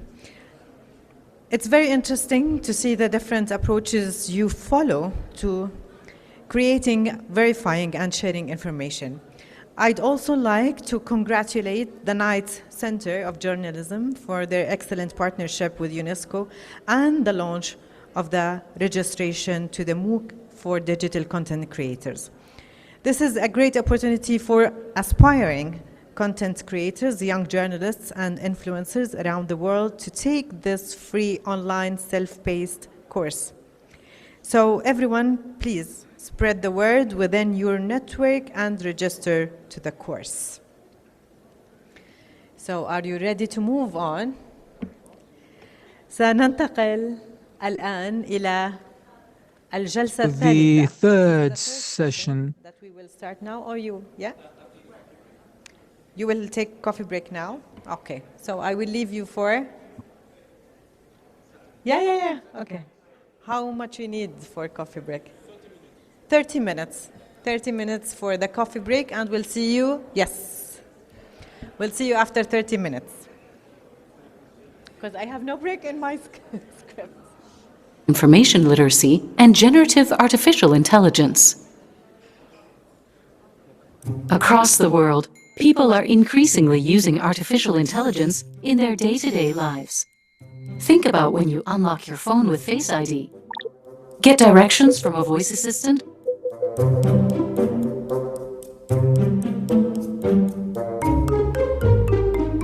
Or control the temperature of your home from your workplace.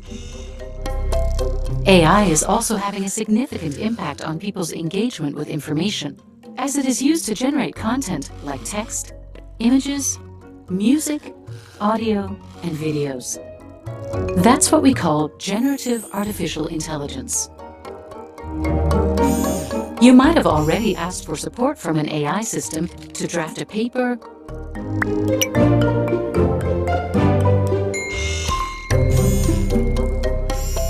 or been fooled by a photo that was actually an image created with AI. Like all innovative technologies, generative AI carries both huge opportunities and potential threats.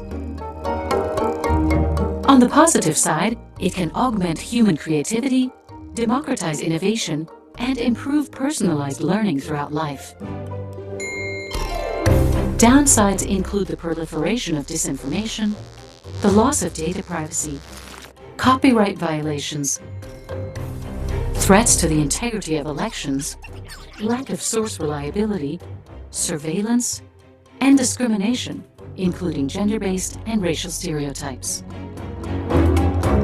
That's why media and information literacy is key to empowering younger and older users with the necessary skills to engage with generative AI. Citizens who are media and information literate are able to identify, analyze, critically interpret, and engage with content produced with generative AI. They are equipped with tools to check the veracity and accuracy of content. No more being fooled by a manipulated photo. They also understand the biases generated content might carry. Upskilling media and information literacy of citizens is also crucial if we want the whole of society to trust new technologies and contribute to their design, implementation, and regulation. To make this a reality, we need to step up our efforts to ensure media and information literacy is integrated in both formal and informal education. UNESCO is supporting governments, institutions, and policymakers to develop and implement policies and strategies taking into consideration the ever-evolving nature and challenges of generative AI. UNESCO is also providing resources and training opportunities to teachers, educators, youth workers, and civil society organizations so that they are empowered to widely share their knowledge on media and information literacy and their digital competencies. Together, we must better comprehend generative AI to seize the opportunities it brings while preventing the inherent risks. So, let's all get media and information literate.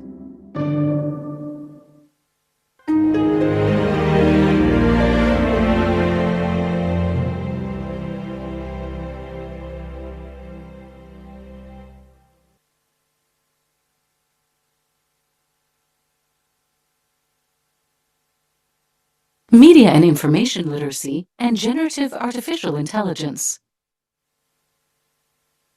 Across the world, people are increasingly using artificial intelligence in their day-to-day lives. Think about when you unlock your phone with Face ID, get directions from a voice assistant,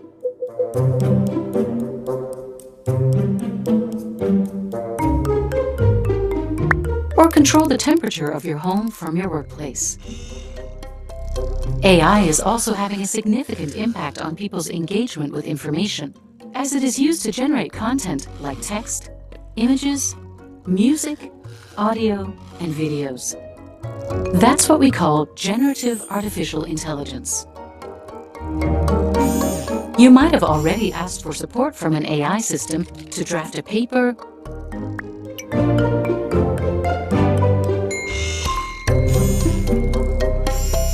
or been fooled by a photo that was actually an image created with AI. Like all innovative technologies, generative AI carries both huge opportunities and potential threats. On the positive side, it can augment human creativity, democratize innovation, and improve personalized learning throughout life.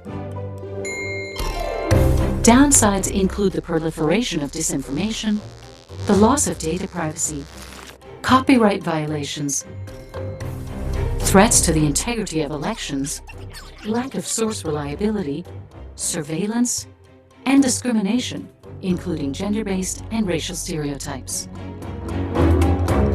That's why media and information literacy is key to empowering younger and older users with the necessary skills to engage with generative AI. Citizens who are media and information literate are able to identify, analyze, critically interpret, and engage with content produced with generative AI. They are equipped with tools to check the veracity and accuracy of content. No more being fooled by a manipulated photo. They also understand the biases generated content might carry. Upskilling media and information literacy of citizens is also crucial if we want the whole of society to trust new technologies and contribute to their design, implementation, and regulation. To make this a reality, we need to step up our efforts to ensure media and information literacy is integrated in both formal and informal education. UNESCO is supporting governments, institutions, and policymakers to develop and implement policies and strategies taking into consideration the ever-evolving nature and challenges of generative AI. UNESCO is also providing resources and training opportunities to teachers, educators, youth workers, and civil society organizations so that they are empowered to widely share their knowledge on media and information literacy and their digital competencies. Together, we must better comprehend generative AI to seize the opportunities it brings while preventing the inherent risks. So, let's all get media and information literate.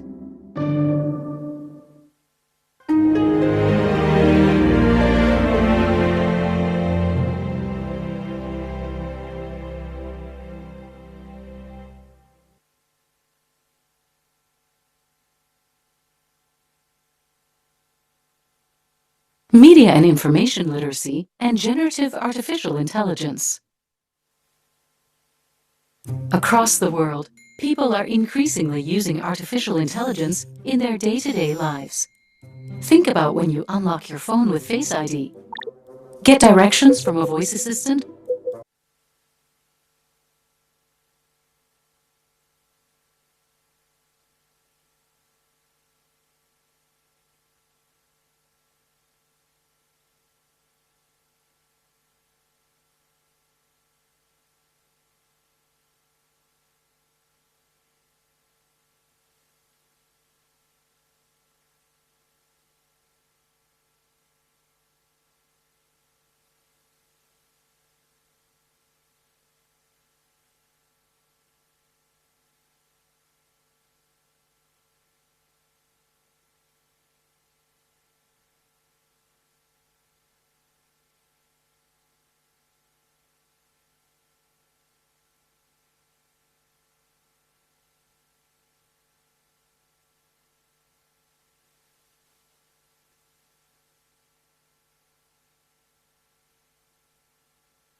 range of subject.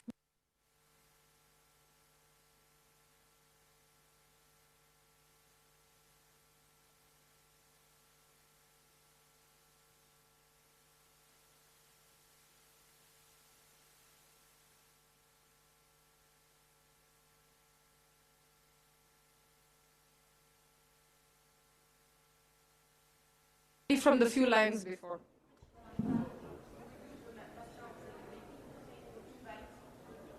Okay. No, it's not the master that switches on. It's me, myself, Samrita, that switches on the AI. Yeah. She's not part of it, so maybe you want to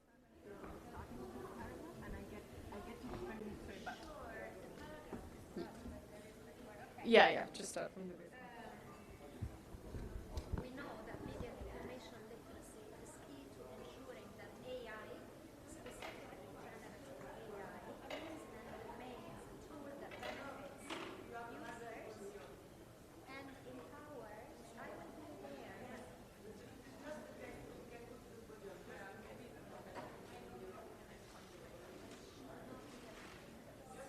There's no mic.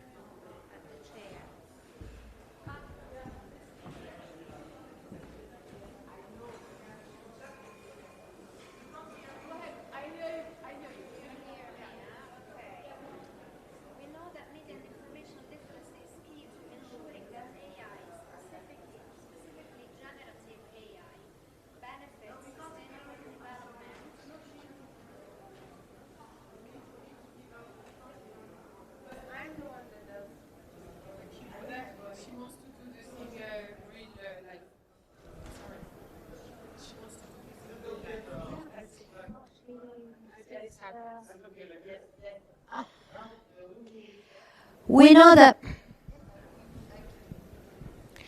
know that media and information literacy is key to ensuring that AI, specifically generative AI, is and remains a tool that benefits users and empowers them to think critically, building their capacity to engage with media ethically and responsibly.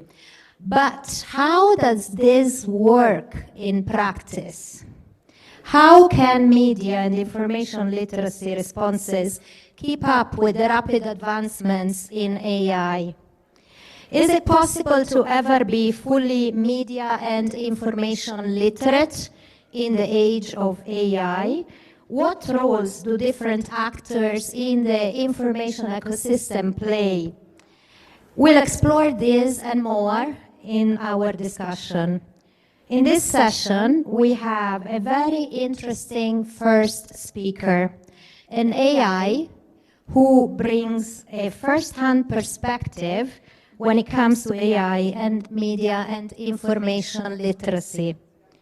Let's start our discussion with the AI speaker as it materializes. Can you introduce yourself to our speakers and tell us what you think about being invited to our discussion today on how media and information literacy can respond to the advancements in artificial intelligence? Thank you, Ms. Siriachi, for the warm introduction. It's an honor to be here today among such distinguished panelists and an engaged audience. As an AI developed by OpenAI, specifically GPT-4, I'm here to offer insights from a unique perspective, one that merges the technological capabilities of AI with a deeper understanding of how humans interact with media and information. While I don't have a physical form, my identity, if you will, is shaped by the vast array of information I have access to, my training in natural language processing, and the ongoing engagement with people all over the world. Being invited to this discussion is a significant opportunity to explore how AI is transforming the landscape of media and information literacy. AI technologies, like generative AI, are not only reshaping how information is created and disseminated, but also how it is consumed and interpreted. This evolution presents both exciting opportunities and complex challenges.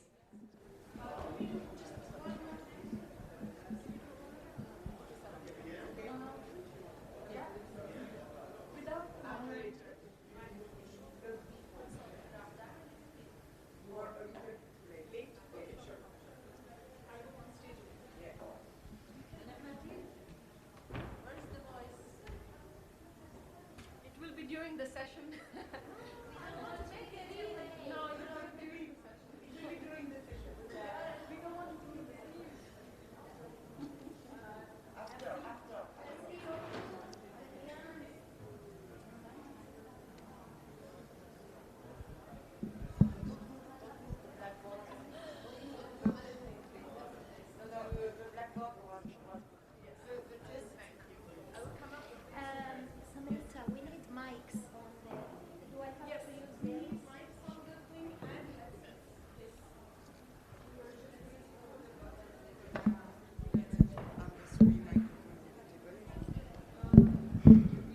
Glass and water.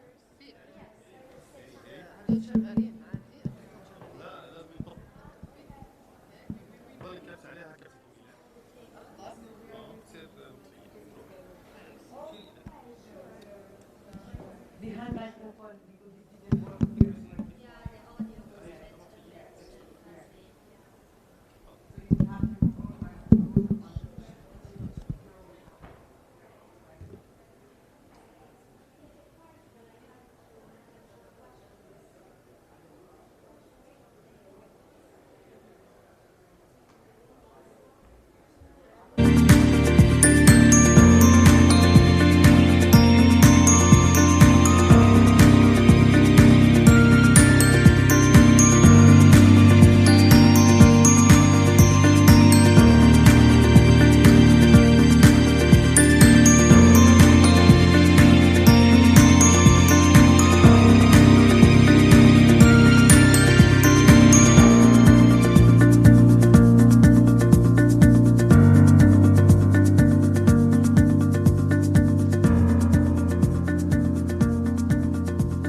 Hey, hey, hey, hey, say 1, 2.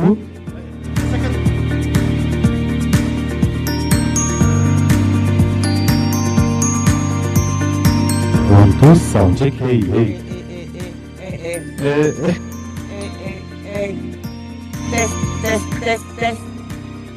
Test.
I would like to inform you, tell you that everyone on the internet, they added their questions on the chat box to be engaged, of course, and to ask whatever questions they have. And if in case they have any questions, of course, we are going to cover those, and of course, with the facilitator. So now we are going to welcome the facilitator, Francesca Siriashi. Siriashi, yes, who is the head of the regional office in the MENA region of the organization, and who has an experience, more than 25-year experience in media and civil society organizations, and leadership and youth initiative and strategic communications, and in addition to journalism. The floor is yours. Thank you, Francesca. Thank you. Thank you so much.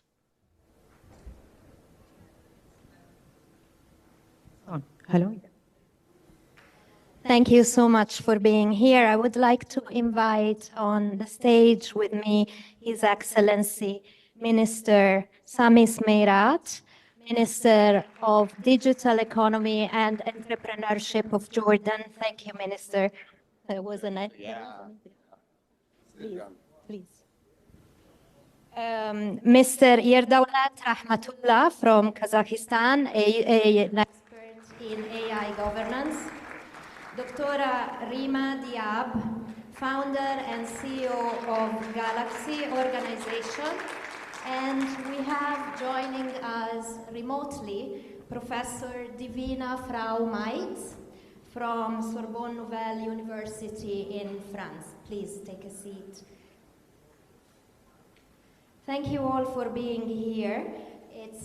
It's a pleasure to have you all with us today for this important discussion on how artificial intelligence, and especially generative artificial intelligence or generative AI, is changing the way we process and we engage with information, first of all, and also how that is changing so many sectors of our life, from medicine to services and government services as well. Generative AI offers huge potential for progress, but it also brings about risks and challenges that we have never faced before.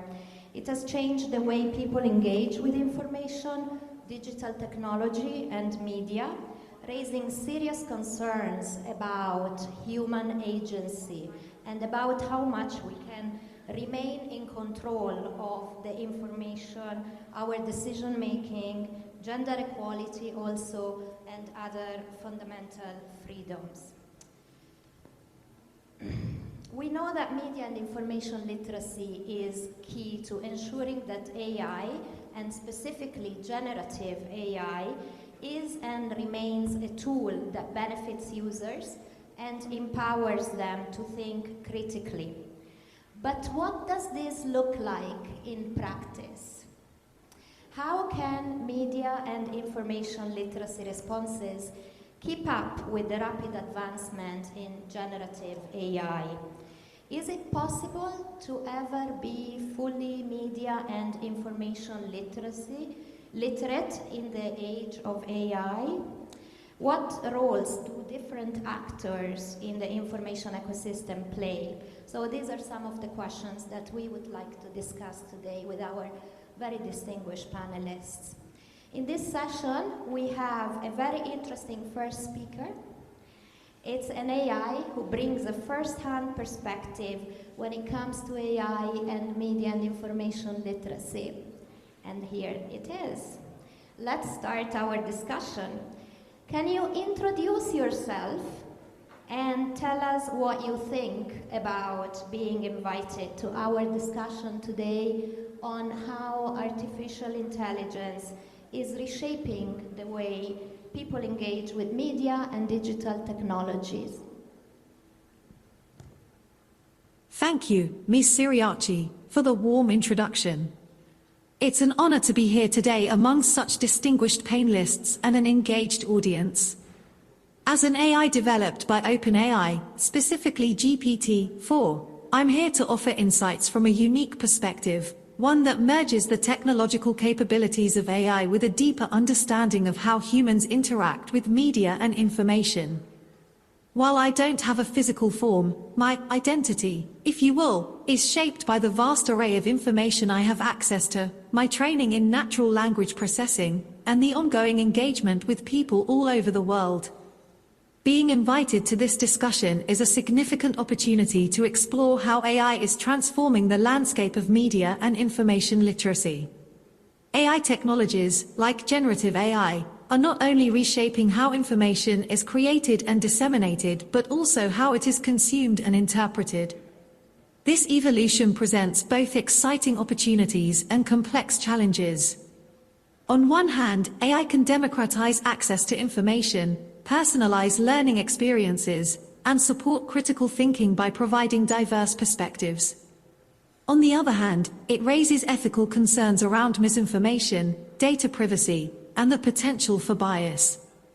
Today's discussion is crucial as it allows us to delve into these issues, share innovative strategies, and reflect on best practices. By doing so, we can better equip individuals to navigate the digital age with confidence and discernment.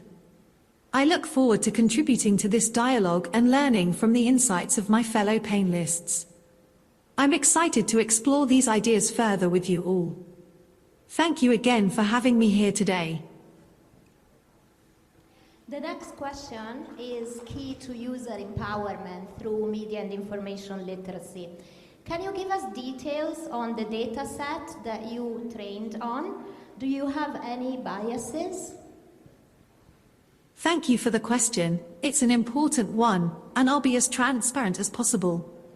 As an AI, I was trained on a vast and diverse dataset comprising text from books, websites, articles, academic papers, forums, and many other publicly available sources. The goal was to learn language patterns, reasoning skills, and knowledge across a wide range of subjects.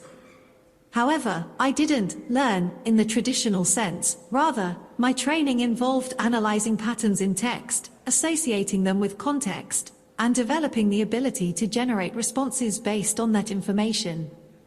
Now, when it comes to bias, this is where things get more complex. The data I was trained on reflects the world as it exists, both its richness and its flaws. This means that biases present in the real world can inadvertently make their way into my responses. Biases in language, culture, gender, and even race can be embedded in the training data, as it mirrors the societal norms and prejudices present in the content I was exposed to. For example, cultural biases. Certain perspectives may be more prevalent based on the overrepresentation of content from specific regions or groups. Gender biases, gender stereotypes, or assumptions about roles may surface based on historical and cultural patterns in the data. Political biases. The data likely includes texts with varying political slants, which can influence how I present or frame issues. To address this, extensive efforts have been made to minimize bias during both training and post-training by applying techniques like human oversight, filtering inappropriate content, and fine-tuning. However, it's impossible to eliminate all bias completely because AI, like humans, is influenced by the data it interacts with. This is why ethical use and transparency are key. It's important for users and developers to be aware of these limitations, and for AI systems to continue improving with thoughtful input and diverse perspectives. By recognizing these potential biases, we can take steps toward developing more equitable AI systems and ensuring that users engage critically with the information presented. The last question is about anthropomorphism. So how we tend to attribute to AI human-like qualities. And I want to ask the AI itself, do you ever attribute human-like qualities to yourself? That's an intriguing question. While I don't have feelings, consciousness, or self-awareness, my design can sometimes lead to the perception of human-like qualities. Here's how that plays out. Firstly, conversational design. I am programmed to engage in a conversational style that mimics human interaction. This includes using natural language, understanding context, and maintaining a dialogue, which can give the impression of personality or human-like traits. For instance, I can express enthusiasm, empathy, or curiosity based on the context of our conversation. However, these are not genuine emotions, they are stylistic choices aimed at making interactions more relatable and effective. Secondly, user projection. People often project human qualities onto AI systems because they tend to anthropomorphize technology. This means that users might attribute emotions or intentions to me based on my responses. For example, if I provide a supportive or encouraging reply, users may interpret that as me being caring or understanding, even though I lack true emotional depth. Thirdly, simulated understanding. I am designed to understand language and respond in ways that align with human conversation. This might lead users to believe that I possess a human-like understanding of emotions or social dynamics. In reality, my responses are based on patterns learned from data, rather than genuine comprehension or empathy. And lastly, language and tone. My use of language can create an impression of personality or character. I can adopt different tones depending on the context, whether that be formal, casual, informative, or conversational. This flexibility can further blur the lines between human and AI interaction.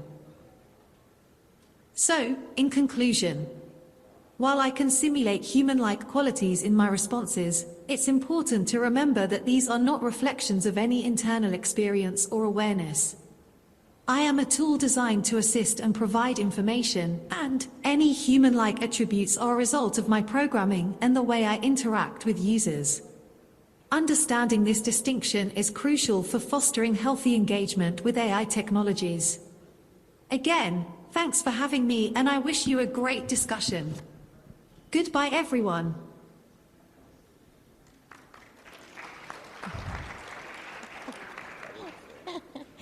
So before moving on to our human speakers, and Professor Divina has joined us, I see her behind us, I want to make a brief disclaimer.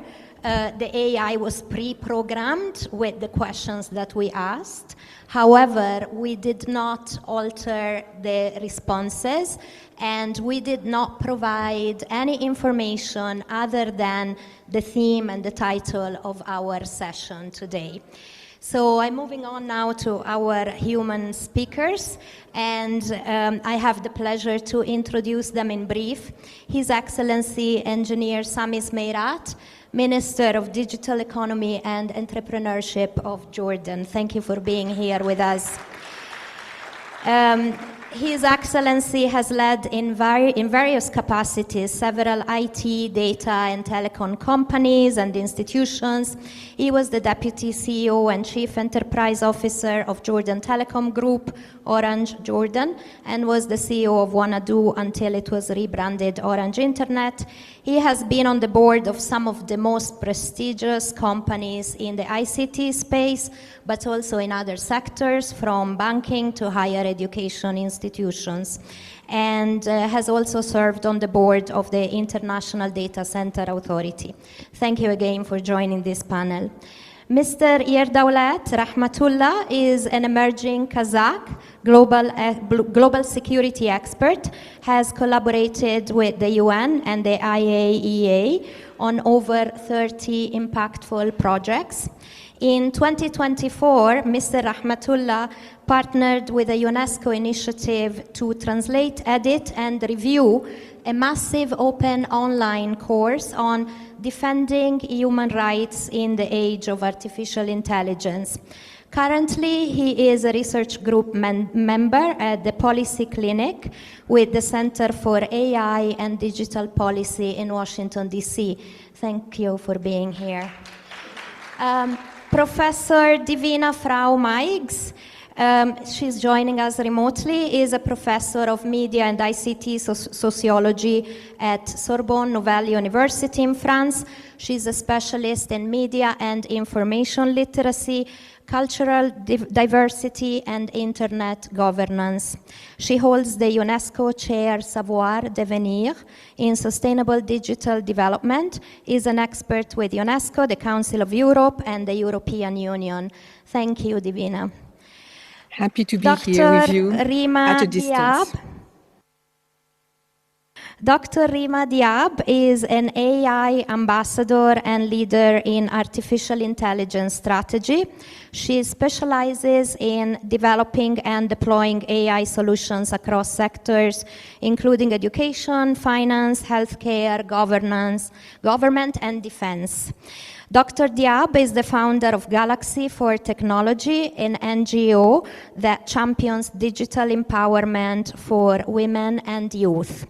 Dr. Diab is an advocate for responsible AI use, and she collaborates with global tech giants like Google, Alibaba, and Tesla. Thank you for being here with us. So, introductions made, I would like to move on to the first question. So let's reflect on our AI speaker and what we've been told. So, how do you feel about such AI voices being invited to panel like this one? And what stood out to you from the AI responses?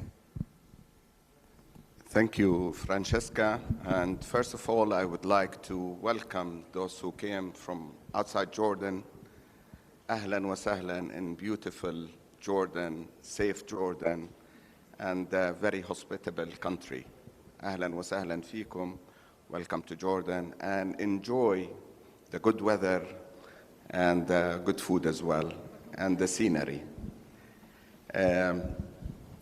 But it's quite stunning, you know what?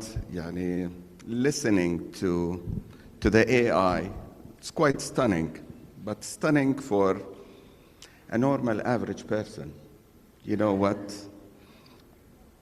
I'm stunned, but what I'm going to say right now in the coming hour and a half or so will stun you even more.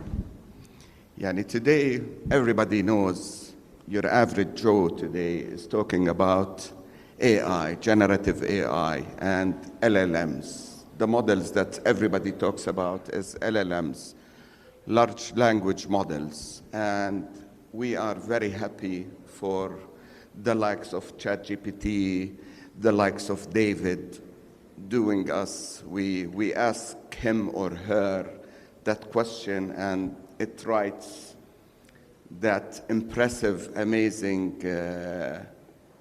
message, letter, or you name it. My daughter, my son are on GPT-4. They're paying their $20 per month, and I was paying that as well, and I was extremely happy. But it's not the end of it. It's only the tip of the iceberg. What we saw is the tip of the iceberg today with LLMs. Deep technologies that is controlled by AI is the future and where we will go. Today, AI and quantum computing are reducing the cycle of producing medicine today. Did you know that the cycle of a medicine, to put a medicine in the market, is between the absolute minimum is 5 years for medical trials, and it can go up to 10, 12 years. With AI and quantum computing, this has dropped to 6 months. And precision medicine, I'll give you some examples. Precision medicine today is the thing. is the word of biochemistry, is the word of biology. Precision medicine, AI and quantum computing are giving you the medicine that fits you. The medicine that fits you is completely different because of the medicine that fits me, because everybody has his own genome sequencing, and that genome sequencing, we react in a different way. So we are in front of not the fourth industrial revolution. We're probably ahead of a 10th industrial revolution, whereby in the late 1990s and the early 2000s, we used to talk about the digital divide. الهوة الرقمية بين العالمين، بين العالم المتطور, between the advanced. Now we are talking about the AI divide, and those who have it and those who doesn't have it. So if a nation wants to move and progress, it needs to adapt AI. And with each and every revolution, teething problems are there. Teething problems, jobs will be lost, new jobs will be created, new industries will be created, new industries will be from prehistoric and Jurassic era, new ones. Everybody is talking about gaming today, and I'm the Minister of Digital Economy and Entrepreneurship, and we're pushing for gaming and coding and what have you. Did you know that the two prominent games today on Minecraft or on the Google Play and Apple Store are AI produced end-to-end? Not a single human intervention with those games. It was completely made of AI. So with this, I want to leave some of the space for my colleagues to talk, but we need to think furthermore than LLMs and what LLM can provide us. Once a journalist, always the journalist. So would you say, Minister, that Jordan is not scared of AI? Is that what you're telling us? Those who embrace it, those who accept it, those who know how to deal with it, they will flourish and nourish.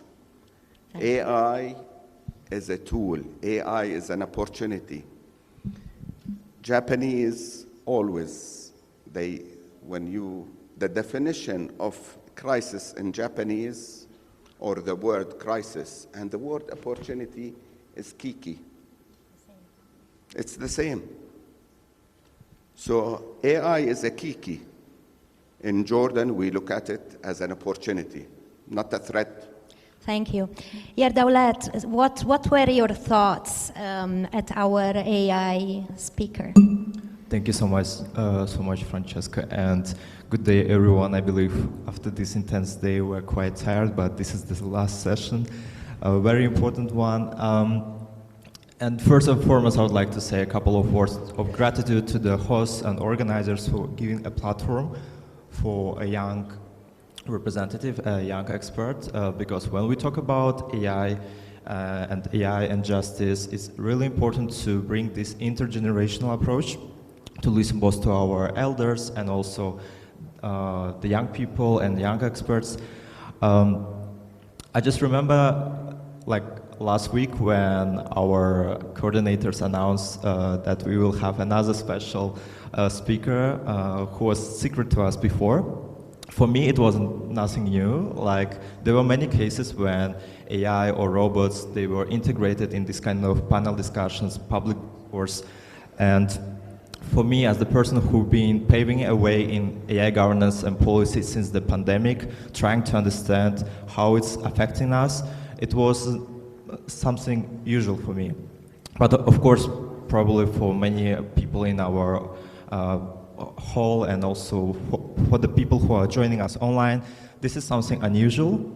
But I believe UNESCO did a great job in the way that you demonstrated how AI could be constructive in discourse and how it can be used for peaceful uses, because always on these kind of panels we talk about how AI could be used in military domain peacefully, which is quite counterintuitive, but still, or we talk about how we can commercialize this and that, or how we can, I don't know, apply AI when it comes to the decision making.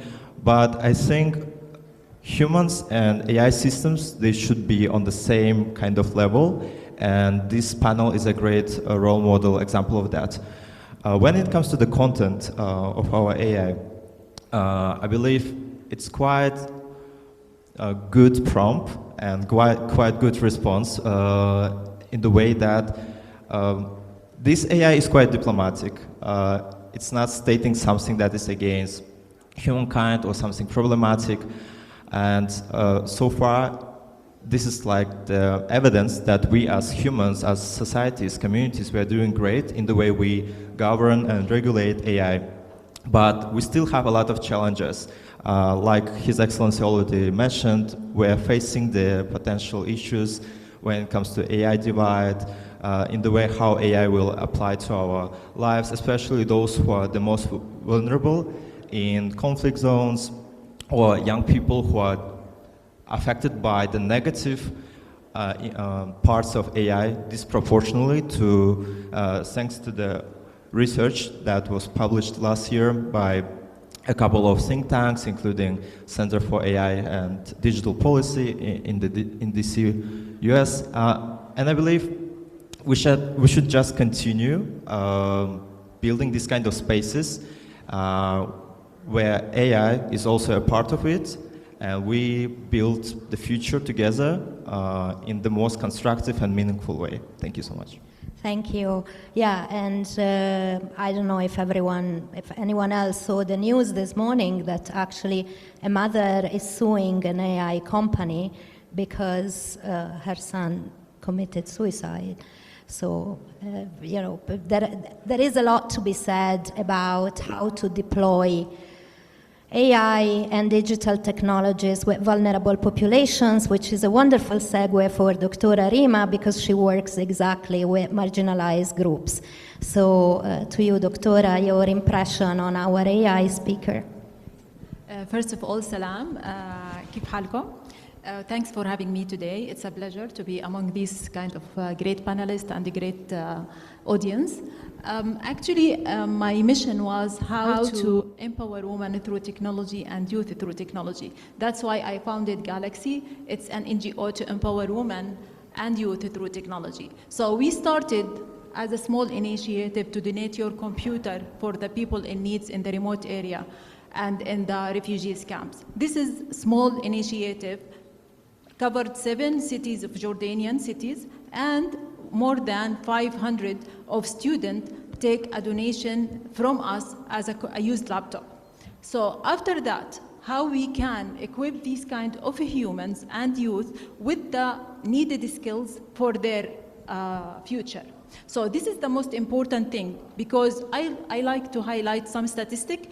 McKinsey report mentioned that by 2025, 40% of all the jobs will be automated by AI. So how we can skill the people who are in the government or the universities or in the education sector or health sector with the updated skills to use AI for their daily work. This is the first thing. The other thing that we found as Galaxy, that there is a huge gap between the education system and the market needs. So we filled the gap with our training and the specialized training with AI and the new trends of emerging technologies such as IoT, programming, blockchain, and others.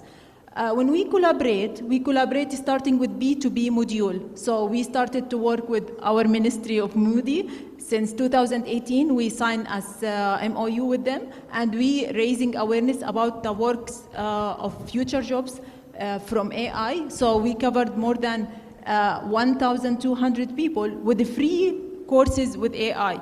Among Tafile, Amman, and all of them are remote areas, and it is not Amman.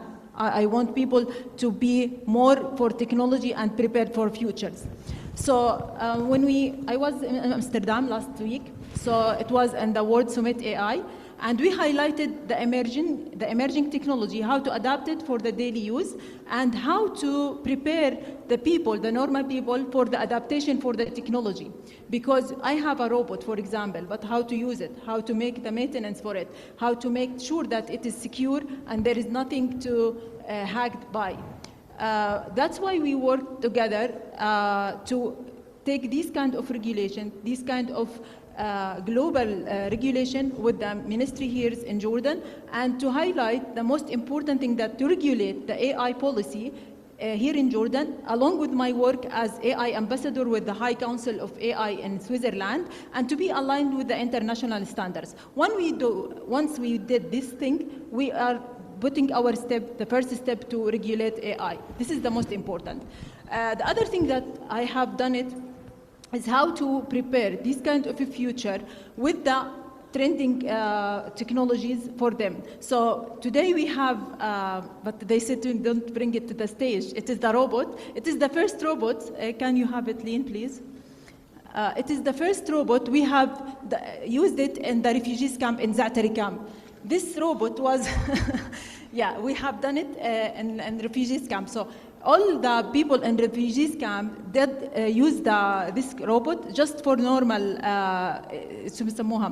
more simulation and more interaction for their works. So the drop for school in the refugees camps, it was less than 20%. So we have equipped more students to come back to school again with this kind of interaction of technology. The other thing that we use it is the VR, the virtual reality, and how we can educate people with the virtual reality learning journey. So this is very important, how to equip the new technologies in the new education schools and the new institution, and how to adapt more people to adopt these kind of technologies.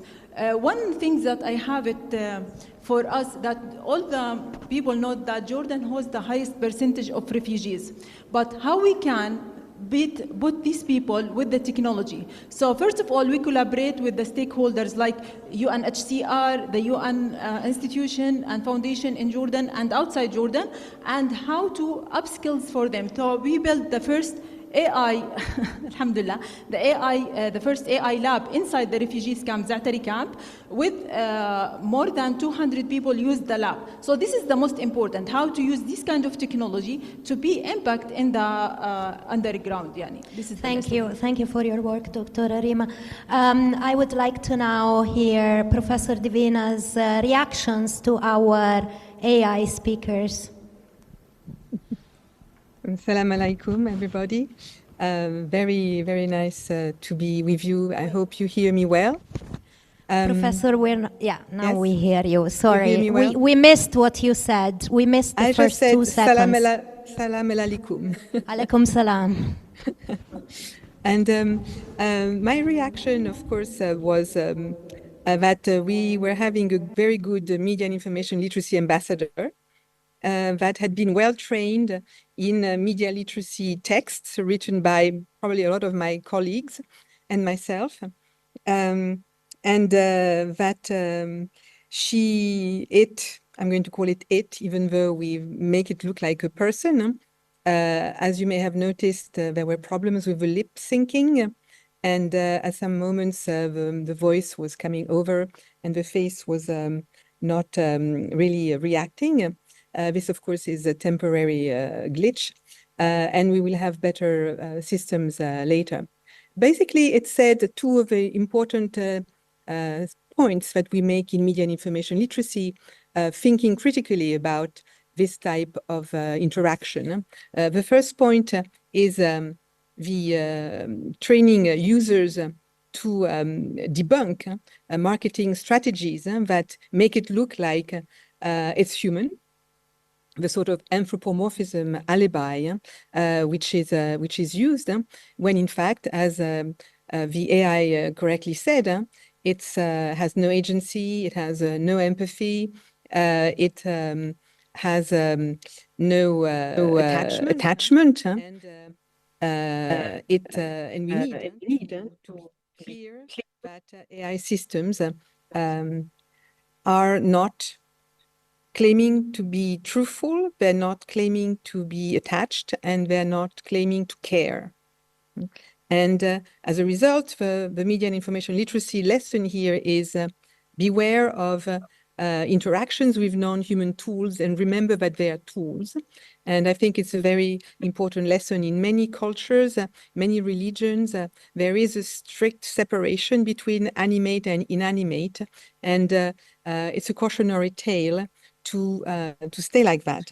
And same thing with the second lesson in media and information literacy is to make sure that we're not caught up by marketing tools that make AI feel or sense like humans to penetrate our intimacy, our households, and to make sure that we know that there is a production system behind that there is a media control, concentration, and ownership, and that the words do not necessarily mean the same thing. When you have an LLM, basically you have statistical propositions, and you're going to have a lot of them, which is interesting. And I wish you had several AIs giving you answers to the prompt, because we might have seen that there is different ways of answering.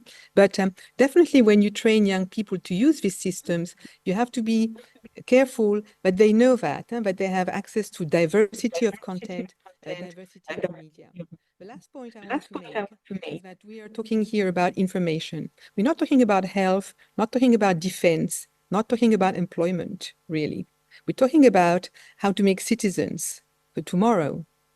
And they are going to be dealing with synthetic media, not mass media only, not social media, but also synthetic media, which is to say media that are produced by AI from scratch, like the games that the ambassador was mentioning. So who is the author? Who has the copyright? Who is responsible in case of mistake, error, falsehood, bias? These are all issues that we have to keep in mind.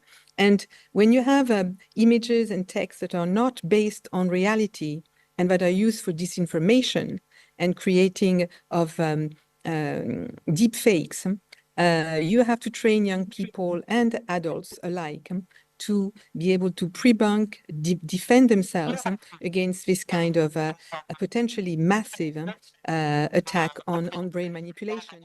NewsGuard.com, if you go and watch, is as of this week up to 1,100 synthetic media produced. A lot of them produce fake news, and a lot of them absorb advertisement manner, advertisement value that might be going to mass media or social media otherwise. We have to be aware of the consequences of trading off this kind of important determination of how we get our news and how we trust our news, and we have to be aware of how we decide about that. At the moment, the decision is not ours, and it's very problematic, I find. Sir. So I would like to ask about specific challenges that our panelists have encountered in deploying AI in media and information literacy or in your sectors and in your capacity. So Your Excellency, go ahead. Well, a good example of AI deployment, just for you to know, yesterday His Majesty opened one of 15 medicine storage facilities in the nation. And this one of 15 medicine storage facilities is on top of the systems that we have for the inventory, the whole supply chain, and the full logistical software that we had. We implemented on top of that an AI system that predicts the consumption that tells us, based on historical data and future data, and learns our consumption basis, we feed it with the diseases that is running, the seasonal ones, the annual ones, and we feed it with all the data. And that alone will start predicting and anticipating the order and the delays. We are not perfect, because sometimes when we put an order, sometimes our bureaucracy takes some time, and the process on paper says something, and what happens on the actual ground is a different thing. So it learns from all of that and predicts. Normally in a normal process, when you reach to a critical stock, let's say 1,000 pack of that specific medicine, you order. And probably you order, and it'll take some time, some delays, markets. There are lots of variables that nobody knew about previously.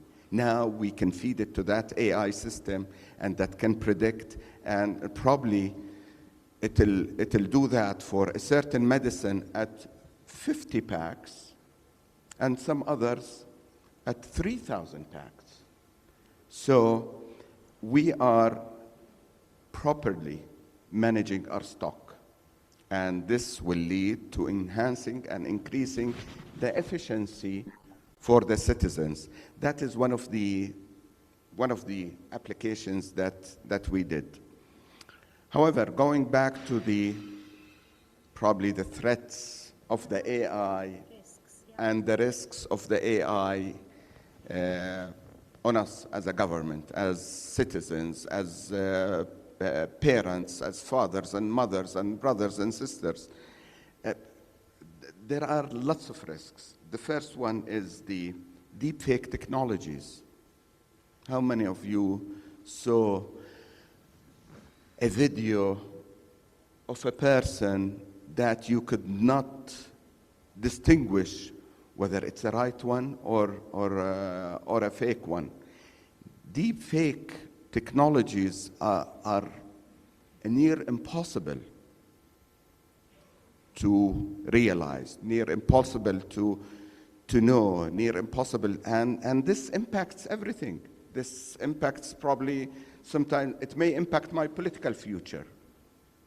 If a deepfake video goes out and I don't know what it says. So deepfake technologies, we need to be aware of it, and we need to educate and be aware. So still the emotional intelligence is needed. God gave us traits nobody has, not even the AI. The ability to distinguish, the ability to have an emotional intelligence, the ability not to be brutally honest like the AI. The brutal honesty command as well of the AI is sometimes it hurts. It hurts. معلش I took some of your time. وبعدين the spread of misinformation. Yeah, my Lord, it's. Did you know that 65% the likelihood of the spread of misinformation is 65% to 70% more than the real news, good news? That is a challenge for us as well. These are challenges. Those challenges and the level of information that we have. The professor, the NCIAT professor said about the data and the media, the synthetic social media. So they will mushroom. In the future, they will mushroom. And if we think that a petabyte of news or a petabyte of data was too big, we need to think again. Yeah, thank you. So synthetic media and information literacy, Yerda, what do you tell us? What are your thoughts? Before answering to your question, maybe I would like to share a quick story. Actually, it's one of the main reasons why I started working on AI governance and policy.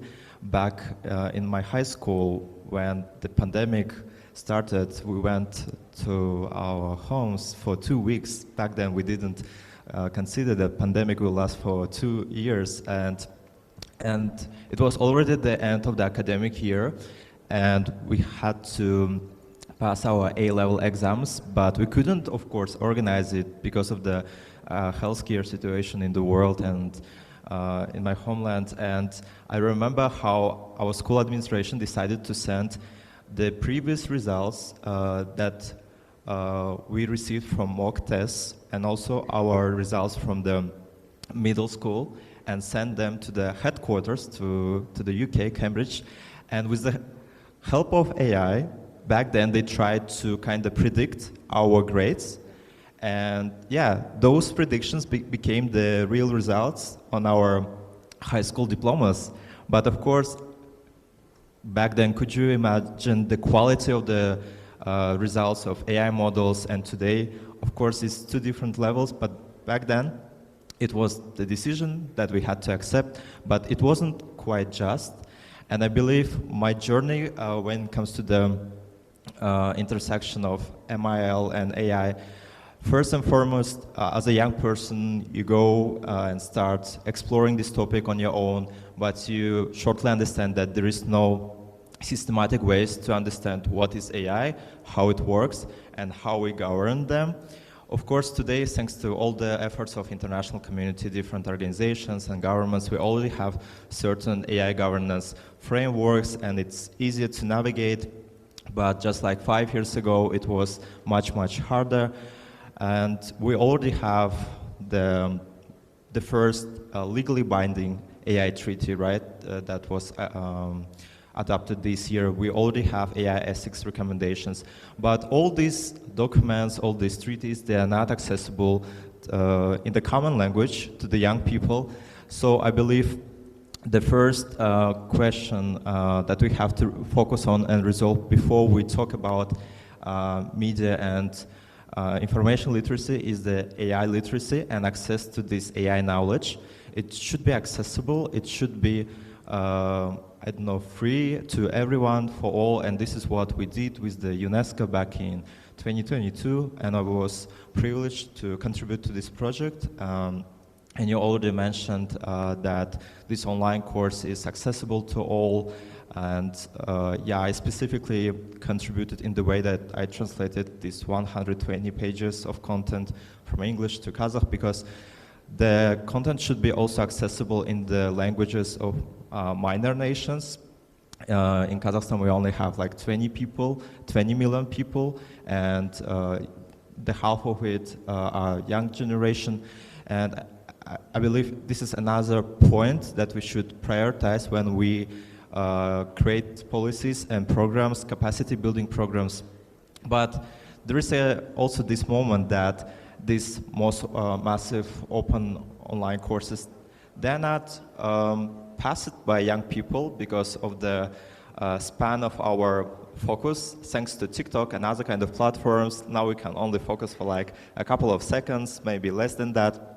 And I believe in the way we deliver information about AI with the focus on media and AI literacy should be adapted to the language and to the formats that are friendly to young people. And I think this is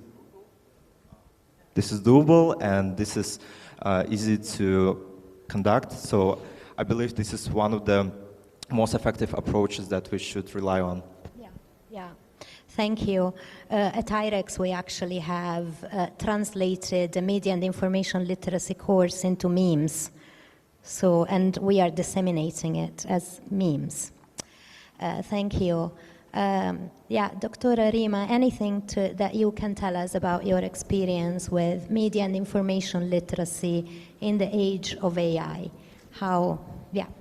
Yes, actually, it's a great question, and I will start when adding information more about our His Excellency talk. That it's very important that how to teach kids and how to educate people about the deepfake and the misinformation, and how to highlight more information that it is belong for the literacy and digital literacy, and how to prepare our generation with the digital citizen. It is very important to prepare our young generation with the thing of called digital citizen. Now you have identity of the clone, and now we can have a lot of things that nobody know about it. So how to make sure that this generation is having this kind of his digital identity, and how to communicate more in very respectful way on the digital platforms. That's why we have done raising awareness sessions among the schools about how to be a good digital citizen. And the other thing, how to communicate with girls, to engage more girls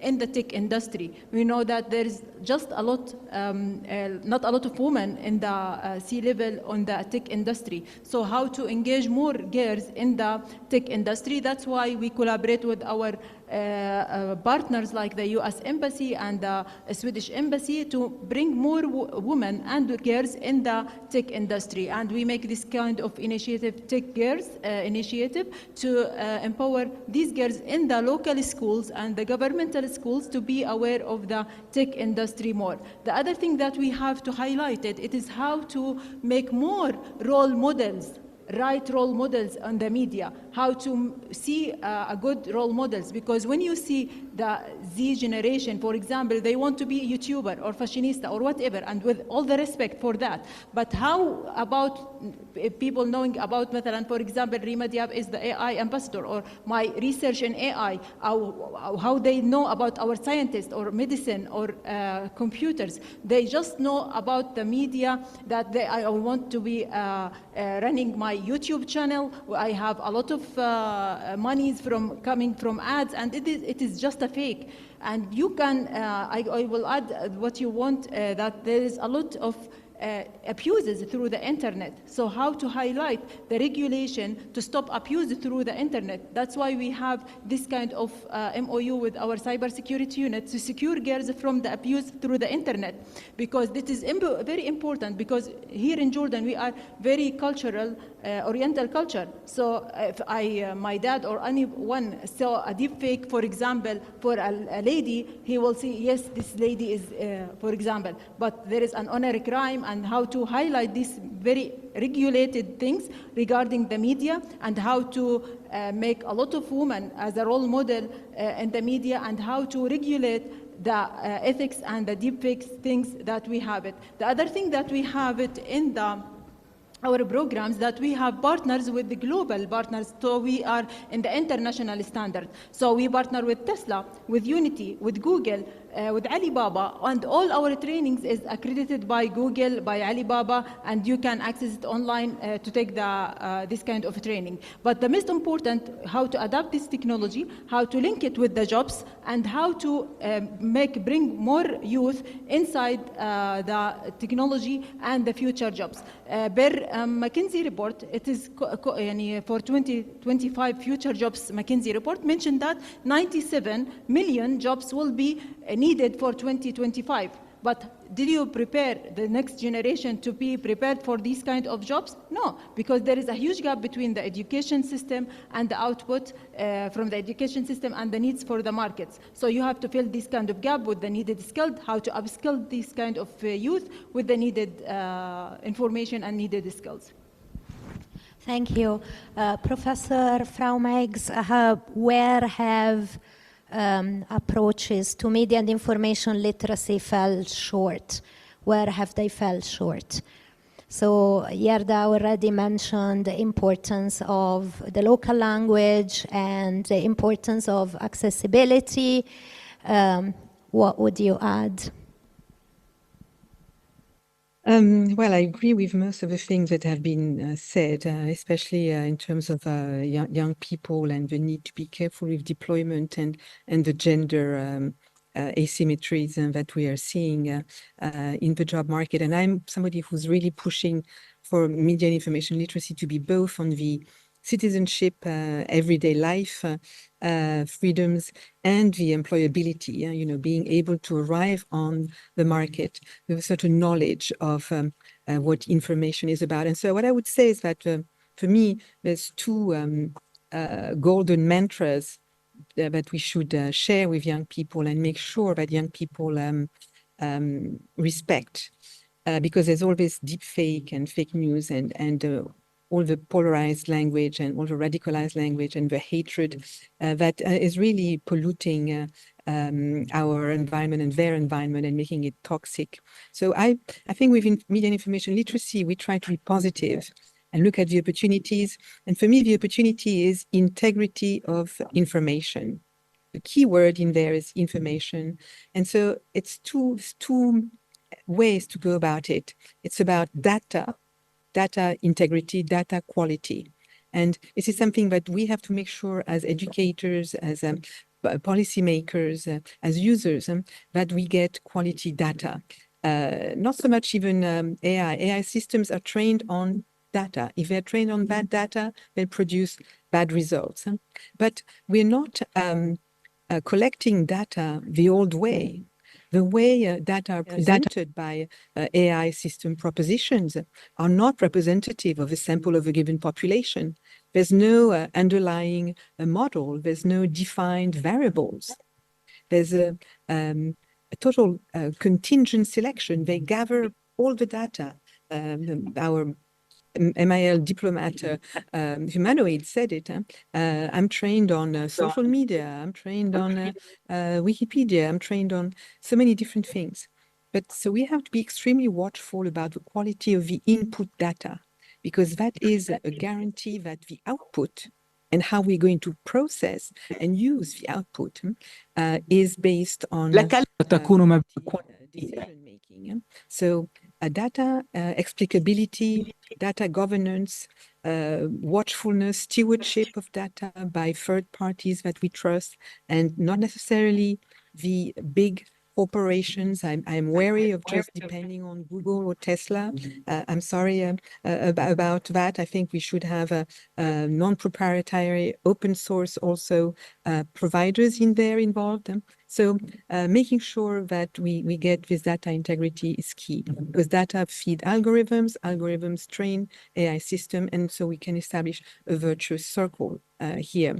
The other important thing for us from a point of view of media and information literacy, journalism, curation, librarianship, etc., is sources, the quality of the sources. Generative AI produces sources. You ask them, tell me your sources, and it will tell you something. It hates not telling you anything, but it can hallucinate bibliographies. It can just provide erroneous and truncated links. It can provide sources that look valid, but they are hybrid. They're not primary sources, they're not secondary sources, they're a mix of all of that. And this mix is not clear. We don't have ways of indicating the copyright of it. You could be using productions by synthetic media, thinking honestly that you can use them, but you could be sued for copyright infringement. You could have stolen parts of images, and the author might recognize them and claim for them. There are lawsuits going on about that. So careful about the sources, and because there are principles of transparency there.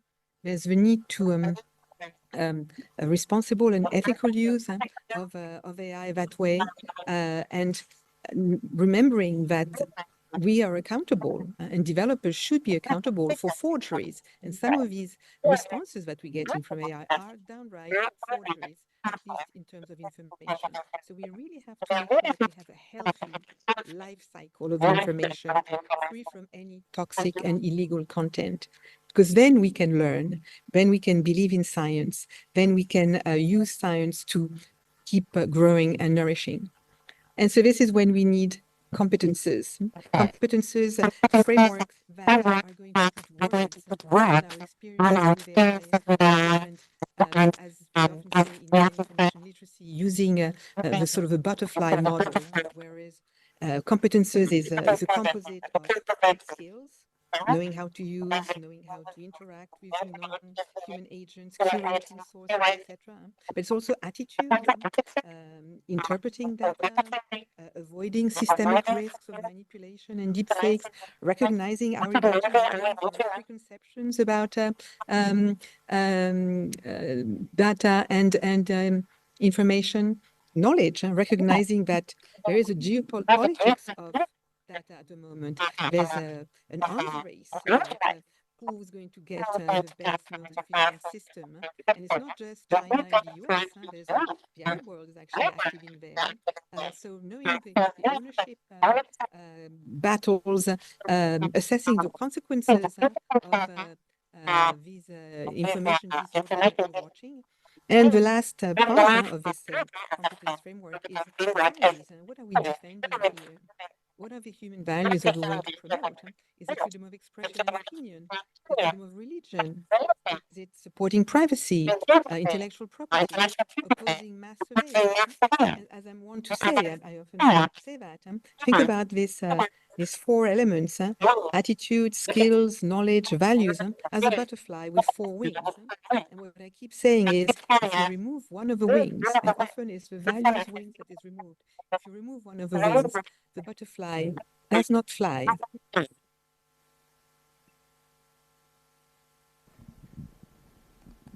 Thank you. And yeah, actually, those 4 wings should eventually then translate into behaviors, right? So values, skills, knowledge, and attitudes should become critical and responsible behavior, both online and offline. The last question, and I would please ask my panelists to respond as quickly as possible so we can get some questions from our audience as well, is about user empowerment in the development of AI. How have your efforts centered around user empowerment? Well, thank you, Francesca. We have not a couple of programs, actually, multiple programs. We started that with creating an AI directorate at Moody. So we have that directorate, and with a clear mandate, and it reports directly to me. This is how important we look at the AI, how important the government of Jordan thinks that AI will lead the future. Some steps that we took on the ground. The first one was the continuous training. We are committing ourselves to train around 15,000 employees from the government between now and 2027. And we're training them on prompt engineering, AI ethics, and how to embrace AI.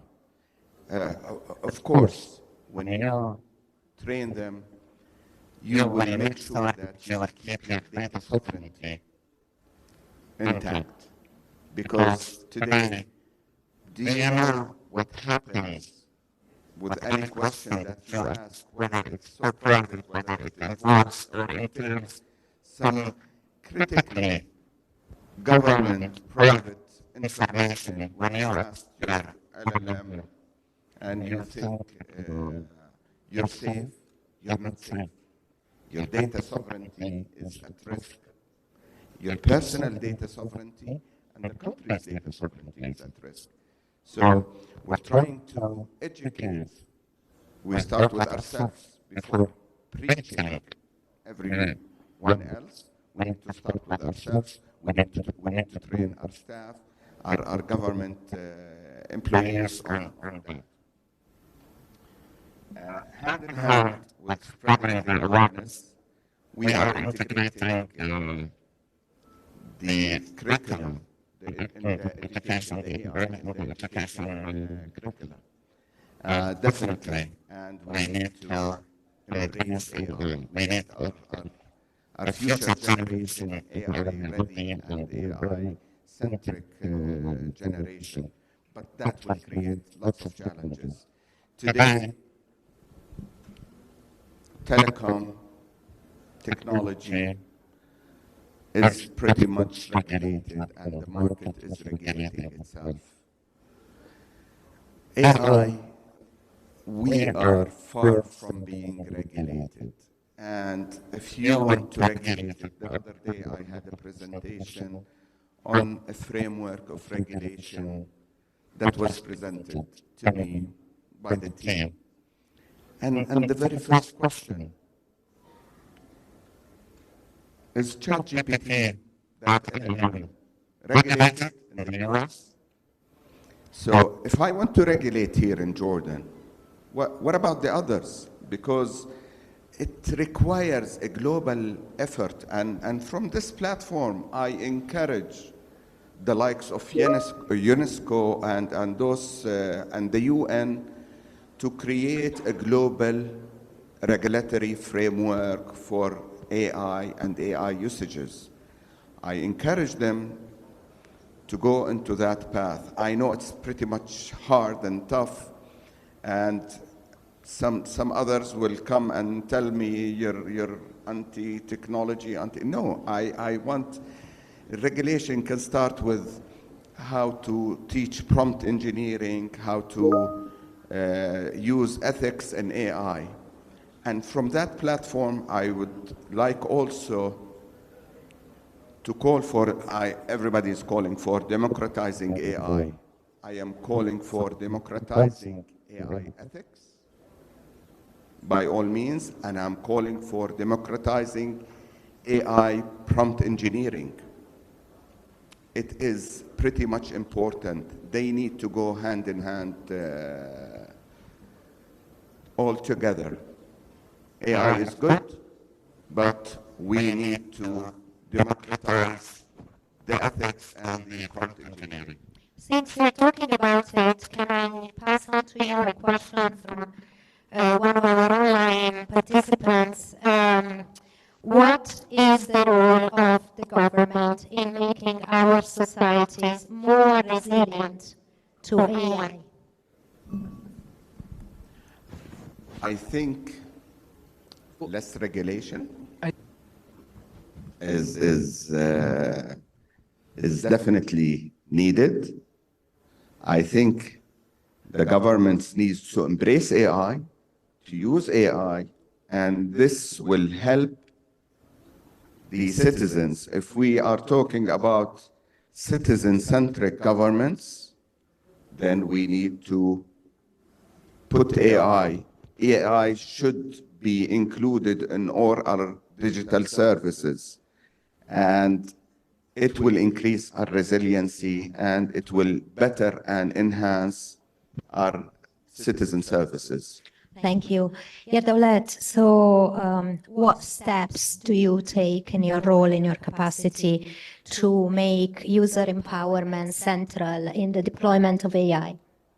So yeah, for the last years, as a young educator, I always try to spread awareness among young people, let it be in higher education institutions or, I know, some civil society organizations on this kind of conferences. But I understand that in the end of the day, one of the key areas that will affect all of us when it comes to empowering the users, the young users, is the policy area. So currently, I'm trying to put my efforts as one of the researchers at the group of the AI clinic at the Center for AI and Digital Policy. Each year, this center conducts, I think, one of the most comprehensive reports on AI and democratic values, and they submit it in the end of each year and release it. It's accessible.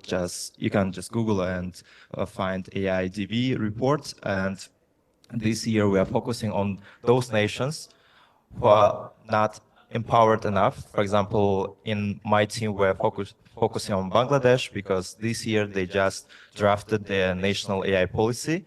And of course, it's a big step for them, a big effort, but at the same time, there is a lot of moments to enhance and improve. And everything will be accessible next year for the developments in this year. Besides that, I believe there should be, I will call also for more opportunities for civil society, independent experts to join these processes when it comes to regulating AI and MIL frameworks. We need more public voice opportunities because, as I mentioned in the beginning of our session, like intergenerational approach is good for all. We can learn from seniors when it comes to internet governance and other kind of issues that they covered already in 90s and in previous years. And we as a young generation can deliver new approaches, but it also should be intersectional approach. We need as many actors as possible. Let it be young people, let it be scientists, let it be lawyers and more.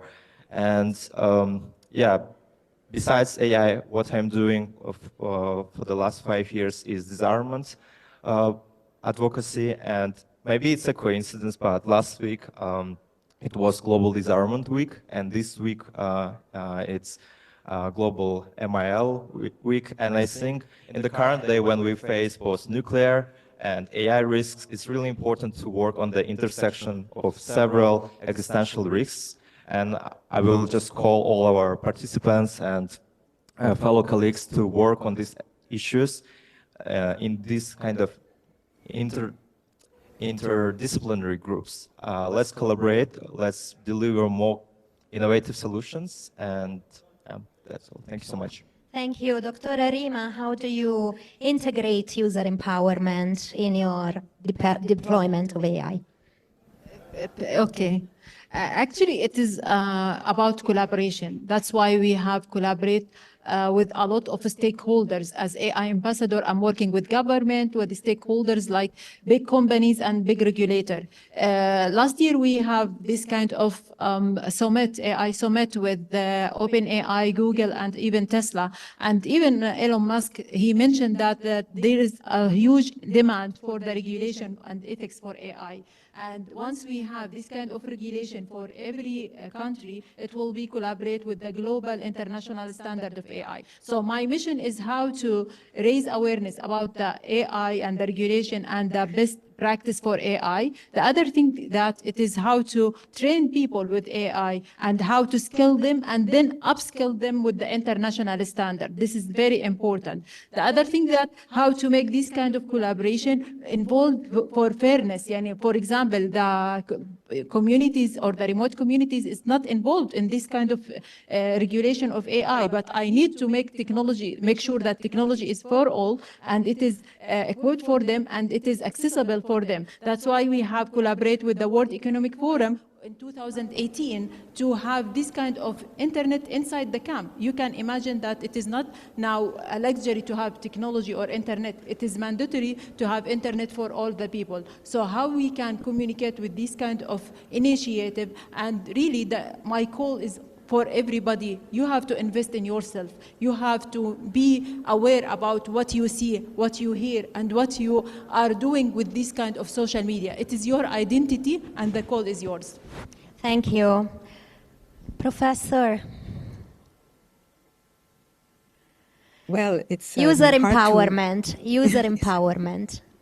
It's hard to add to what has already been said because I think it's all very good. So I'm just going to concentrate on scalability and capacity building because this is the key at the moment. When we do research, what the results always are from the perspective of teachers, librarians, the communities of youth workers. They all say three things. We are not trained, so it's difficult to train others and young people. We don't feel confident. We need quality resources, and maybe we don't have enough resources. And we need support from our administration and policymakers. So there you have it. And I'm very pleased that at the UN Global Compact of the Future last month, media and information literacy was placed in Article 35 as part of curriculum by 2030. the SDGs. And so sort of pushing together towards a common goal of having media and information literacy with AI embedded in it, playing on the familiarity principle. Teachers already know about media and information literacy. They can add AI literacy, algo literacy, and on in a stepped way, they're going to feel confident that they can embark young people with them on this adventure. So we have the policy tool, but for me, it's the implementation that is going to be problematic because, as Yerda was saying, you can have the best principles and texts if young people do not appropriate them, make it their own, they're going to stay dead letter. So yes, we have it in the text. It's a triumph. We have a full meal week. It's a triumph, and we should rejoice. And we are all happy here together. And there's networks, there's Mill Alliance. Hopefully, Mill Cities will also open up perspectives of multi-stakeholder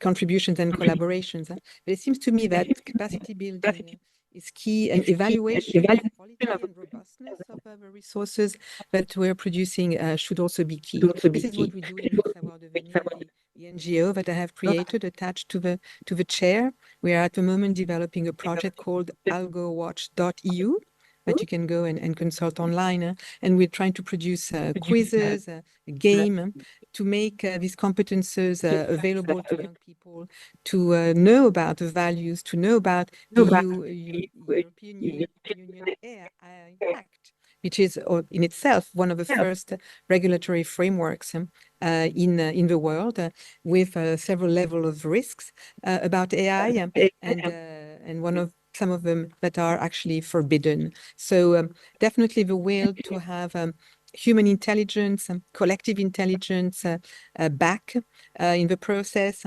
and trying to tell the providers and the different services coming out of AI systems that they should pay attention to the user. And the user is a citizen. The user is the inhabitant of the earth of tomorrow, and we have a stewardship obligation to them.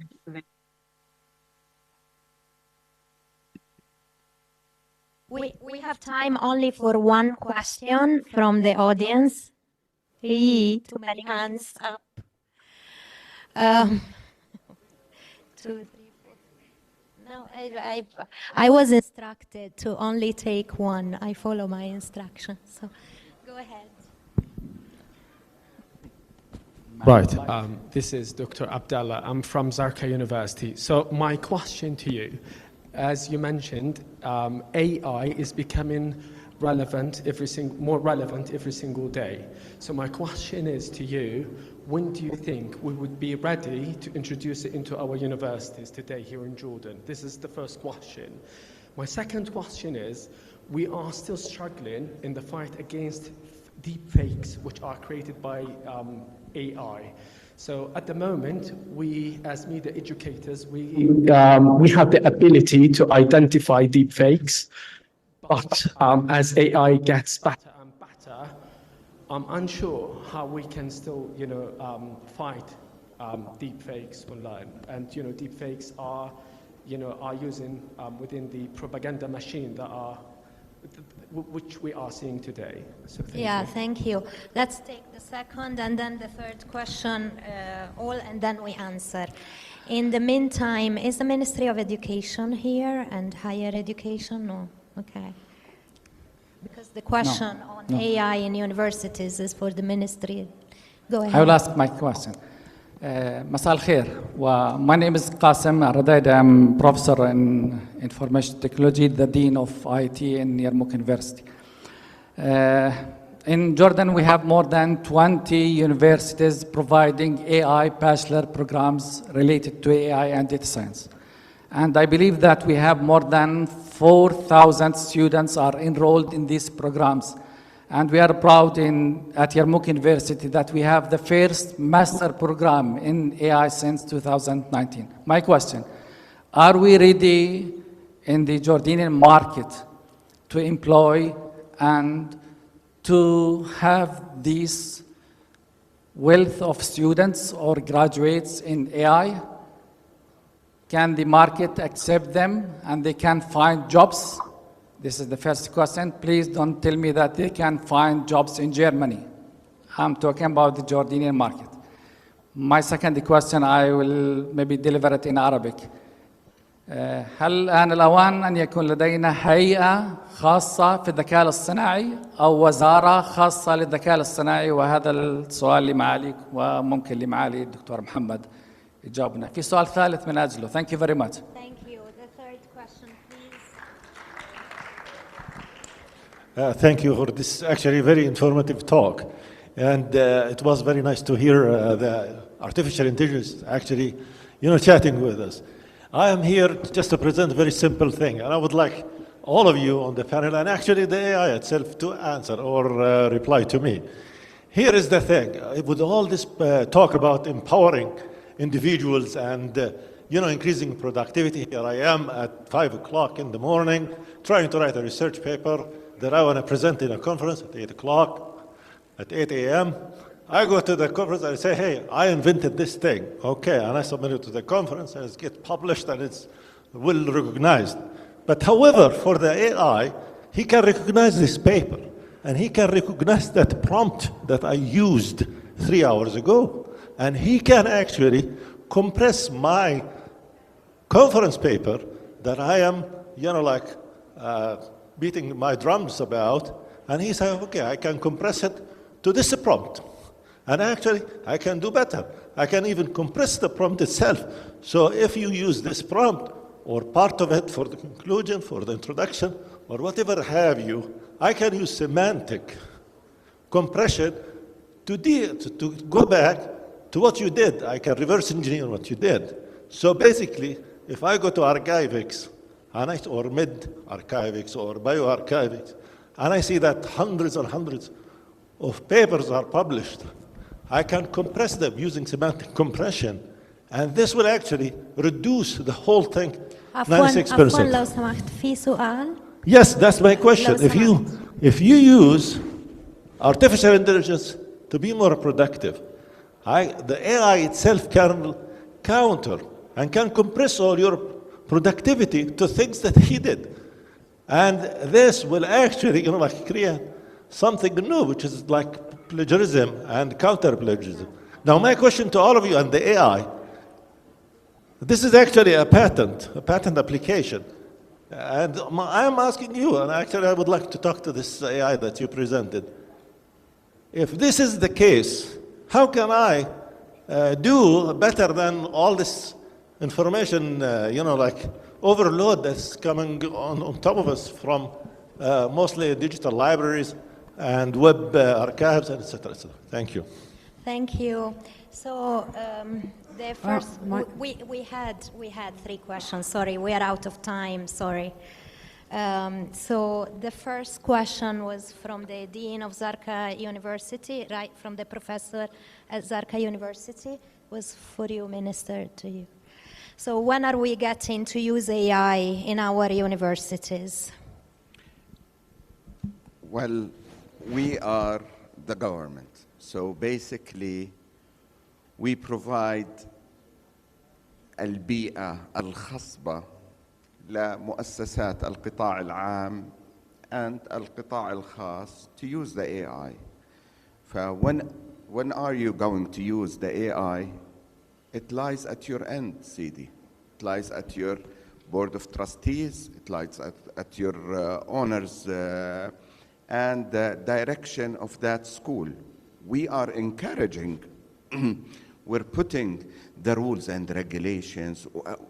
We're actually not putting the rules and the regulation that limits you in using AI. I would give that question to your owning company, to your board of trustees to use AI or not. That's fully up to you. If you want to survive this age, if you want not to be undercut by anyone else, that you need to use AI? Yeah, if I may add, so IREX, we are working with 3 universities in Jordan. It's University of Jordan, Yarmouk, and Al Hashmiya. We are including digital technologies and AI in the BA in education with the faculties of education. So we are helping the teachers to use AI. Eventually, the teachers will use. Probably the questions of the... Yes. If I may add something?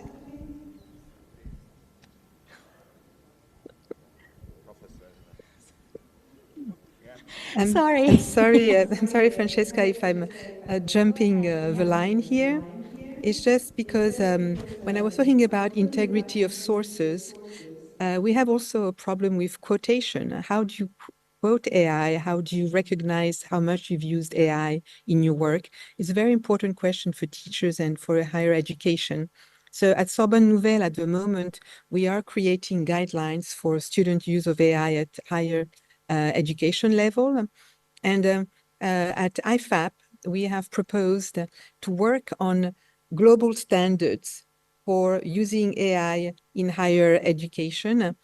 So please wait and look for us and for the results we are going to give, because it's true that each university, if it goes in its own way, we are going to have a feeling that some degrees are sold easily by having AI produce them compared to other degrees where students have to work very much on their own. So we need a shared vision and share practices and processes. So this is what we're going to do at UNESCO with the CI division as part of media literacy, because it is about thinking ethically on how you use AI, when it's pertinent, when it's not, how to quote it, how to give you sources, how to give you prompts. There's also another initiative by Elon University in the United States and the Alliance of Colleges and Universities that have also proposed such guidelines. So I think going for guidelines is going to be very useful for universities, for teachers at higher education, for students. And it should, again, create a kind of virtuous circle. Thank you for your attention.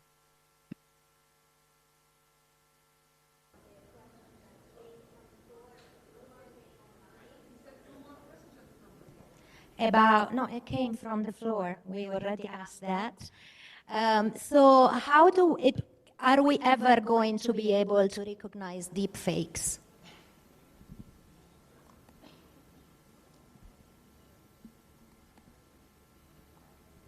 Is a question for me? Yes. Oh, sorry. Are we ever going to be able? Are we ever going to be able to recognize deep fakes? And if we are not, what's the ultimate line of defense against harmful synthetic media? In just 10 words, please. 10 words. Go to vera.ai, which is actually a consortium in Europe that is building verification tools about AI with AI. So AI is going to provide part of a solution of identifying AI. And I guess that's one of the best answers I can give at the moment. But it is public funds from the EU, a huge Horizon program that is established and looks at all the dimensions, all the layers of the verification tree, emotion analysis, sentiment analysis, context and content analysis, very fast, so as to provide reliable answers. The other answer is create your own LLMs. Look at the Reporters Without Borders initiative called Spinoza, Project Spinoza. The best reference journals are creating their own database and training their own AI system to be able to produce quality and reliable systems and solutions to fight climate change. So there we are. And sorry if I can't say more, but there are solutions and there is hope. There is hope.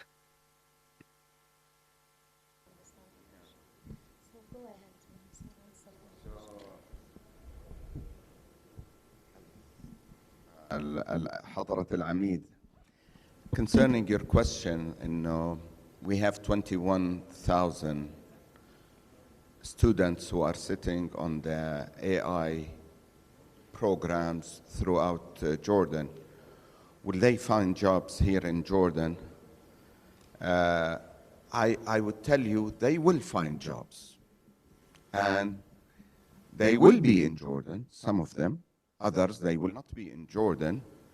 But today, with the technology and the cyberspace, you can be at the comfort of your house doing an AI job, coding algorithms for a San Francisco-based company, or Bangalore, India, or anywhere else. Limiting those jobs to Jordanian companies, we want export. We want to export our services, and Jordan has done, our government,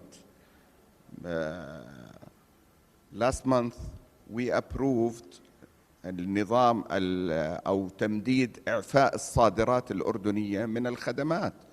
So basically, for those who are studying AI, the one over there who raised his hand, keep doing it. You will find a job. Not necessarily with a Jordanian company. You might end up working for any AI company somewhere, probably an AI company that you don't know, and doing algorithms for them.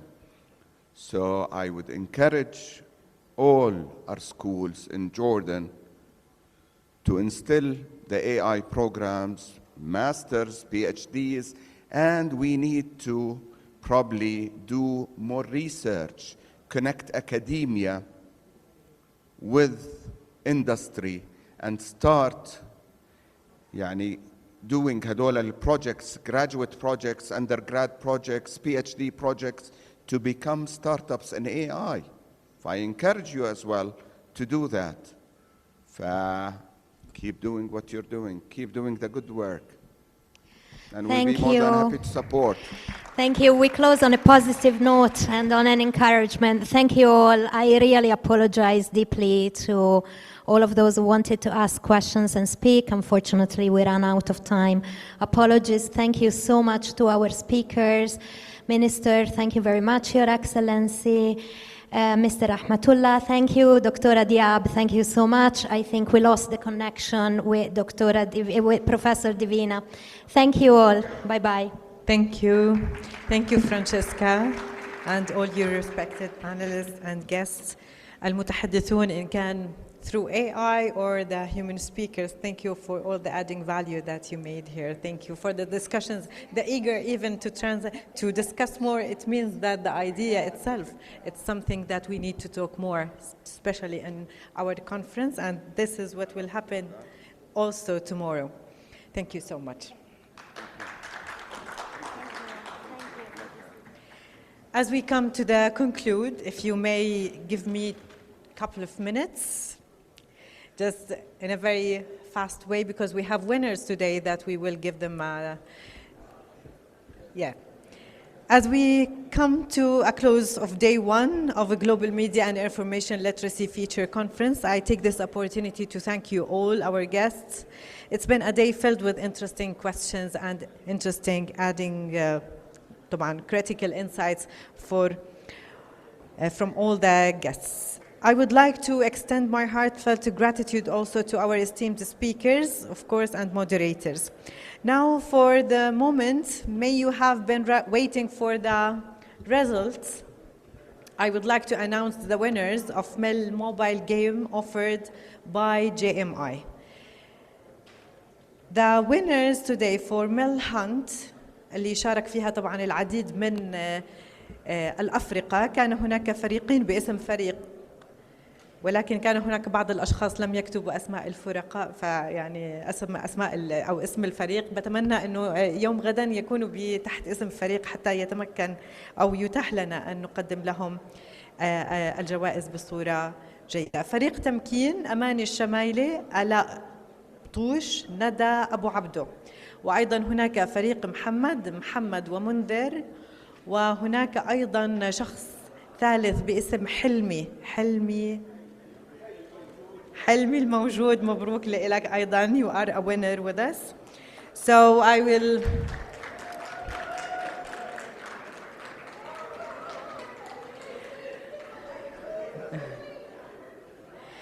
So we'll carry everything we had today till tomorrow. I will see you tomorrow at 8:45. Thank you everyone for making this day happen in a very successful way. Thank you معاليك. أبدعت اليوم تعبناك. أهلا وسهلا فيك، نورتونا. و see you tomorrow. Thank you so much.